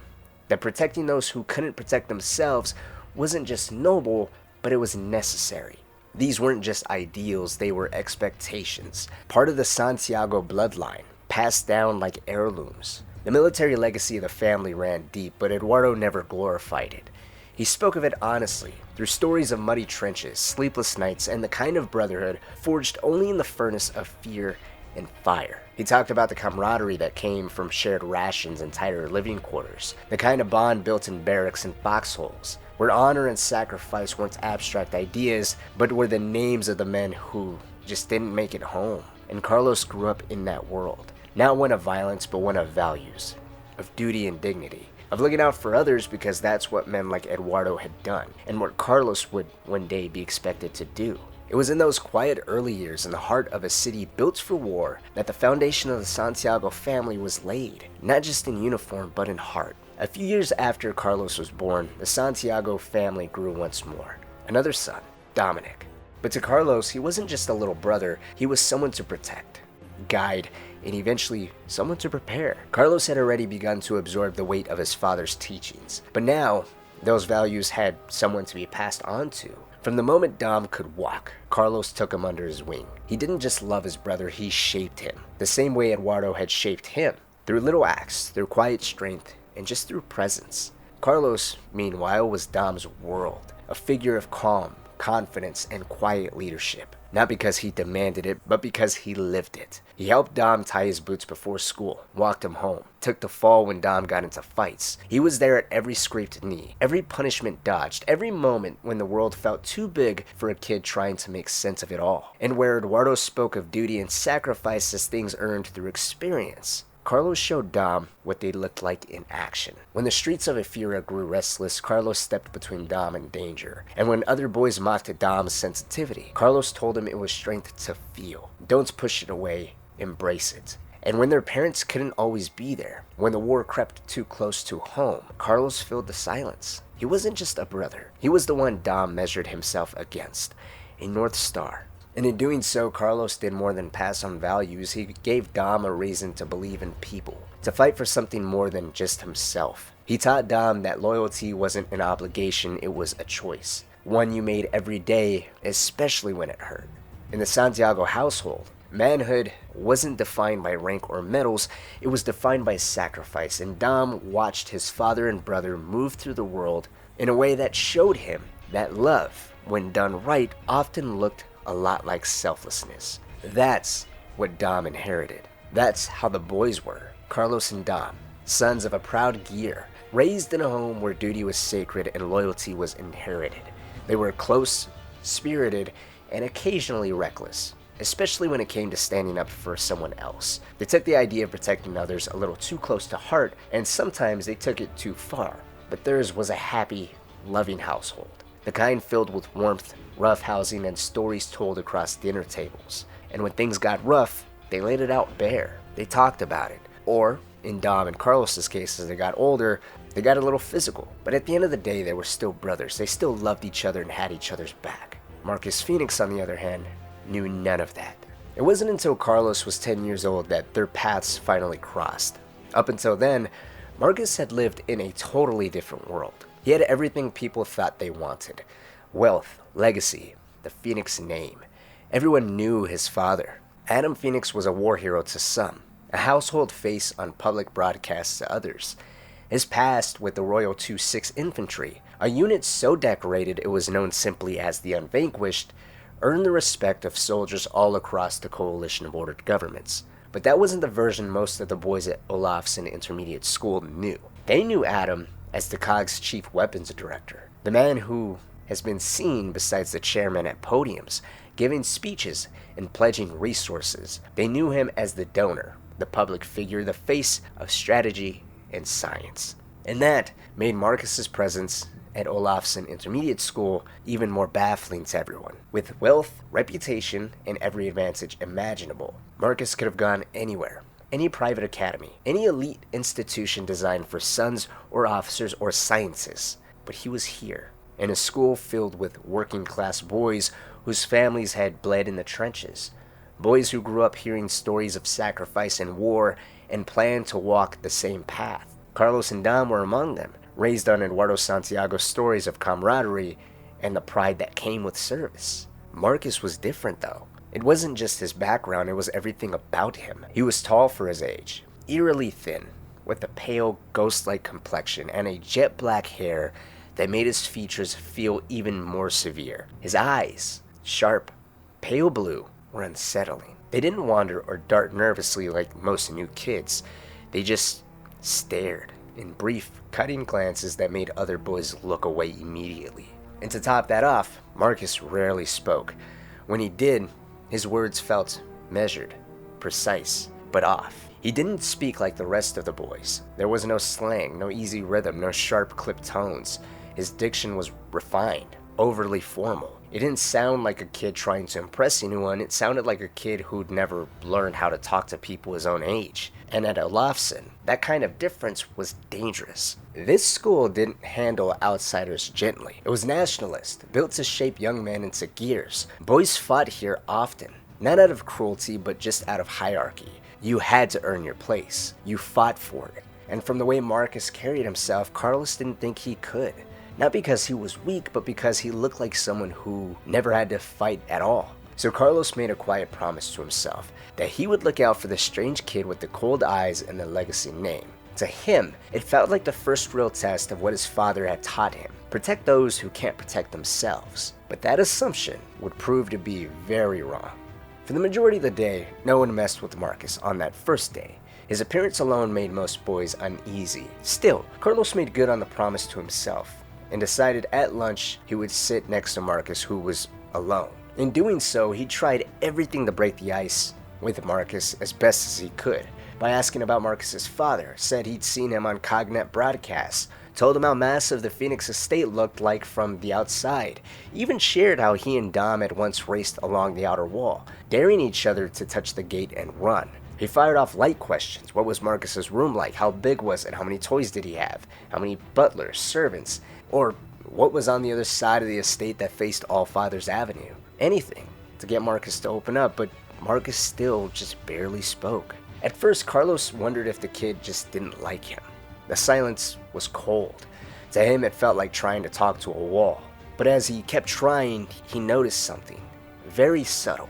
Every time he said something genuine, when he mentioned Dom or how proud he was to carry on the family legacy as a gear, he caught the smallest reaction, and that was Marcus would blink just a little too fast. His eyes would shift, processing, reflecting, and that's when Carlos understood. It wasn't that Marcus didn't care. He just didn't know how to respond. He wasn't cold, he was unfamiliar with conversation, with connection, with kindness. Marcus wasn't used to someone sitting beside him just because they wanted to.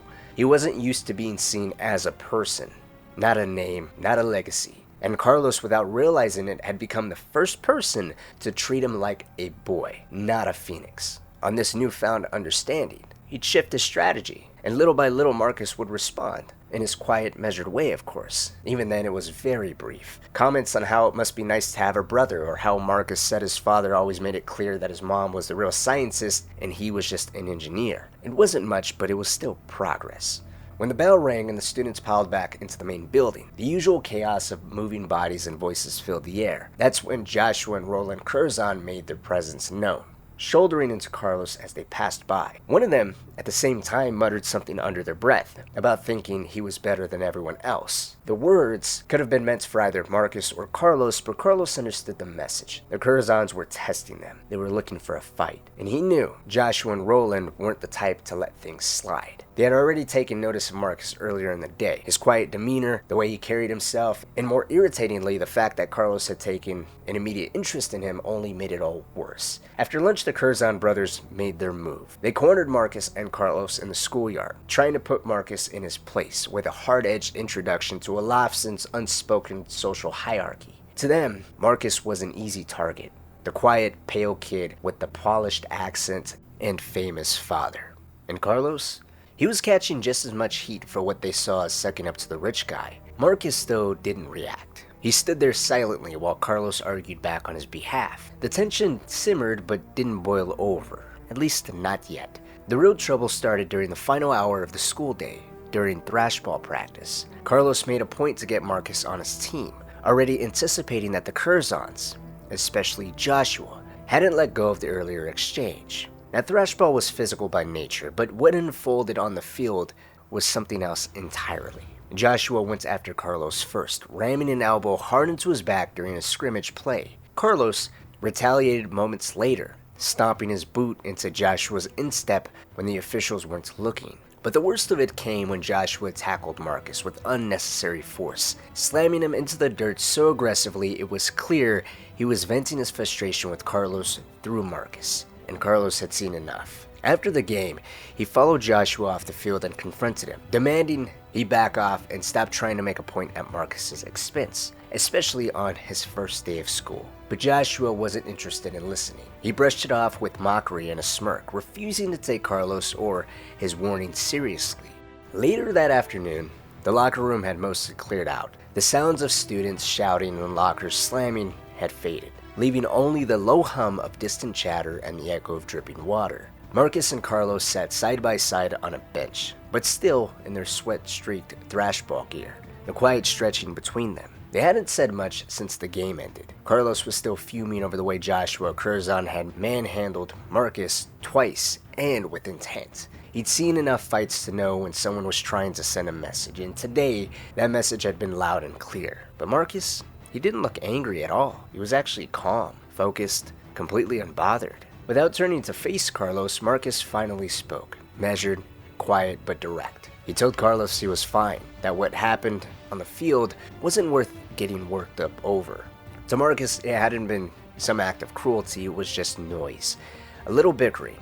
Boys throwing elbows, testing each other. It hadn't registered as anything more than just a scrap. Certainly not something worth dwelling on. He endured worse things in quieter ways. There was no submission in his tone, no wounded pride or simmering fear. He accepted the day's events not because he had to, but because he could. Strength through restraint. But Carlos couldn't see that. Not yet. To him, Marcus was still the quiet, pale kid sitting alone at lunch. The one who didn't push back when shoved, didn't shout when provoked. Carlos couldn't help but interpret it as passivity, and that rubbed him the wrong way even more. He didn't understand it, but part of him, in a way, did respect it though, even if he didn't quite know why. What Carlos did know was simple. Whatever Marcus thought, however he chose to handle things, he wasn't going to be left alone to deal with it. Not if Carlos had anything to say about it. And as Marcus and Carlos stepped out of the locker room and into the open schoolyard, the late afternoon sun casting long shadows across the cracked pavement, Carlos already knew what was coming.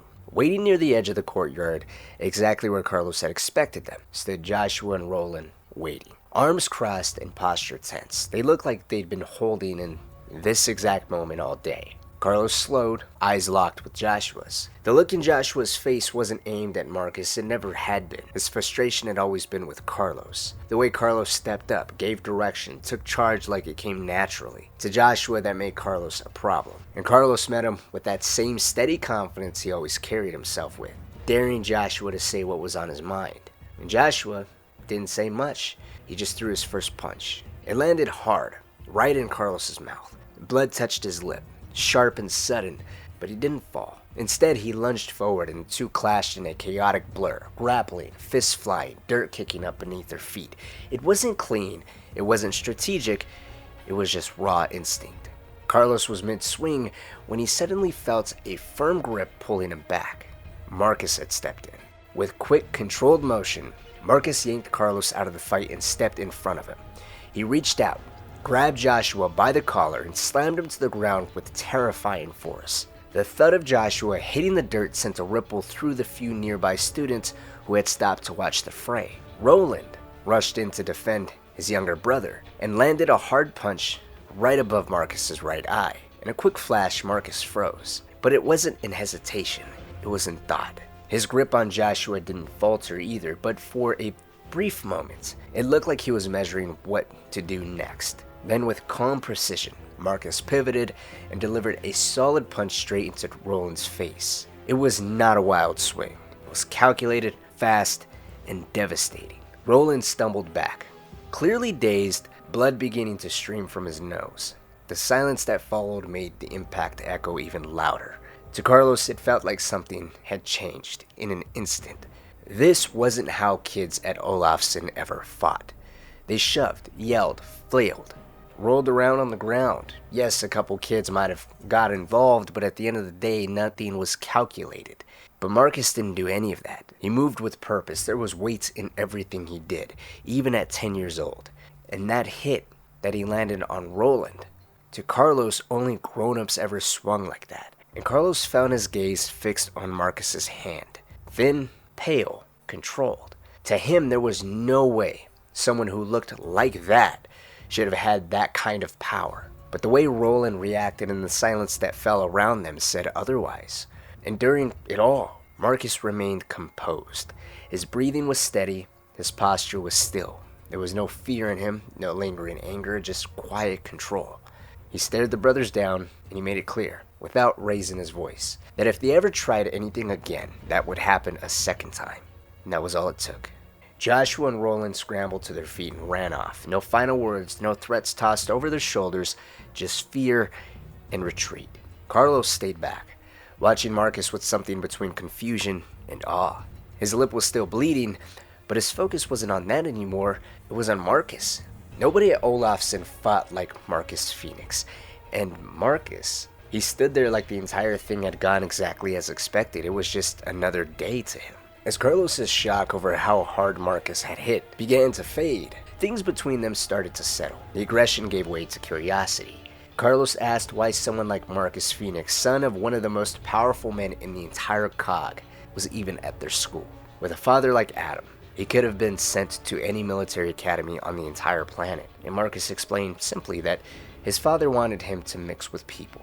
In response to that, Carlos, half laughing through his sore jaw, made a joke of it, so normal people like him and Dom. It was light teasing, but Marcus corrected him. That wasn't what he meant. It wasn't about being better or different or being surrounded by normal people. He just didn't spend time around anyone. Being alone was just how it had always been.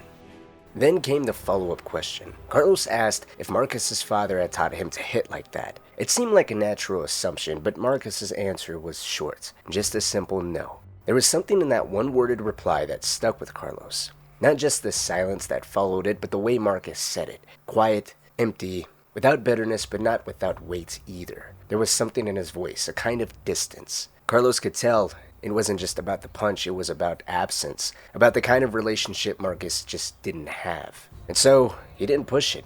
Instead, he pointed out that they backed each other up, just like friends should. First he for Marcus, and then Marcus for him. That was how it was supposed to be. Marcus wouldn't react at first, but when he finally did, it wasn't directly in response to what Carlos had said. Instead, it was who Dom was. And Carlos told him it was his little brother, 8 years old, full of energy, always around. Marcus can have him whenever he wants.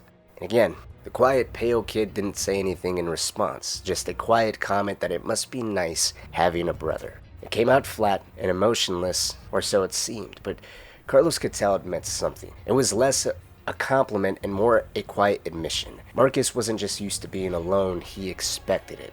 The moment passed without much more being said between the two of them, but something had changed. Carlos knew it, and though Marcus probably wouldn't say it out loud, this, whatever it was the start of something new. And he thought Marcus would forget about the day, but a trait Marcus never seemed to lose was his sharp memory. The next day, Marcus would arrive at school with a black eye, right where Roland hit him the day before. But even with the black eye, it was clear he was much more comfortable than he was the day before, as if he really did belong here now. The Curzon brothers and everyone else had taken note of what Marcus was capable of, and although he was still quiet and reserved, from that day forward, no one dared mess with Fenix or Santiago ever again.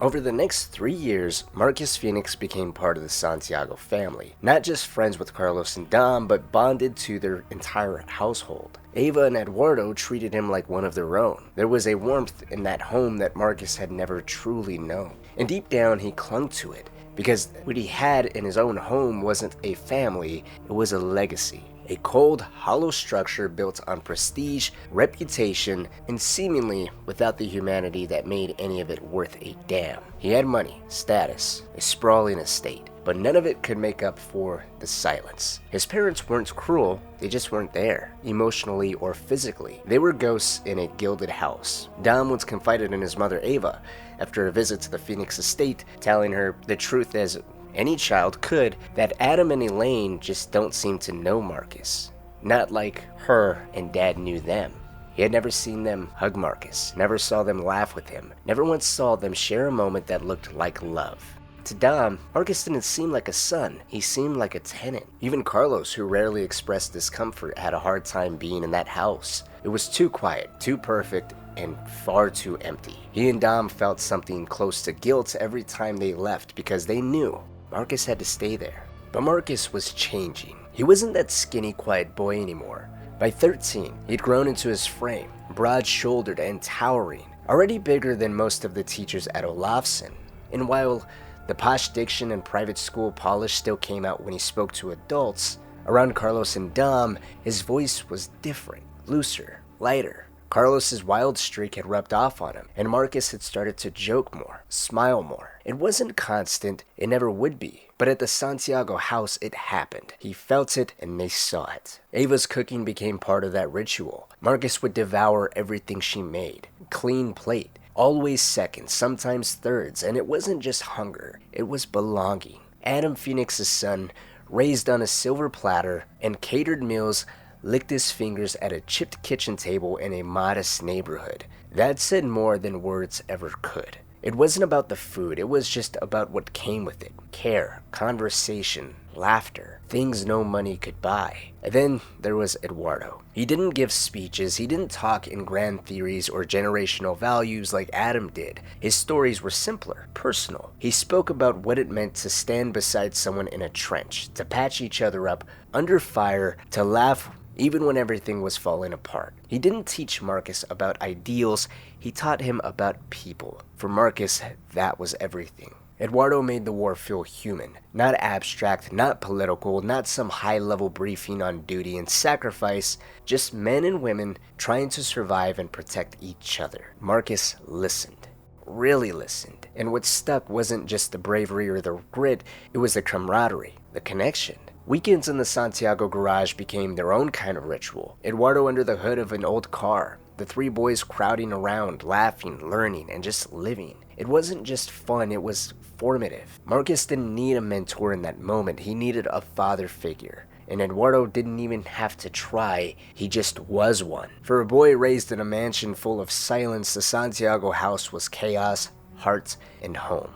And in that space, between Carlos's relentless energy, Dom's loyalty, Eva's warmth, and Eduardo's quiet wisdom, Marcus found the thing he didn't even know he was searching for: family. As long as Marcus was willing to come over, the Santiagos welcomed him. The door was always open. Their table always had room. It's why, looking back, you could argue these were the happiest years of Marcus Fenix's life, and you would probably be right, but it didn't last. One afternoon, while Marcus was in the garage with Eduardo, Carlos, and Dom, hands greasy, laughter easy, Eva stepped in. She told Marcus that he had a phone call. Now that alone was strange. Marcus never got calls there, least of all from his father. Eva guided him inside and quietly asked Carlos and Dom to just give him his space. Said he needed it more now than ever, and more than ever before, he would need them. She didn't say much more until after Marcus left in one of those polished black cars that didn't belong in their neighborhood,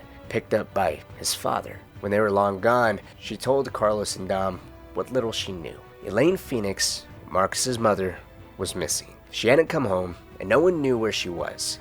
Adam hadn't offered much details, just enough hesitation in his voice to know that it was bad. Eva told her boys not to push.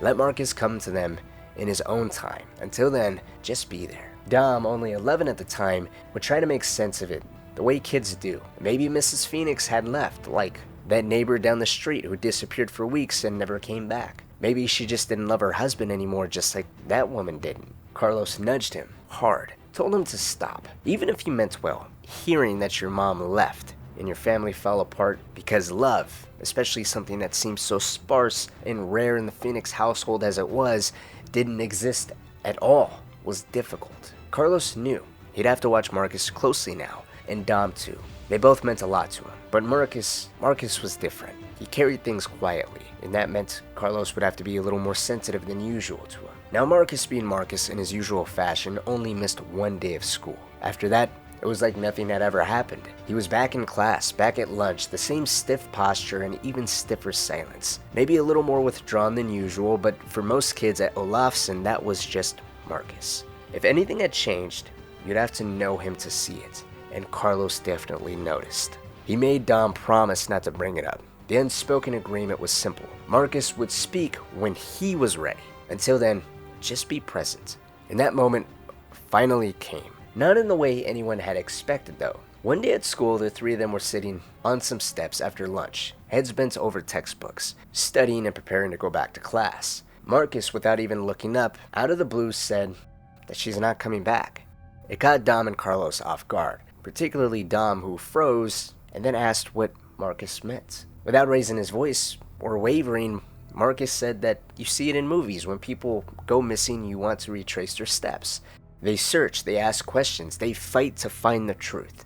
Marcus wanted to do all of that, but Adam wouldn't say anything. Not where she went, not what happened, gave no insight on where they can begin. He just shut Marcus down. Pure silence is all Marcus was getting. And that silence, that's what hurt the most. Marcus believed his father knew more than he let on. He felt it. And the only reason he could imagine for being kept in the dark was that the truth was worse than the silence. Maybe she left, maybe something had happened, maybe it was his fault. He never said those exact words, but Carlos saw it on his face. The guilt, the shame, that sinking feeling that only a kid could carry. The belief that somehow you did something to make someone disappear, without even knowing that you inspired that.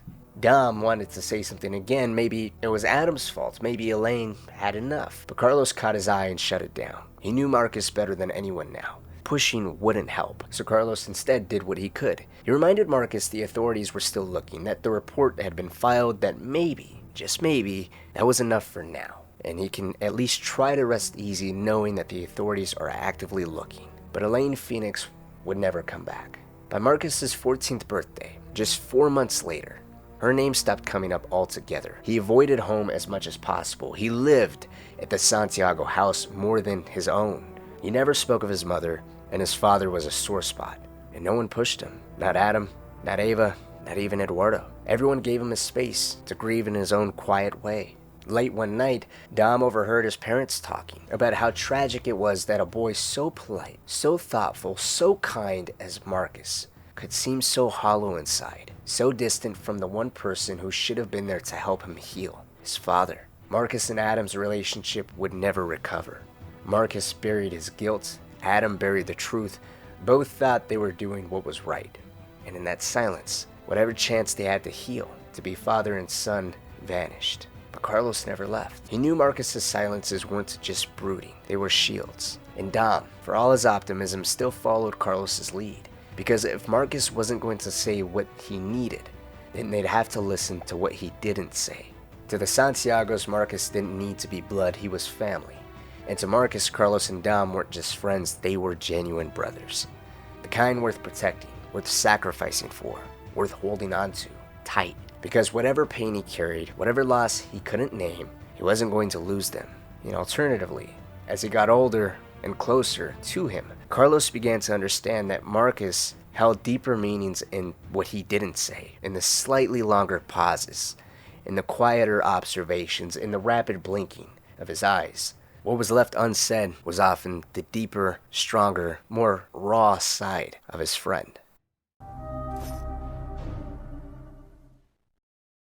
Over the next 4 years, the distance between Marcus and his father only grew. Whatever was left of their connection had eroded into formality. Two people occupying the same house, speaking the same language, but living entirely separate lives. Meanwhile, the bond between Marcus and the Santiagos only deepened, especially with Carlos. By now, Marcus and Carlos were both nearing 18. Carlos had received his full COG-issued uniform and was scheduled to ship out to basic training in just a few days. Dom was still back at the Santiago household. He wasn't in a position to support Marcus the same way Carlos was this specific day, and that was because his life had just changed in a way none of them had seen coming. At just 16 years old, Dom was going to be a father. The girl from a few houses down, the one he'd fallen for the moment he first saw her at just 10 years old. Maria was pregnant. While Dom stayed home to break the news to Eduardo, Carlos was across the city, climbing the stone steps of the Fenix estate in full gear uniform, awkwardly adjusting to the weight of it all. Marcus teased him from the top of the steps, laughing as Carlos fumbled his way up in what looked more like a crab walk than an actual march. Carlos played along, smiling through it, but they both knew this wasn't a casual visit.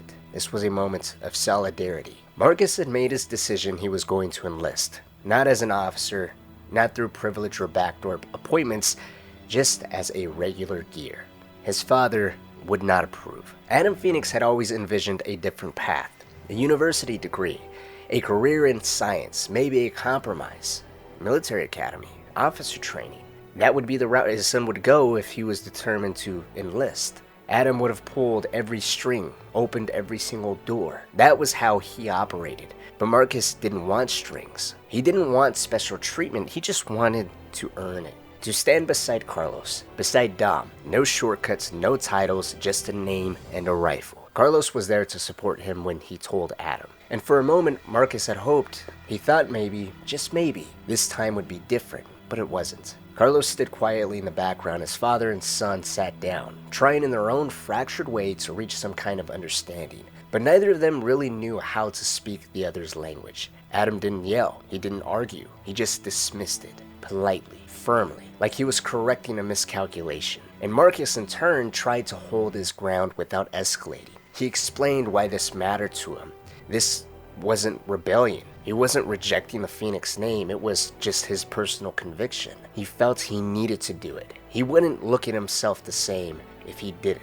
At one point, he even said something uncharacteristically earnest. He told Adam not to worry, that he'd give it everything, 110%, that he'd come home, and that he would make his dad proud. It wasn't bravado, it was a plea. Because beneath the stoic front, Marcus was just still a kid looking for his father's approval. He didn't want it handed to him, he wanted to earn it, just like everything else. But Adam didn't hear that part, or he just didn't know how to respond to it. He glanced at his watch, apologized, because he had to leave. He was late for a lecture at LaCroix University, a guest address on scientific ethics.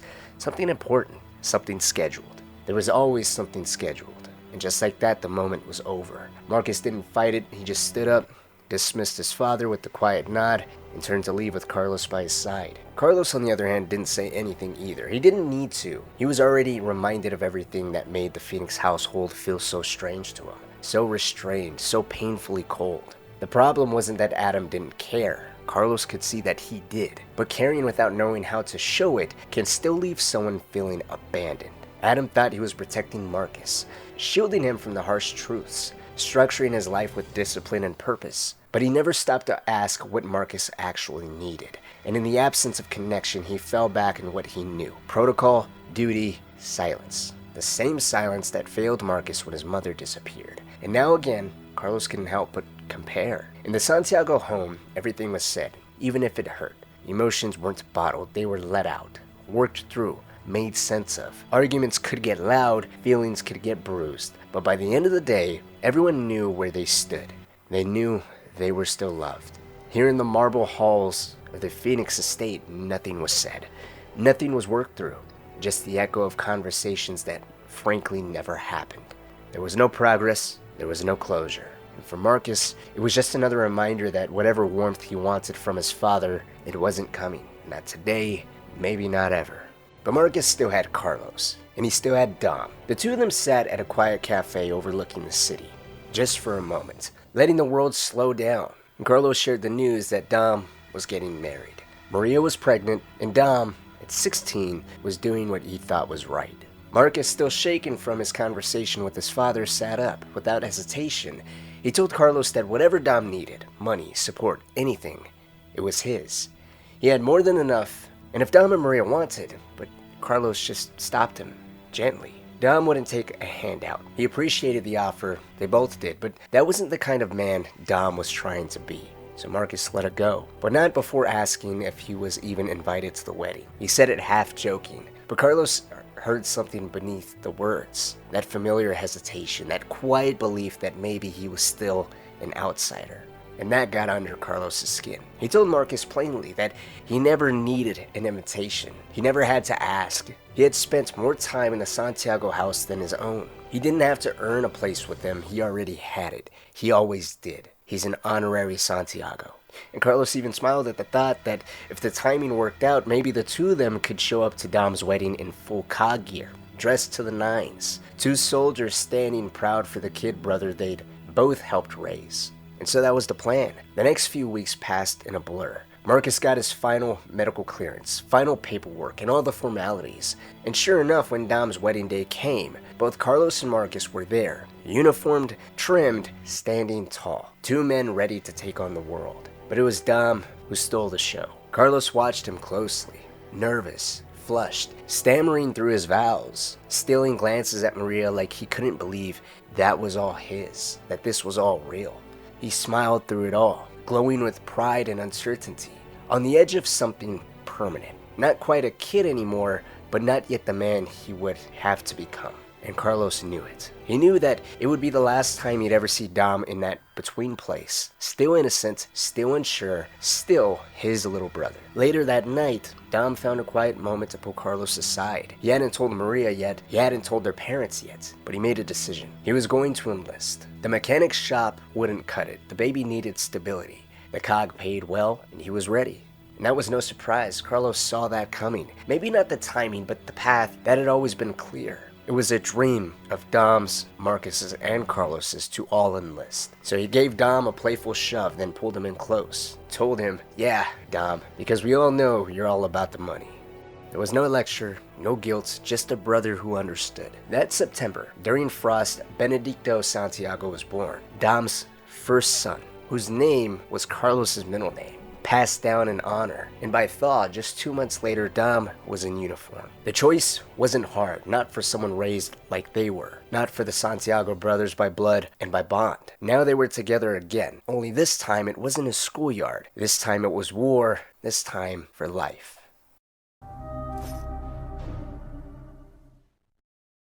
Within the year, the three boys began to walk separate paths. Dom, barely 16 and already a father, was preparing to ship out for basic training, hoping the paycheck would be enough to support Maria and their newborn son, Benedicto. Carlos and Marcus, on the other hand, remained side by side, not just as friends, but as soldiers. Both had enlisted as regular gears, no special treatment, no officer tracks. And both were now serving in the Royal 26th Tyrant Infantry, the same unit Adam Fenix once bled in, and now it was under the command of his former second-in-command, Major Helena Stroud. Even as Marcus tried to forge his own path, the shadow of legacy loomed over him. His father's name still trailed behind him, if not in science, then in war. And here in the field, the ghost of Adam Fenix was everywhere. Their first deployment brought that truth crashing down. Now, Marcus received his first letter from Adam during the lead-up. It was cold, sparse, a few lines about weapon systems and classified work, with no mention of his son's deployment, no encouragement, no warmth. It was just protocol and distance. It stung more than Marcus let on, but Carlos saw that. However, he didn't press, but he made a quiet suggestion. Maybe this time, Marcus could be the one to break the silence, because they were going to war. And in war, nothing was guaranteed, especially in that time. A few days later, Marcus and Carlos shipped out together, assigned to C Company, stationed at the Acostu emulsion fields. It was a vital industrial zone on the southern front, where the UIR had been sabotaging pipelines and drilling rigs for months. Now it was up to the 26th to hold the line. That's where they met Sergeant Bernadette Mataki. No medals, no speeches, just grit, sharp-tongued, sharp-eyed, and unimpressed by legacies. Mataki didn't care who Marcus's father was, and that made her the first superior Marcus didn't have to measure himself against. Where Major Stroud was structure and strategy, Bernie was instinct and experience. And both of those women would leave their mark, not just on Marcus, but on Carlos and eventually on Dom. After their initial introduction and settling into their post, a few nights later, laid out on patrol, their squad would get a report that engine sounds were coming by the northern gate of the oil rig. In this region, that only meant one thing: UIR saboteurs. Motorcycles were fast, not necessarily silent, but efficient enough to ensure that someone can get in, plant their explosives, and leave. If not covertly, then at least fast enough to not get captured. Marcus and Carlos geared up with their response squad. It was supposed to be just a sweep. Routine, but this wasn't routine. The enemy was already inside, moving to destroy the last operational pipeline on the western platform. The firefight that followed was fast, brutal, and real. Carlos and Marcus fought back to back. When Corporal Maxon, their squad lead, took a round to the neck, Marcus didn't hesitate. He sprinted from cover, dropped beside Maxon, and shielded his body with his own. He did everything he could to protect his squad's leader, all while Carlos, from behind cover, provided covering fire. It was an act that was considered reckless, however, it was something that would set the precedent for how Marcus viewed himself and his fellow gears going forward. Without hesitation, without a moment's thought, he will always put himself at risk to protect those serving besides him. Despite this heroic, or as Mataki and Sergeant Cannon would later say, stupid act by Marcus, Maxon unfortunately wouldn't make it, succumbing to his wounds just a few hours later, and Marcus blamed himself for that. Even after being told he had done everything right, that his actions had saved the pipeline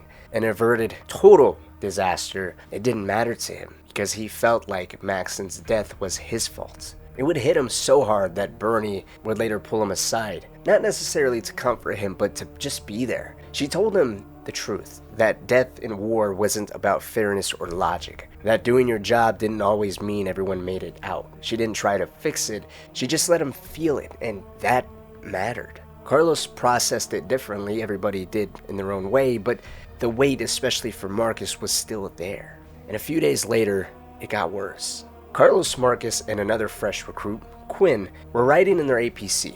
Carlos and Quinn sat up front, joking about their facial hair, razzing each other like brothers in arms who hadn't yet seen enough to stop laughing. Over the radio, a broadcast came in.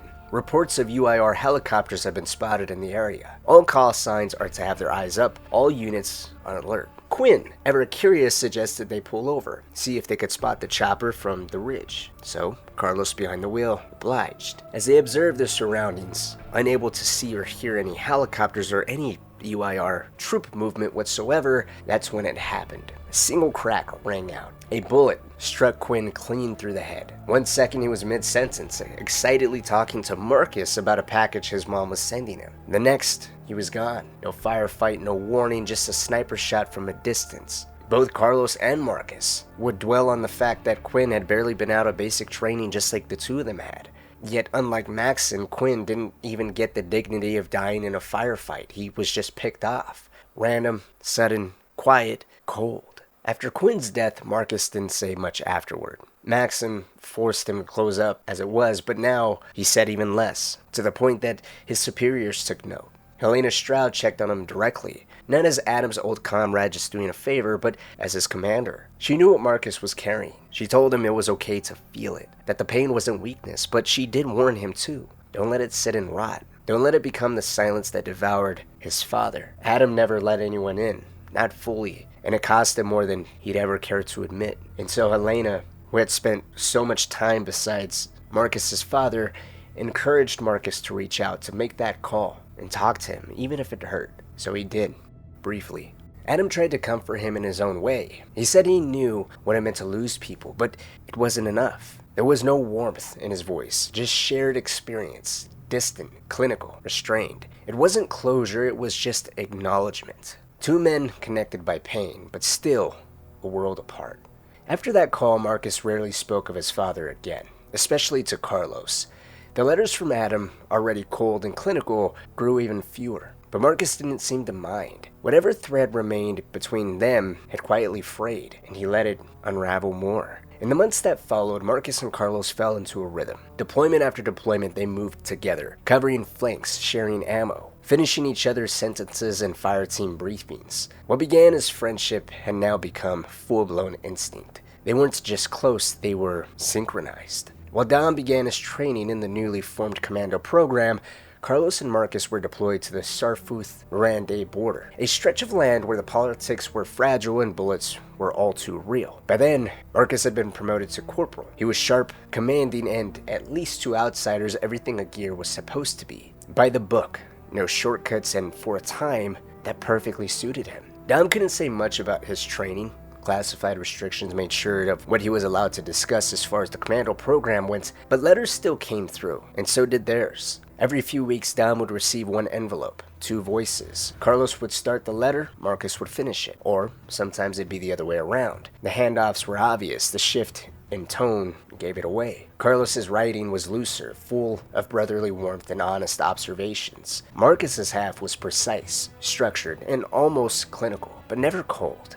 Even in the formality, Dom could feel something underneath it, that Marcus had found his footing. There was a quiet confidence in his words, the order, the discipline. It wasn't forced anymore. It actually fit him. For the first time since childhood, Marcus didn't seem like someone carrying the weight of a name. He seemed settled, at peace with himself, and happy. Carlos, on the other hand, still loved being a gear, but in a different way. He didn't chase order, he chased the danger. He lived for the unpredictability of a live mission, the pulse of adrenaline, the clarity that came only when things went sideways and survival meant thinking fast. What wore him down wasn't the enemy, it was the politics, especially at the Sarfuth-Rande border. The nation they were facing had declared neutrality, which turned every patrol into a diplomatic minefield.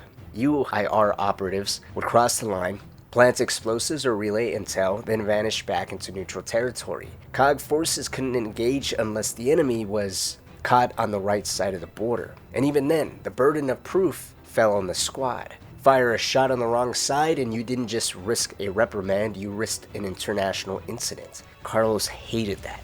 It oozed from the letters Dom received. Carlos never said it outright, but the frustration was there, threaded between updates and mission notes. Dom started to wonder if maybe his brother would have been happier in the commando program alongside him. The rules there were looser, simpler, clearer. But deep down, Dom wasn't sure Carlos would ever leave Marcus behind. Not for anything. So, they stayed together. And even when they didn't see eye to eye, they found balance. Marcus had become rigid, almost obsessively by the book. But it wasn't for status, it was for survival. He enforced protocol because the rules were the only thing standing between Carlos, or other gears serving alongside Marcus, and a flag-draped coffin. Carlos, for his part, pushed boundaries. He wanted to be in the fight, not just ready for one. He didn't need regulations, he needed momentum, the chase. The moments where instinct just took over. Him and Marcus clashed over tactics, over judgment calls, over what counted as a necessary risk, but it never lasted. One would apologize, the other would not, and sometimes Marcus admitted he would go too far, let his fear of loss cloud the mission, or, in other cases, step on Carlos's toes.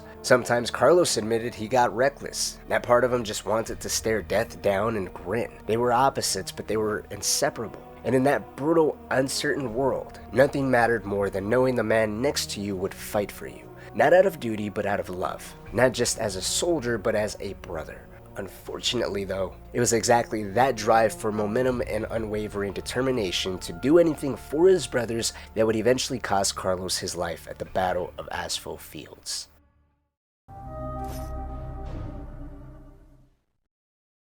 Before we get to Asphalt Fields, there's something we need to make clear. Asphalt Fields was just one piece, one battlefield inside something much, much larger. A single flashpoint in one of the most ambitious and secretive military operations the COG ever attempted. Officially, it was called Operation Leveler. At its core, Leveler wasn't about holding ground, which was the whole premise of Asphalt Fields itself. But Leveler was actually about seizing a future. The UIR had been developing a satellite-based energy weapon platform that the COG codenamed the Hammer of Dawn. If completed, it would change the war permanently. Whoever controlled the skies controlled everything, because neither side had any feasible defense from such a weapon. So the mission was simple in concept: to send a small elite team of commandos behind enemy lines to infiltrate a facility called Asphalt Point. The goal there was to steal everything the UIR had on the Hammer project and extract the scientific minds behind it. To ensure success, the COG staged traditional diversionary attacks across multiple fronts, involving armored pushes, artillery skirmishes, and territory feints designed to draw attention away from the real target. While those battles raged publicly, Colonel Victor Hoffman's strike team would be inserted quietly. It was high risk, highly classified, and completely outside the standard rules of engagement. The commandos were a brand new branch of the military as it was, completely untested and in the shadow of the regular infantry. Leveler was the first mission of its kind. Its planning also didn't come from gears. It came from intelligence teams and recon units that were not involved with the actual assault itself. Spies, infiltrators, and eyes behind enemy lines dictated the intelligence that the entire assault was based off of, which was unheard of. Normally, gears did recon. Then there was Adam Fenix's job, where the intelligence teams identified the existence of the Hammer Project.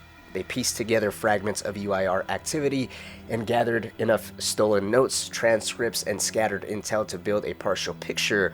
The picture was then handed off to Adam. Adam's role was to make sense of all of it, to analyze what the UIR had developed, determine what the commandos would need to steal to replicate it, and specify exactly who the critical personnel were. Adam didn't pick the battlefield, but he was supposed to make the battlefield actionable. He drafted the extraction list, he determined the data points, and he laid out the exact protocols Hoffman's team would follow to get in, get what they needed, and get out. These briefings weren't held in field tents or remote bunkers. They took place in sealed rooms deep within the House of Sovereigns, the political and military heart of the COG. Access was beyond just limited. There was no written documents allowed in routes, security was beyond extreme, and the operation didn't require just secrecy. As many involved in the planning would come to joke that secrecy became a religion revolving this entire operation. And yet through all those months of planning, while Adam worked to shape the mission that would determine the future of the war, he never once contacted Marcus. Not a letter, not a word, not even a passing message. Maybe it was policy, maybe it was professionalism, but to those who actually knew Marcus, it felt like something colder. Victor Hoffman had gotten to know Dom Santiago through the Commando program, and through him, grew familiar with both Marcus and Carlos. He respected them, especially Marcus, who by every metric was the ideal gear. Disciplined, loyal, selfless. The kind of soldier the COG claimed to prize. And Hoffman was renowned across the entire COG for essentially babying gears. Not by making them weak, but by prioritizing their health, their wellness. They are his gears. He felt very personal about every single one of them. And because Marcus was the walking example of what he wanted from the ideal gear, he felt at odds with Adam, who said nothing about his son. It rubbed Hoffman the wrong way, especially since Marcus himself never spoke about it. Not to his unit, not to Carlos, but everyone felt it. In the final weeks before deployment, Carlos, on the other hand, did what brothers do. He tried to fill the silence. He encouraged Marcus to reach out, to say something, to make peace with his father, even if it didn't change anything else. To just take that first step. Marcus never argued, but he didn't do it either. Whatever was left between them had hardened into something he no longer believed could be broken through. And so, as always, he turned toward what he could hold on to: his squad, his mission, and Carlos. And then the world began to shift. Behind the scenes, as final preparations were being made for Operation Leveler, without warning, the entire Royal 26 Infantry was recalled from home leave. Across the COG, units were being rerouted and reassigned under tight-lipped orders. Even Dom, who had just returned to Maria and their son Benedicto with another baby on the way, was pulled back into advanced commando training with no explanation, no destination, no contact, just gone. Carlos and Marcus, on the other hand, were redirected to northern Tyrus to a Marinette naval base. And what waited them there wasn't like anything they'd have ever prepared for. It wasn't land-based warfare, it wasn't armor support or a trench clearing. It was amphibious assault training. For nearly a century, the Pendulum Wars had been fought on dirt. Infantry, artillery, tanks. The COG's entire doctrine was built on land supremacy. Gears never touched water. Naval combat wasn't in their playbook. But now Carlos and Marcus were loading into landing boats, conducting nighttime beach landings under live fire, practicing how to navigate surf, establish a beachhead, and secure territory in complete darkness. And no one told them why. They weren't allowed to speak to naval personnel. The secrecy from the highest level was now trickling down, completely compartmentalizing the entire operation, making sure neither gears or Navy personnel were allowed to talk amongst themselves, especially involving the nature of their drills. If a gear was caught speculating, even privately, they were removed from the exercise without explanation. The pressure was suffocating, but the writing was on the wall. Dom had gone silent, the 2/6 had been pulled back into formation, and now Carlos and Marcus were rehearsing water-based landings, an operation that had no place in standard COG warfare. They didn't know the mission, they didn't know the name yet, they didn't know where they were going or what they were about to be asked to do. But they knew this wasn't routine, this was something big. And deep down they both understood whatever it was, it would alter the course of history forever going forward. It wouldn't be for a few weeks, sometime after Dom had already shipped out, that Carlos and Marcus would finally receive their orders. There'd be no farewell, no formal goodbyes.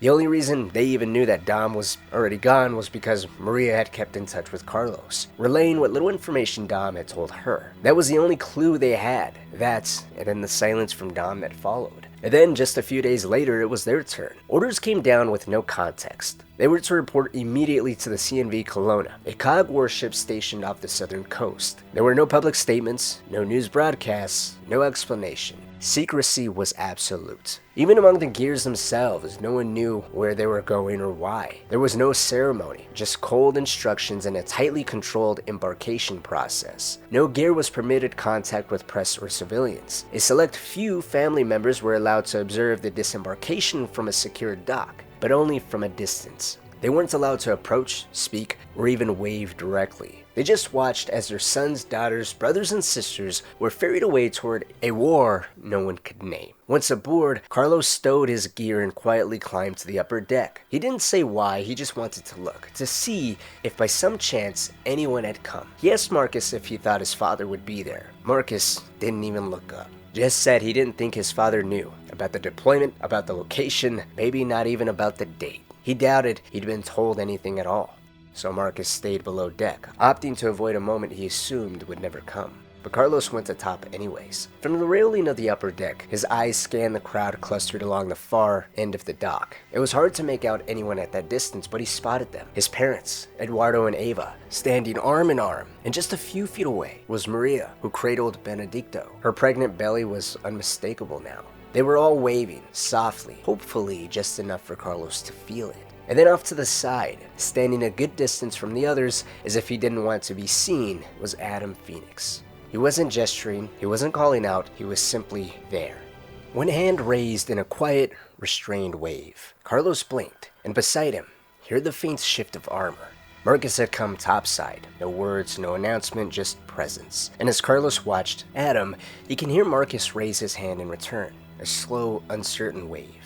Barely a movement at all. Carlos didn't look his way, he didn't need to. He just watched Adam's hand lower as the ship pulled away, swallowed slowly by mist and distance. After a long pause, Carlos spoke. He said, "Your father came." Marcus didn't flinch, didn't overthink it, just answered the only way he could. "Yeah, I saw." It wasn't a moment of revelation, but it was a moment, and with Marcus, that was enough. The next few days aboard the Kelowna passed under lockdown. No briefings, no destination, just routine drills, hushed speculation, and the sound of engines cutting across open water. It wasn't until the night before landfall that they were finally told the truth. The operation was called Leveler. Their target, asphalt fields. They'd be landing under the cover of night, in the middle of a storm, to secure the coastline from any possible UIR reinforcements. Their job wasn't to take ground, but to just buy time. 2 hours at most. Enough for Hoffman's commando unit, Dom's unit, to slip in behind enemy lines, steal the Hammer of Dawn schematics, and destroy the facility before the UIR knew what hit them. And that's when it clicked for Carlos. The silence, the secrecy, the urgency. This was what Dom had been preparing for. The mission he couldn't talk about. It made Carlos uneasy. He knew what Dom was capable of, but that didn't quiet the part of him that still saw the kid who once got stuck climbing the neighbor's fence and cried when their dog died. His little brother was going to be in the thick of it, and Carlos wouldn't be with him. But he'd be close. Close enough, hopefully, to make a difference if it came to that. A few hours before deployment, another message came through. This one from the CNV Pomeroy, the ship where Hoffman's team and Dom was being staged. The message was brief, but hopeful. Maria had gone into labor early. Sylvia Carla Santiago had been born. Carlos was an uncle again.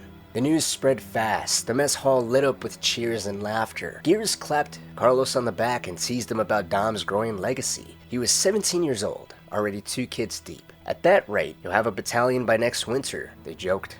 And Carlos laughed along with them, but something about it stuck in his chest. Marcus, however, didn't joke. He just placed a hand on Carlos's shoulder and gave him a nod. No words, just a quiet acknowledgement. Another life had entered the world, another reason to survive. Carlos sat back and let it settle over him. Dom had a daughter. Benedicto had a sister. Maria was okay. For now, at least, there was something worth celebrating. And Carlos allowed himself to imagine it. Sylvia bundled in Maria's arms, Dom beside her, maybe even smiling. The war would end someday, and when it did, they'd all come together again. Carlos, Dom, Maria, the kids. Maybe even Marcus and Adam, finding a way back to something like peace. He didn't say it out loud, but for that one night, Carlos Santiago let himself believe in an after. They all did. Because when the sun rose and when the waters grew rough and the order finally came down, there would be no more imagining.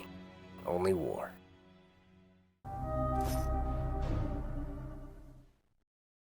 C Company was deployed just 1 kilometer south of Asphalt Point, close enough to glimpse the facility in flashes of lightning, yet far enough to stay hidden behind the storm's chaos. Wind screamed, rain fell in unrelenting sheets. Every comm transmission felt compromised, like even the air had turned against them. The Gears found out along the southern bank of the main channel, forming the defensive perimeter to intercept any UIR forces coming from the mainland. The terrain offered no real advantage: marshland, waterlogged ground, loose soil. No place to stage a real defense. The only viable route was the bridge. That's where Carlos Santiago was posted. Eyes locked forward, trigger finger ready. If the UIR came, it'd come through him. For a while, everything held. Hoffman's team had secured the payload and was prepping for extraction. All that was left was the data transfer. C Company stood watch. The perimeter stayed quiet, but war never stayed quiet for long. word came down that someone from Hoffman's team had noticed potential enemy movement offshore. Maybe rafts, maybe nothing. It didn't matter. The alert went out. C Company was now exposed on two fronts. Major Elena Stroud began redeploying fire teams to prepare for a potential coastal assault, something nobody had even anticipated. Her gears were equipped with long spears, which were weapons utilized for anti-aircraft, but they could be used against inflatable craft coming from the sea if need be. But that was out of pure desperation, and even then, accuracy would have been a major guessing game. Overall, odds weren't good, but it was better than nothing. Carlos held the bridge, but his thoughts were elsewhere, on Dom back at Asphalt Point. The storm masked distant firefights from the facility, muffled gunfire, dull explosions, anything involving his brother. Carlos kept looking back toward the sound and rechecking his weapon. Marcus stood beside him and reassured him that Dom is a commando. He'll rely on his training, he'll be okay. But whatever Carlos does, don't tap into Dom's comms, because hearing all of that and being stuck here would be torturous. As gunfire began to erupt from Asphalt Point, at the exact same second, the sky lit up at Asphalt Fields. Flares arced above the battlefield. In the flickers of orange and red, it became clear. The UIR wasn't coming, they were already there. Infantry poured in from the north. Flank units reported armor in the distance, motors, trucks, a flurry of men and ordnance. This wasn't a skirmish, it felt like an ambush. The first salvo split C Company's line. Some gears dug into the marsh, others clung to scattered woodland. None of it was enough though. Motors reshaped the battlefield with each impact, turning foxholes to death traps, cover into open graves. Comms were scrambled, intelligence had missed everything. Carlos and Marcus, armed with night vision, spotted what was coming next. Light and heavy armor were closing in. The bridge became the choke point, but more vehicles skirted the edges. AA platforms, mobile artillery, the kind that could deny air support and shred Raven transports. They had to be taken out fast. Helena Stroud called for case facts. Gears from all over C Company were taking a beating from a hail of gunfire and non-stop motor strikes. The long spears her gears were equipped with were now being saved and intended to be utilized against the AA vehicles that were approaching. As C Company began to struggle and do its best to regain its footing and reassess the situation, there was a lull in the motor fire. And as Carlos and Marcus heard more gears screaming and moaning in pain, it started back up again, with the first next explosion hitting Sergeant Kennan, their veteran lead. One of the last senior voices still holding the line. Carlos barely had time to process it before more UIR vehicles crested the horizon. COG intelligence realized the UIR likely intended to destroy Asphalt Point entirely now. Between the communication with the gears from C Company and Hoffman's team back at Asphalt Point, they come to realize that the Hammer of Dawn data had actually been backed up at the UIR army bases further to the north. The same army bases that all of the UIR reinforcements are now coming from, which meant Helena Stroud had to make a sacrifice. She redirected the COG warship Merit's incoming missile strike away from supporting C Company and instead ordering those strikes on the UIR army bases to the north, which would hopefully hit the base so hard that it would potentially destroy all of the backup data on the Hammer of Dawn project, which would force the UIR into a defensive position, coddling Asphalt Point just like the COG was. And if the UIR wasn't intending to destroy Asphalt Point anymore, that would give Hoffman and his team extra time to hopefully exfil successfully. It was a call that was made at the perfect moment, because that's when Bernie Mataki called in. She was deployed with C Company to assist Hoffman's exfil. Bernie had spotted a man at the rear of Asphalt Point using a signal lamp to relay the UIR information. Essentially, this major ambush C Company had just walked into was because of this one lone man, a man that Hoffman's team had missed during the earlier moments of their infiltration. Catching that man was a temporary win, but the damage was done. Kennan was gone, and that was a major blow to all gears' morale in the field. And because of that one man relaying information to the UIR, all of the nearby units were now being redeployed and redirected towards Asphalt Point. It was just unfortunate that C Company was caught in the middle of it. And apart from the gears dropping left and right, Kennan's death knocked over a pillar. Carlos felt it. That slow creeping realization that no one was untouchable. Sergeant Kennan alongside Bernie Mataki weaned him since his and Marcus's first deployment. And yet even then, something else was breaking. UIR air support arrived, Chimera helicopters slicing through the storm. If they pressed C Company, all would be lost. Gears had no defense from them. Marcus, however, stayed focused, down to just 2 long spear rounds, still trying to take out the Asps, or the armored vehicles equipped with anti-aircraft weapons. But they were just outside effective long spear range, and when he finally did manage to take a shot that looked as if it was about to hit one, another UIR vehicle threw itself into the missile's path, blocking the hit and denying blowing up the Asp. Marcus snapped, apologizing to Helena profusely, all while also cursing at himself. Carlos tried to ground him, told him he was doing his job, but Marcus looked hollow, as if the weight of all that was starting to fall apart was weighing down on him. Meanwhile, Anya Stroud, Helena's daughter, was still on comms. This was her first mission. And as the first wave of missiles from the COG's warships were taken out by the Asps, Anya apologized. She attempted to reassure her mother, who she still spoke to very professionally, addressing her as Major, that the next wave of missiles were currently being prepared. They should be landing within 5 to 10 minutes, and that as long as they can take out the Asps, they should be able to catch a break. And it was in that moment that Helena did something that shocked everyone. Helena Stroud, strict, professional, never sentimental, broke protocol. She spoke directly to her daughter in a very caring, loving way. She told Anya that she's doing fine. She called her darling. She said that she loved her and that she's doing really well and that she's proud of her. There was a finality to her words, a sense of this was it that took everyone by surprise, that dwarfed the hollowness everyone felt with Kennan's death. The fact that Helena was even speaking like this was beyond comprehension.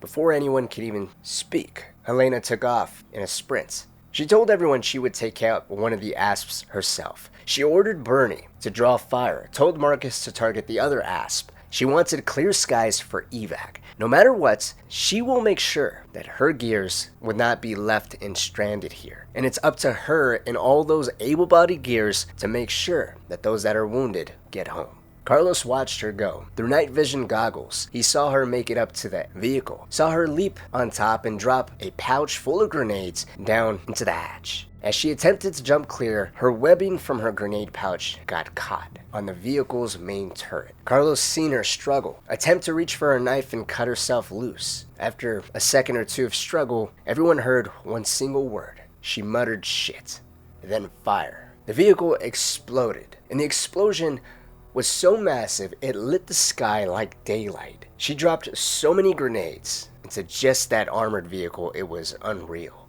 Helena was gone. Carlos stayed low. He wanted to run over to her, to do something, to do whatever he could to try to retrieve her in some shape or form, but there was no feasible way with an explosion like that there's anything to retrieve. And even then, Bernie barked orders to get the other Asp, take it out and clear the sky. She ordered Marcus, Carlos, and 3 other gears that were right near them to collect any ordnance they can get. Essentially, all they had was a grenade launcher and some gut puncher rounds. Gut punchers were small caliber explosives that can be fired from lancers that had the penetrating power to at least immobilize the last Asp. Even if it didn't break through and kill everyone inside, at least it would make the vehicle inactive, and that was good enough. Carlos, Marcus, and 3 other gears headed over to the bridge that the final Asp was moving towards. They set up a 2-man ambush, Marcus and 1 gear on one side, Carlos and 2 other gears on another. On Marcus's count, both teams were going to fire gut punchers simultaneously from both sides with the intention of penetrating the armor of the Asp and at least immobilizing it. As they fired the gut punchers, close-range explosives meant to rupture this type of armor, it worked at first. The Asp staggered, drifted, but it didn't stop. After a minute or two, it course corrected and started driving straight again. Someone alive was still inside. Seeing the vehicle not stop made Carlos spring to his feet. He immediately, without thinking, ran after it. He planned to reload mid-sprint and fire from underneath. It was reckless, it was suicidal. Marcus screamed after him. Others followed instinctively. And just like that, Carlos wasn't alone. But he quickly realized how foolish of a plan it was. Gunfire tore through the air. The 2 gears that were following Carlos were named Hernan and Jackoffs. Both of them were hit. Hernan was riddled. He hit the floor hard. Jackoff's was hit twice, but he stopped and attempted to save Hernan. And in doing so, he was hit another 4 or 5 times. As Carlos looked over his shoulder and watched his 2 comrades get shredded to pieces, he then felt the top of his leg, a deep hit. He'd been shot before, but this was different immediately. It was deep, and unlike the last gunshot, this one was almost instantly numbing. But it did knock him off his feet. He dropped, rolled into muddy water, and tried to catch his breath. Marcus lost control. He shouted into comms, begging for Carlos's location, bellowing into his comms that 3 gears were down. The sight of Carlos getting hit completely changed Marcus. This wasn't the quiet, reserved, restrained, battle-hardened gear that Corporal Fenix had become. This was a stranger yelling recklessly into his mic. And Carlos, even though he was in a daze, was hearing this. He acknowledged that. He responded. He told Marcus that he was okay, that he jumped clear. But he wasn't okay. His vision blurred. The cold of this night began to set in. He felt numb, but he also felt a distant pain from his hips to his knees. So to him, that was at least a good sign, because he can feel and he was conscious. Through the confusion of trying to stand up, he heard Marcus somehow manage to take control of the asp that he was attempting to destroy. In some way, shape, or form, Marcus had managed to basically hijack it and drive this battered vehicle that they just shot a few minutes ago back towards the UIR front line. It took Carlos a minute, but as he struggled to his feet, he saw Marcus driving straight back towards the UIR troops who weren't even firing back at him. And then his vision slowly started to blur. The cold, again, was hard for him to ignore now. It was in this moment that he decided to see where exactly he was hit. Through his night vision goggles, he looked down, and it wasn't good. He noticed his pants were wet, and then he noticed something else. His intestines were hanging out, and for a moment he couldn't move. It was surreal to him. He still had some strength, he was still conscious, he was still aware, but something in the back of his mind was screaming that he needed to move, that he was in a bad way and needed to seek medical attention. He tried, but he couldn't. And as he looked up, he saw Marcus destroying all the other armored vehicles with the asp that he took over. He's mowing down entire lines of UIR infantry. It's exactly this moment right here that would eventually cause Marcus to be renowned as a war hero. But this rampage that essentially cleared the skies for case facts so Ravens can land and evac all these wounded gears was simply because his friend was shot. Something took over him, and he was shredding through UIR positions like a man possessed. Watching, Carlos thought that Marcus had promised to do something sensible, that he promised to keep himself safe. With his little bit of strength, he pulled himself onto the bridge, and he managed to radio Bernie. Said he was going to stay here and wait for a while, and just keep an eye on Marcus. His voice was faint. He laid there for 10 minutes. That's how long Marcus's rampage went on. After the 10 minutes, Marcus returned the asp to Bernie. He asked where Carlos was. Bernie said that she had no idea. He wasn't here with her, but she's been hearing pot shots taken over at the bridge. And that's when it dawned on Marcus that Carlos was still there. Without thinking, Marcus immediately ran in his direction. Bernie, before taking off after Marcus, turned to Ty Caliso and told him to oversee the evacuation of the wounded gears, that if they're not back in 10 minutes, to make sure the Raven pilots do not leave her and Marcus behind, that they will be coming. Just oversee the wounded or treated and give them a little bit of time. As Marcus continued to run towards Carlos, Bernie called out on the radio towards Carlos, and after a moment of silence, he answered. She asked him if he can make it to them, if he can somehow find a way back to the Ravens for evacuation. And Carlos said he couldn't move, that he's in a bad way. Marcus jumped in comms. He sounded almost as if he was berating Carlos. He demanded to know why he didn't ask for help, why he didn't call Bernie, why he didn't call him. And Carlos said because he knew that he would come, and he told him not to. He said that he was going to get himself killed and to just stay put. But Marcus didn't listen. He ran. Gunfire lit up the field. Marcus's rampage had cleared out all of the armored vehicles, but there was still a lot of UIR infantry, and all of them were now concentrated on Marcus. Bernie, watching Marcus run through this, switched to private comms. She ordered Marcus to return, threatened charges. She knew that he wouldn't listen, and that was exactly why she switched over to private comms, because she knew that Marcus, yes, was a model gear, but when it came to Carlos, that was a very dangerous friendship. It was a friendship where this promising gear like Marcus would throw his future away for his friend. And if everyone heard him disobeying Bernie to go save Carlos, that would be a very bad look. But Marcus ignored it all. He kept going, dodging bullets. At one point, gunfire became so heavy that he dropped to a crawl and continued pushing forward.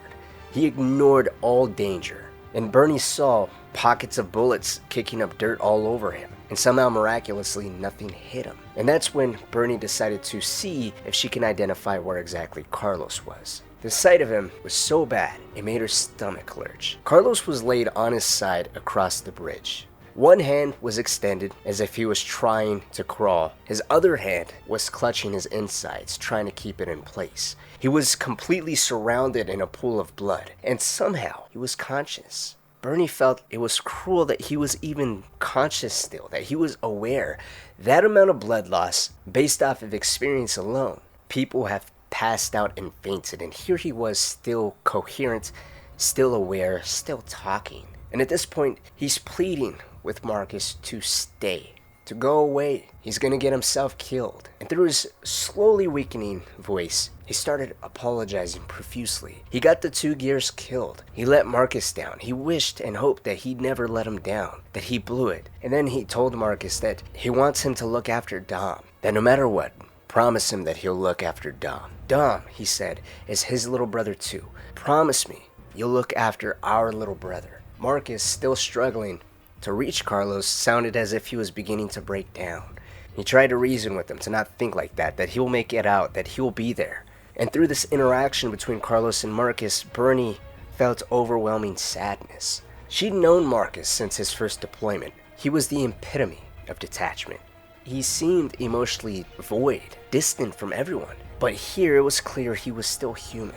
Everybody has vulnerabilities, and Marcus's vulnerability was Carlos. Not just a buddy, it was his genuine brother. Marcus switched back to Bernie and asked if she can provide covering fire so that way Marcus can take that final dash towards Carlos. Marcus was young at the time and he was a phenomenal sprinter, so it made sense. It was something that he could do.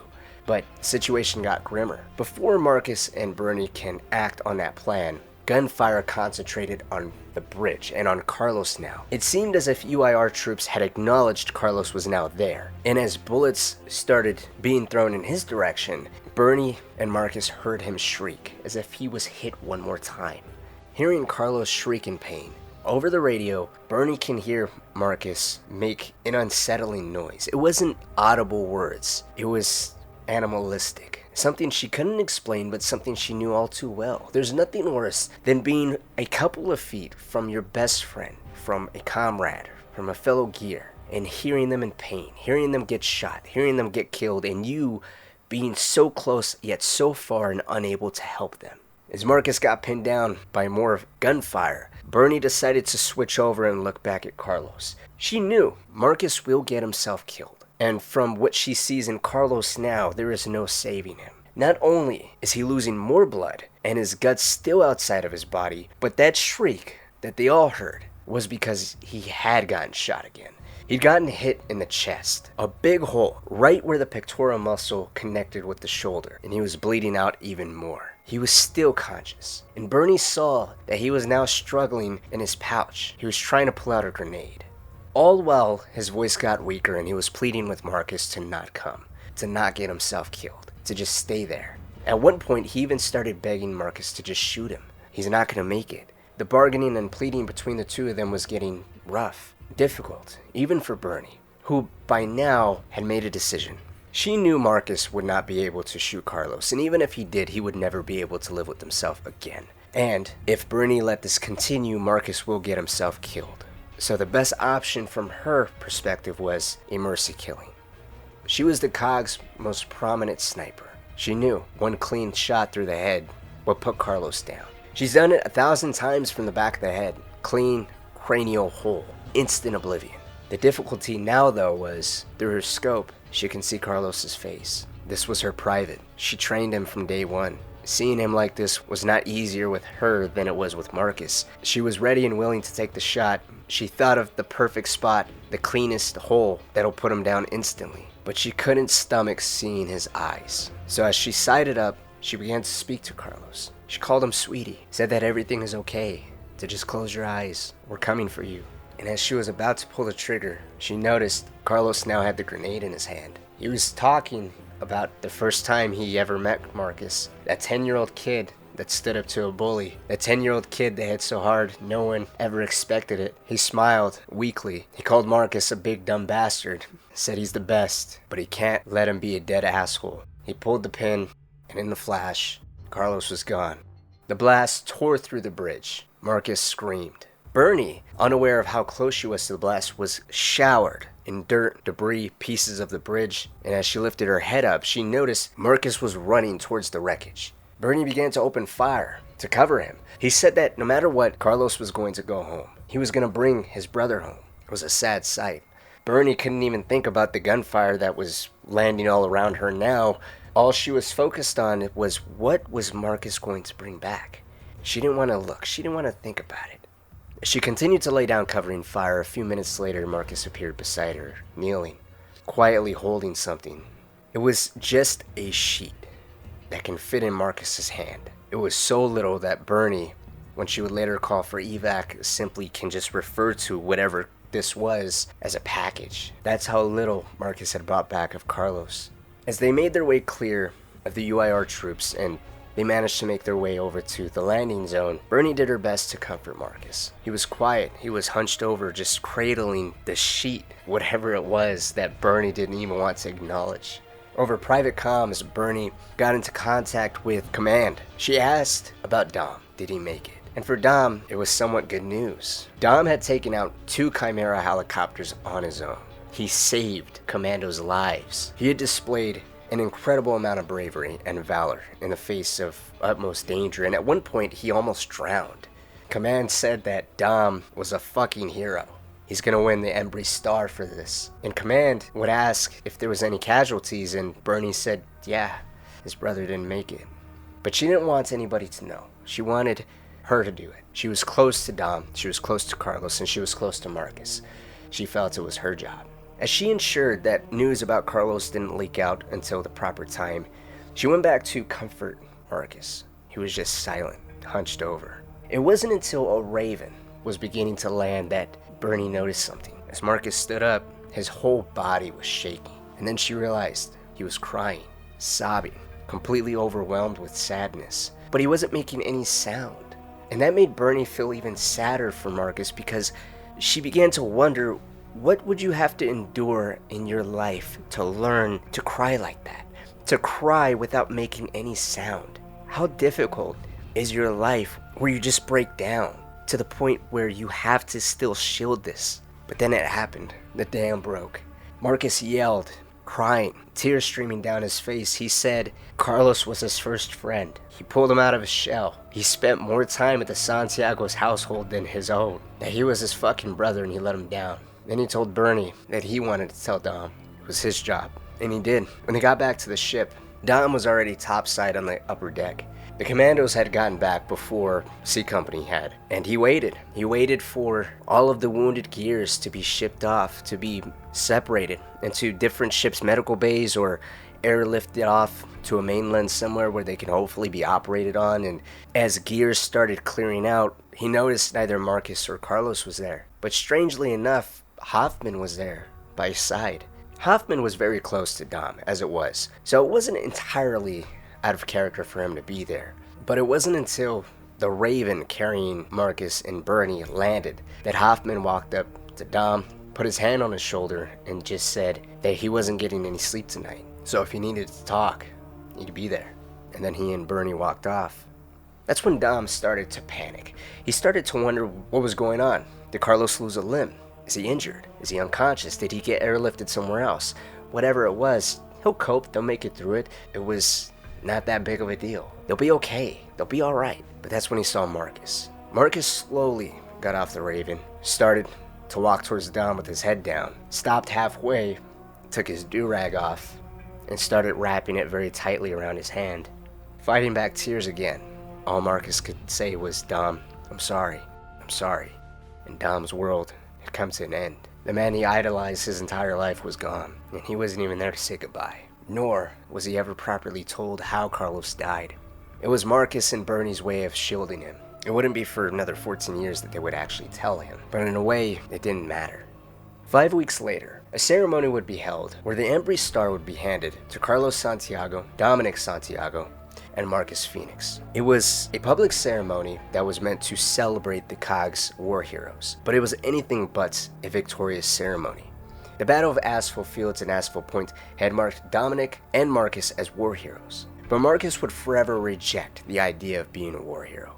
Yes, he essentially cleared the skies to guarantee evacuation for wounded gears, but his first friend, his closest brother, was killed in that same battle. He rejected the idea. He rejected the notion that he was a hero. In the final image that Hoffman had, the day that Marcus was rewarded the Embry Star, the highest medal for bravery that any gear can be given, was Marcus was slowly and methodically carving out the granite chips at Carlos's tombstone. Marcus buried his Embry Star medal with his fallen brother. He never took it back. It laid right there with Carlos.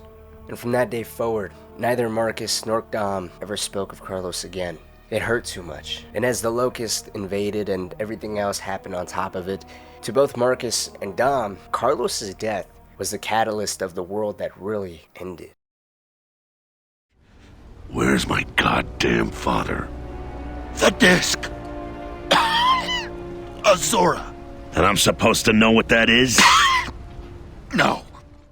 There are prisons built of rust and concrete, and there are prisons built of silence and guilt. Marcus was thrown into the first, the slab, where the walls sweated blood and men drowned in their own rage, a hellhole so far removed from humanity, it may as well have been buried with the dead, molded by rot, infected by hatred, and kept alive by the violent heartbeats of those society forgot. It wasn't just a cell, it was a grave that still breathed, and Marcus was left there to suffocate in the memory of the men he couldn't save. But Adam lived on an island kissed by warm ocean winds. The tropical breeze of Azura swept through marble corridors and sunlit atriums. It smelled of salt, citrus, and the lie of peace. A place so clean, so serene, so untouched by the war with the Locust that had devoured the planet, it felt like a dream built by ghosts. A luxury no one had known for over a decade. But for Adam, he was no more free than his son Marcus. Because Azura was a prison too, one he helped build.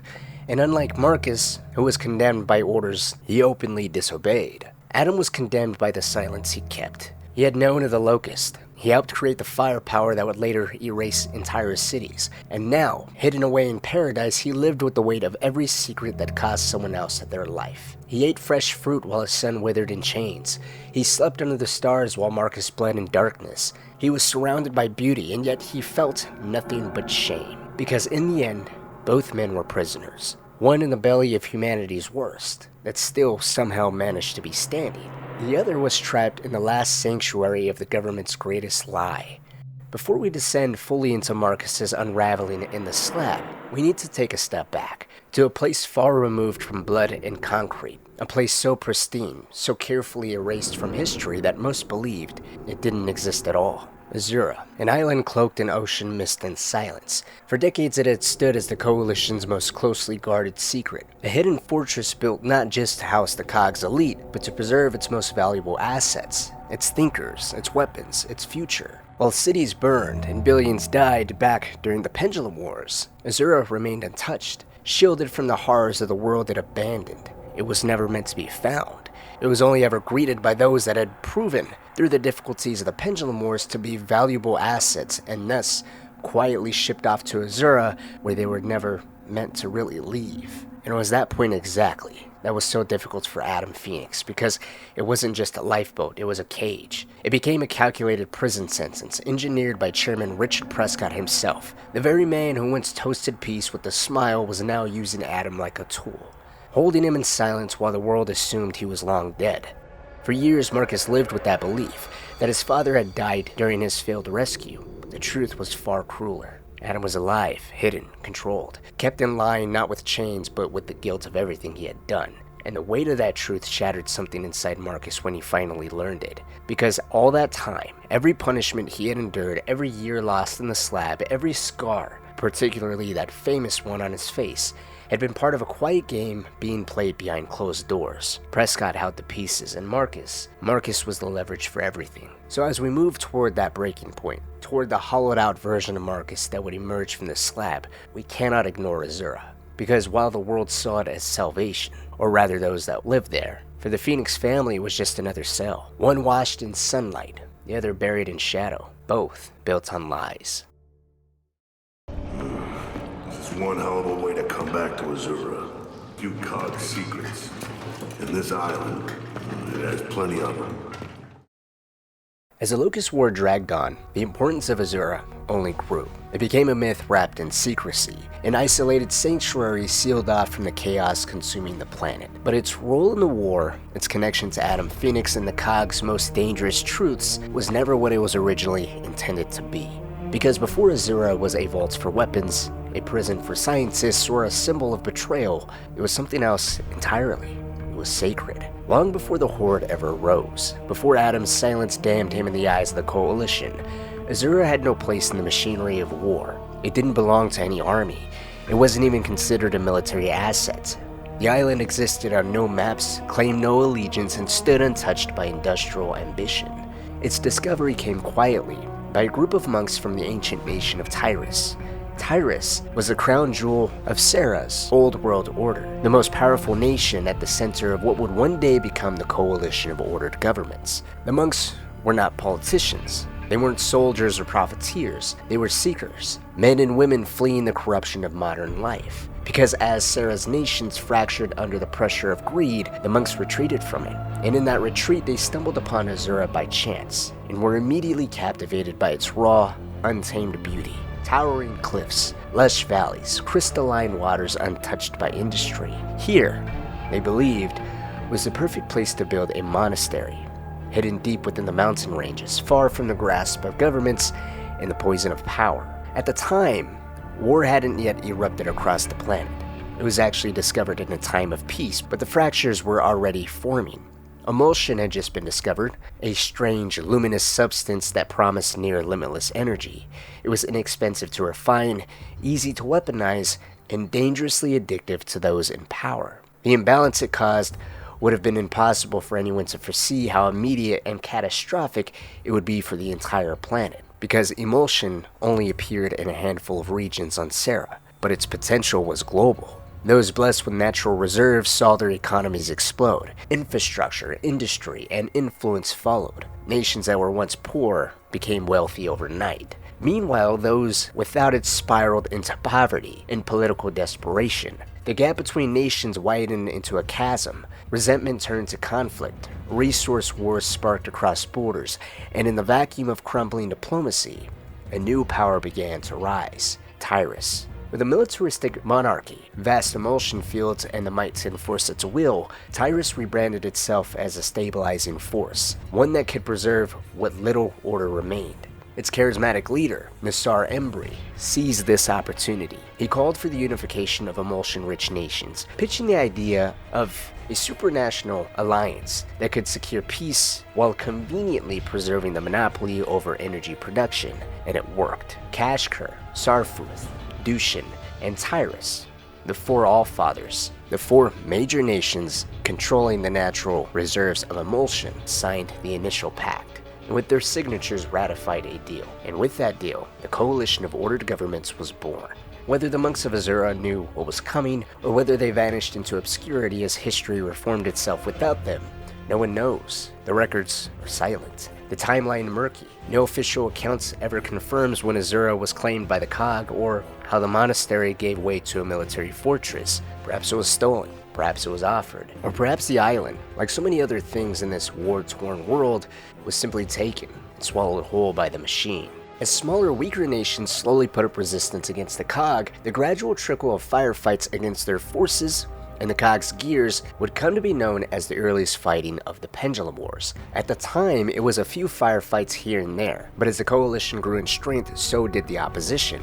Their very ambition triggered an era of bloodshed that would stretch across generations. It was then that the world would fracture into two dominant superpowers. On the one hand, the coalition of ordered governments, and on the other, the Union of Independent Republics. The UIR, or the Independent Alliances as some called them, was not born from strength, but out of necessity. It itself was a coalition of resource-poor nations, bound by a shared resentment against the COG's growing monopoly on emulsion. While the coalition hoarded the energy source that now powered the entire planet, the UIR sought to resist, to challenge that control, and to survive in a world rapidly dividing between the powerful and the desperate. And yet, despite the UIR's rise to superpower status, as it became militarized, coordinated, and determined, it was still the COG that maintained the upper hand. Its political machinery, economic grip, and vast reserves of emulsion placed it in a position of global dominance. But with that dominance came fear. A fear that this war, which stretched across countless borders in a matter of months, just to give you an idea of the ferocity of this fighting, might one day consume the entire planet. Behind closed doors, COG officials whispered about the unthinkable, the real possibility of a global holocaust. If that day ever came, if nuclear fire, or chemical plagues, or a total environmental collapse were unleashed in the wake of the war, then Sarah's last hope would depend on the preservation of its brightest minds and most capable leaders. And so in the early years of the conflict, the COG initiated a plan. They needed a sanctuary, a failsafe, a place where a new civilization could be born from the ashes of the old. They chose Azura. It's believed that around 53 BE construction on the island officially began, quietly and with total secrecy. What emerged was no ordinary bunker. It was full of creature comforts. The island was retrofitted to resemble a luxury resort, masked as a remote getaway far removed from the front lines. A place where the elite can kick their feet up and from the sidelines watch humanity escalate itself towards oblivion.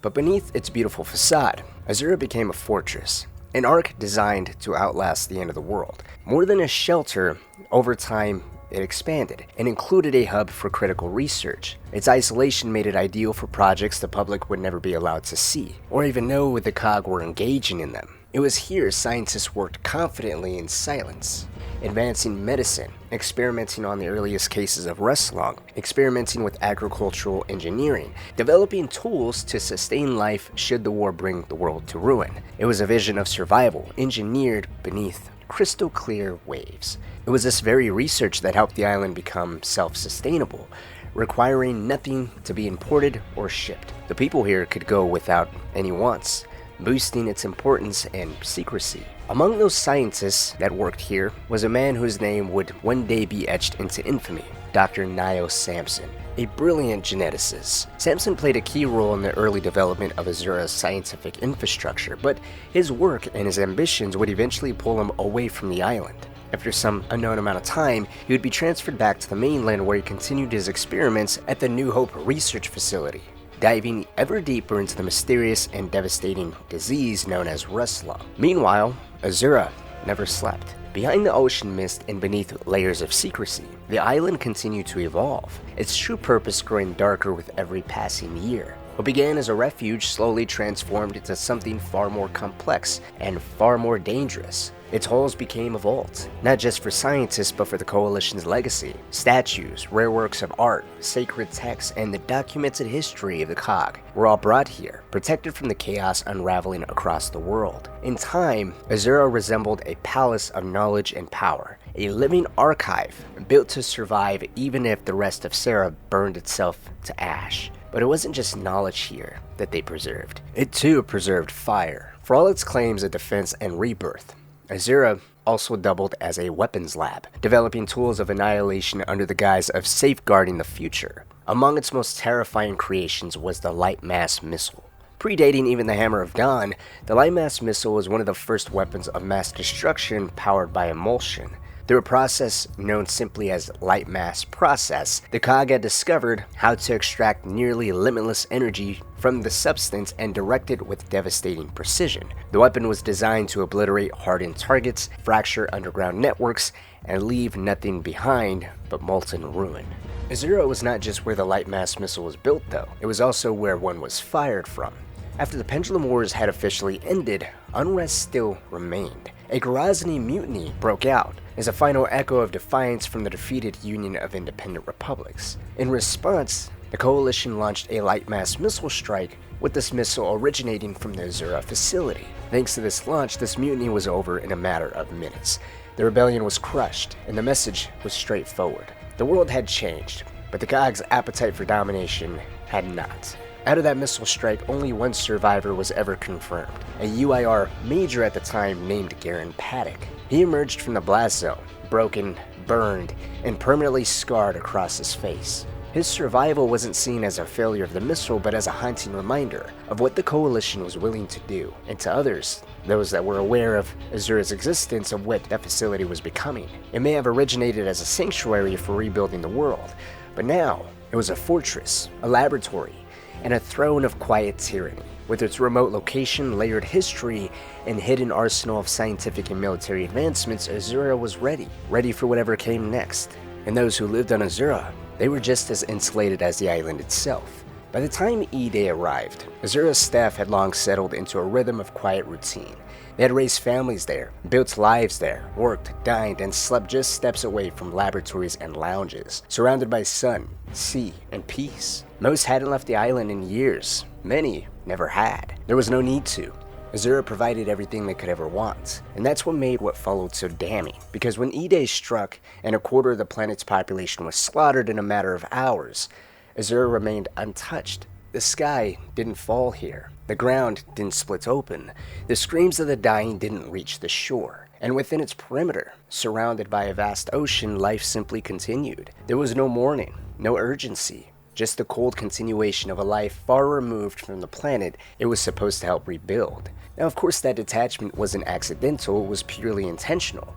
And it was also deeply ironic. The slow, gradual collapse Azura's architects once feared came much faster than expected, and was in part caused by one of their own scientists, who was invaluable in the early build of Azura's infrastructure. In many ways, the Locust War, the very apocalypse Azura was built to survive, was born from scientific ambitions rooted not just in facilities like this one, but in this one specifically. But E-Day didn't break Azura, it only strengthened it. The Coalition, growing desperate for a foothold, would double down on its most valuable assets. Azura became a lifeline for the war effort, completely protected as it was surrounded by an ocean, making it impenetrable to an enemy that they believed already had no knowledge of this island's existence. And so, scientists were quietly extracted from the mainland in ever-growing numbers, more weapons, more strategies, and more countermeasures were developed in sterile labs while the world continued to burn. They were at least working towards fighting the Locusts, but then things changed. After the death of Chairman Thomas DeYoe,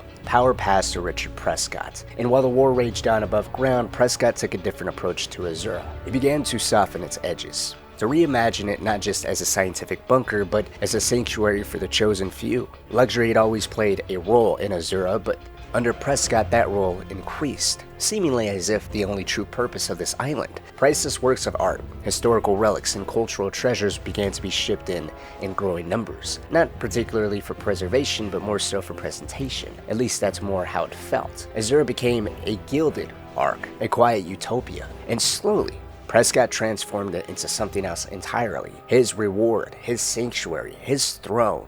A place for those deemed worthy to wait out the end of the world in comfort. And that's how it remained for roughly 9 years until 10 AE when Adam Fenix arrived. I hear you, Sergeant. Where's that chat you promised me? Where's my goddamn father? The disc! Azura! And I'm supposed to know what that is? No. It's a research facility. He's been working there. By the time Adam Fenix arrived on Azura in 10 AE, it wasn't by choice. Unlike the scientists, strategists, and loyalists who had accepted Prescott's discreet offer of sanctuary, Adam was the exception. Possibly the only one brought here under force, without consent, without any warning, and that isolation cut deeper than any wound ever could. Everyone here had known.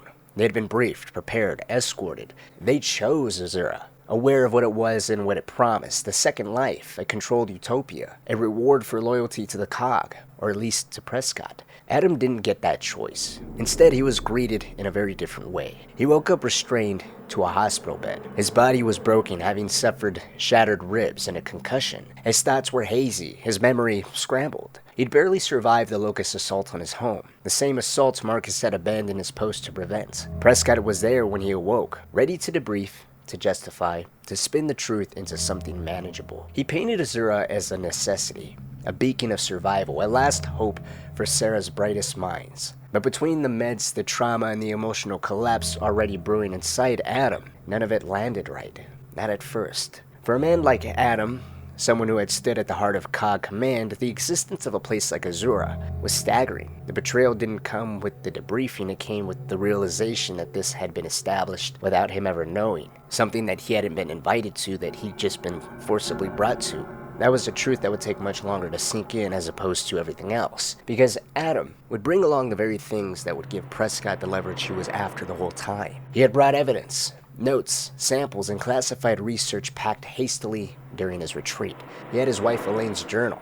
He had field data on a strange parasitic mutation, what his own notes referred to as lambency, a name Queen Mira had shared with him. And that was perhaps most damning of all. Adam had carried proof of direct contact with the Locust Queen 5 years before Emergence Day, apparently knowing her on a first-name basis. He had written down her name, he had written down transcripts, and he had secrets no one else on Sarah even knew about. Secrets that Prescott seen as valuable, but not enough to make him free. He wasn't kept in a cell. In fact, he was, quote-unquote, free to walk around the island as he so pleased. But he was painfully aware of a few extra things. Prescott intentionally laid his cards out in front of Adam, as a strategic play to show him they were all guilty of their own dark secrets. For Prescott, it was that this island existed. It was protected by the Onyx Guard, a special ops unit within the Coalition that had long believed to have been wiped out a few years ago by the Locust. But instead, they were in fact reorganized, re-strengthened, and redeployed as the security force of Azura, while Adam and Hoffman were left in the dark about it. Adam was kept quiet because he was seen as too virtuous to bring here, while Hoffman was believed to be great at serving day-to-day operations in the field, and neither one of them was considered trustworthy enough by Prescott to share of Azura's existence. Arguably, that meant Hoffman was treated much worse in his ignorance of Azura because one famous name had been living here for years, General Solomon Bardry. For those that missed the story on the deployment of the Hammer of Dawn, General Solomon Bardry played a key role in it. It was ultimately Prescott's decision to annihilate 90% of the planet, but in the initial meeting, it was Prescott, Adam Fenix, Victor Hoffman, and Solomon Bardry that helped facilitate the successful deployment of the Hammer. General Solomon Bardry gave not only his key to turn on the Hammer of Dawn, but he also supplied a comprehensive and very detailed list on priority targets, which were dense population zones. For the last 9 years, Bardry was believed to be killed. The official reasoning was that he committed suicide after the Hammer of Dawn's deployment, unable to live with himself for his role in killing millions of people. But in truth, he was quietly brought here with his wife, thanks to Richard Prescott. With his death, Hoffman assumed the role of defense chief, and to this day, many people felt Hoffman harbored a sense of guilt for Bardry's suicide. It all made Adam's stomach turn. Everybody mourned Bardry, and everyone felt bad for Hoffman because of that. But who was he to talk? Apart from creating the hammer and pressing the button himself as well, Adam, as far as Prescott saw it, condemned billions to die. Far worse than Prescott's choice to kill the remaining millions. He could have saved them from E-Day, but didn't. He should have died at his home, but he didn't. And now, his son was paying for his father's poor choices. As Adam Fenix was struggling to sit himself up in his hospital bed, Prescott unveiled the remainder of his punishments. Marcus believed his father was killed. Both Prescott and Adam didn't know Marcus that well, but they did know him well enough to understand that he will blame himself for his father's death. Adam had always known his son carried the weight of the world on his shoulders, that Marcus blamed himself for every failure, every death, no matter how far beyond his control it was. And now, because of him, that instinct would become a slow execution. Marcus went AWOL in the middle of a war zone. The punishment was death by firing squad, but it wasn't the bullet that haunted Adam most, it was the guilt. He could picture it already, his son locked in a cell thinking he'd failed, that he hadn't been fast enough, that he hadn't been strong enough, that his father was dead because of him. That unbearable silence would crush Marcus long before any sentence ever did. So Adam begged. He pleaded with Prescott, not for clemency, not even to drop the charges, just to speak with Marcus. Just to tell Marcus that he was alive, that his sacrifice hadn't been in vain, that he hadn't failed. Adam swore he'd never reveal Azura's existence. He understood the stakes. And Marcus always understood and respected Adam's work. He would understand the importance of the secrecy as well. This was just about saving a boy already bleeding out emotionally. Still, Prescott refused. He didn't even entertain the idea. He claimed it was for the safety of Azura. No one could know, not Marcus, not Hoffman, no one. Adam was dead to the world, and that was how it was going to stay. But then came his offer. Prescott, with that cold, calculated detachment, dangled a lifeline. If Adam agreed to resume his work to help solve the lambency crisis, which was a threat even greater than the Locust according to his own suppressed research, then maybe something could be done. Maybe Marcus wouldn't face the firing squad, and his sentence would be commuted, to a degree. It wasn't a promise, it was a leash, but it was all Adam could grasp on. Just one condition: Marcus had to live. And Adam was to receive weekly updates on his son's mental and physical condition. No more silence, no more guesswork. He would not be left in the dark again. He needed to be updated on his son, everything that was actively going on. Because if Marcus died, if the COG let him waste away in a prison cell or lined him up for execution, then Adam would stop. He would burn every file, refuse every order, let the world sink under the weight of lambency. Because his world, even though it never reflected it, was his son. If Marcus dies, Adam dies with him. And so, in exile and secrecy, the broken father began his work, tethered by guilt, fueled by desperation, and haunted by the son he couldn't save. It was always his work my father cared about. His research. He tried to save his work, and I tried to save him. Couldn't blame them for court-martialing me, or for the life sentence. So the war went on while I was rotting in prison. Marcus may have been sentenced to 40 years in the slab, but to Prescott, he was never just a prisoner. He was a weapon, one carefully kept in storage, until the next war demanded blood. Even stripped of rank and sealed behind concrete, Marcus still had power. His name echoed through the ranks, the Embry Star, the hero of asphalt fields, the man who once stood between humanity and extinction. He was still spoken about by soldiers on the front lines, by recruits who had grown up hearing his story, and even by Hoffman. Prescott knew this, and he knew exactly how to twist it. Marcus wasn't protected in the slab out of compassion. He was preserved, conditioned, heavily monitored, because guilt was a kind of fuel. And Prescott had found a man willing to burn himself alive for the cause. Under the terms of his deal with Adam, Prescott authorized weekly updates on Marcus's physical and psychological states, a small concession on paper to Adam, but it ensured Marcus would be fed, kept upright, patched just enough to survive. The orders came directly from the chairman himself, that no one was to let Marcus die.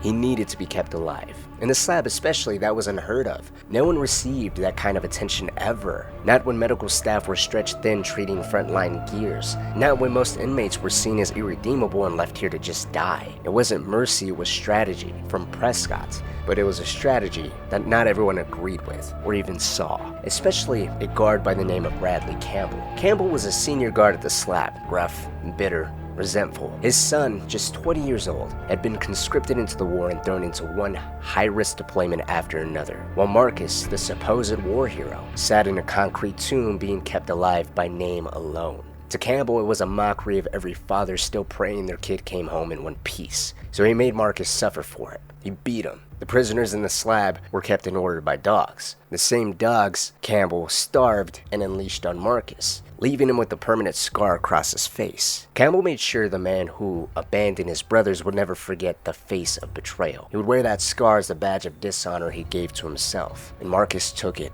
Every punch, every broken rib, every night spent soaked in blood, sweat, and shame. Because somewhere deep down he did agree with all of it. It was a horror Prescott didn't just let him rot in, but he let him fester in it. He watched the guilt consume him, kept him just healthy enough, and waited just long enough because when the time came, he knew Marcus would be useful again. The war was far from over, the Locust threat was still growing, and gears were dying by the day.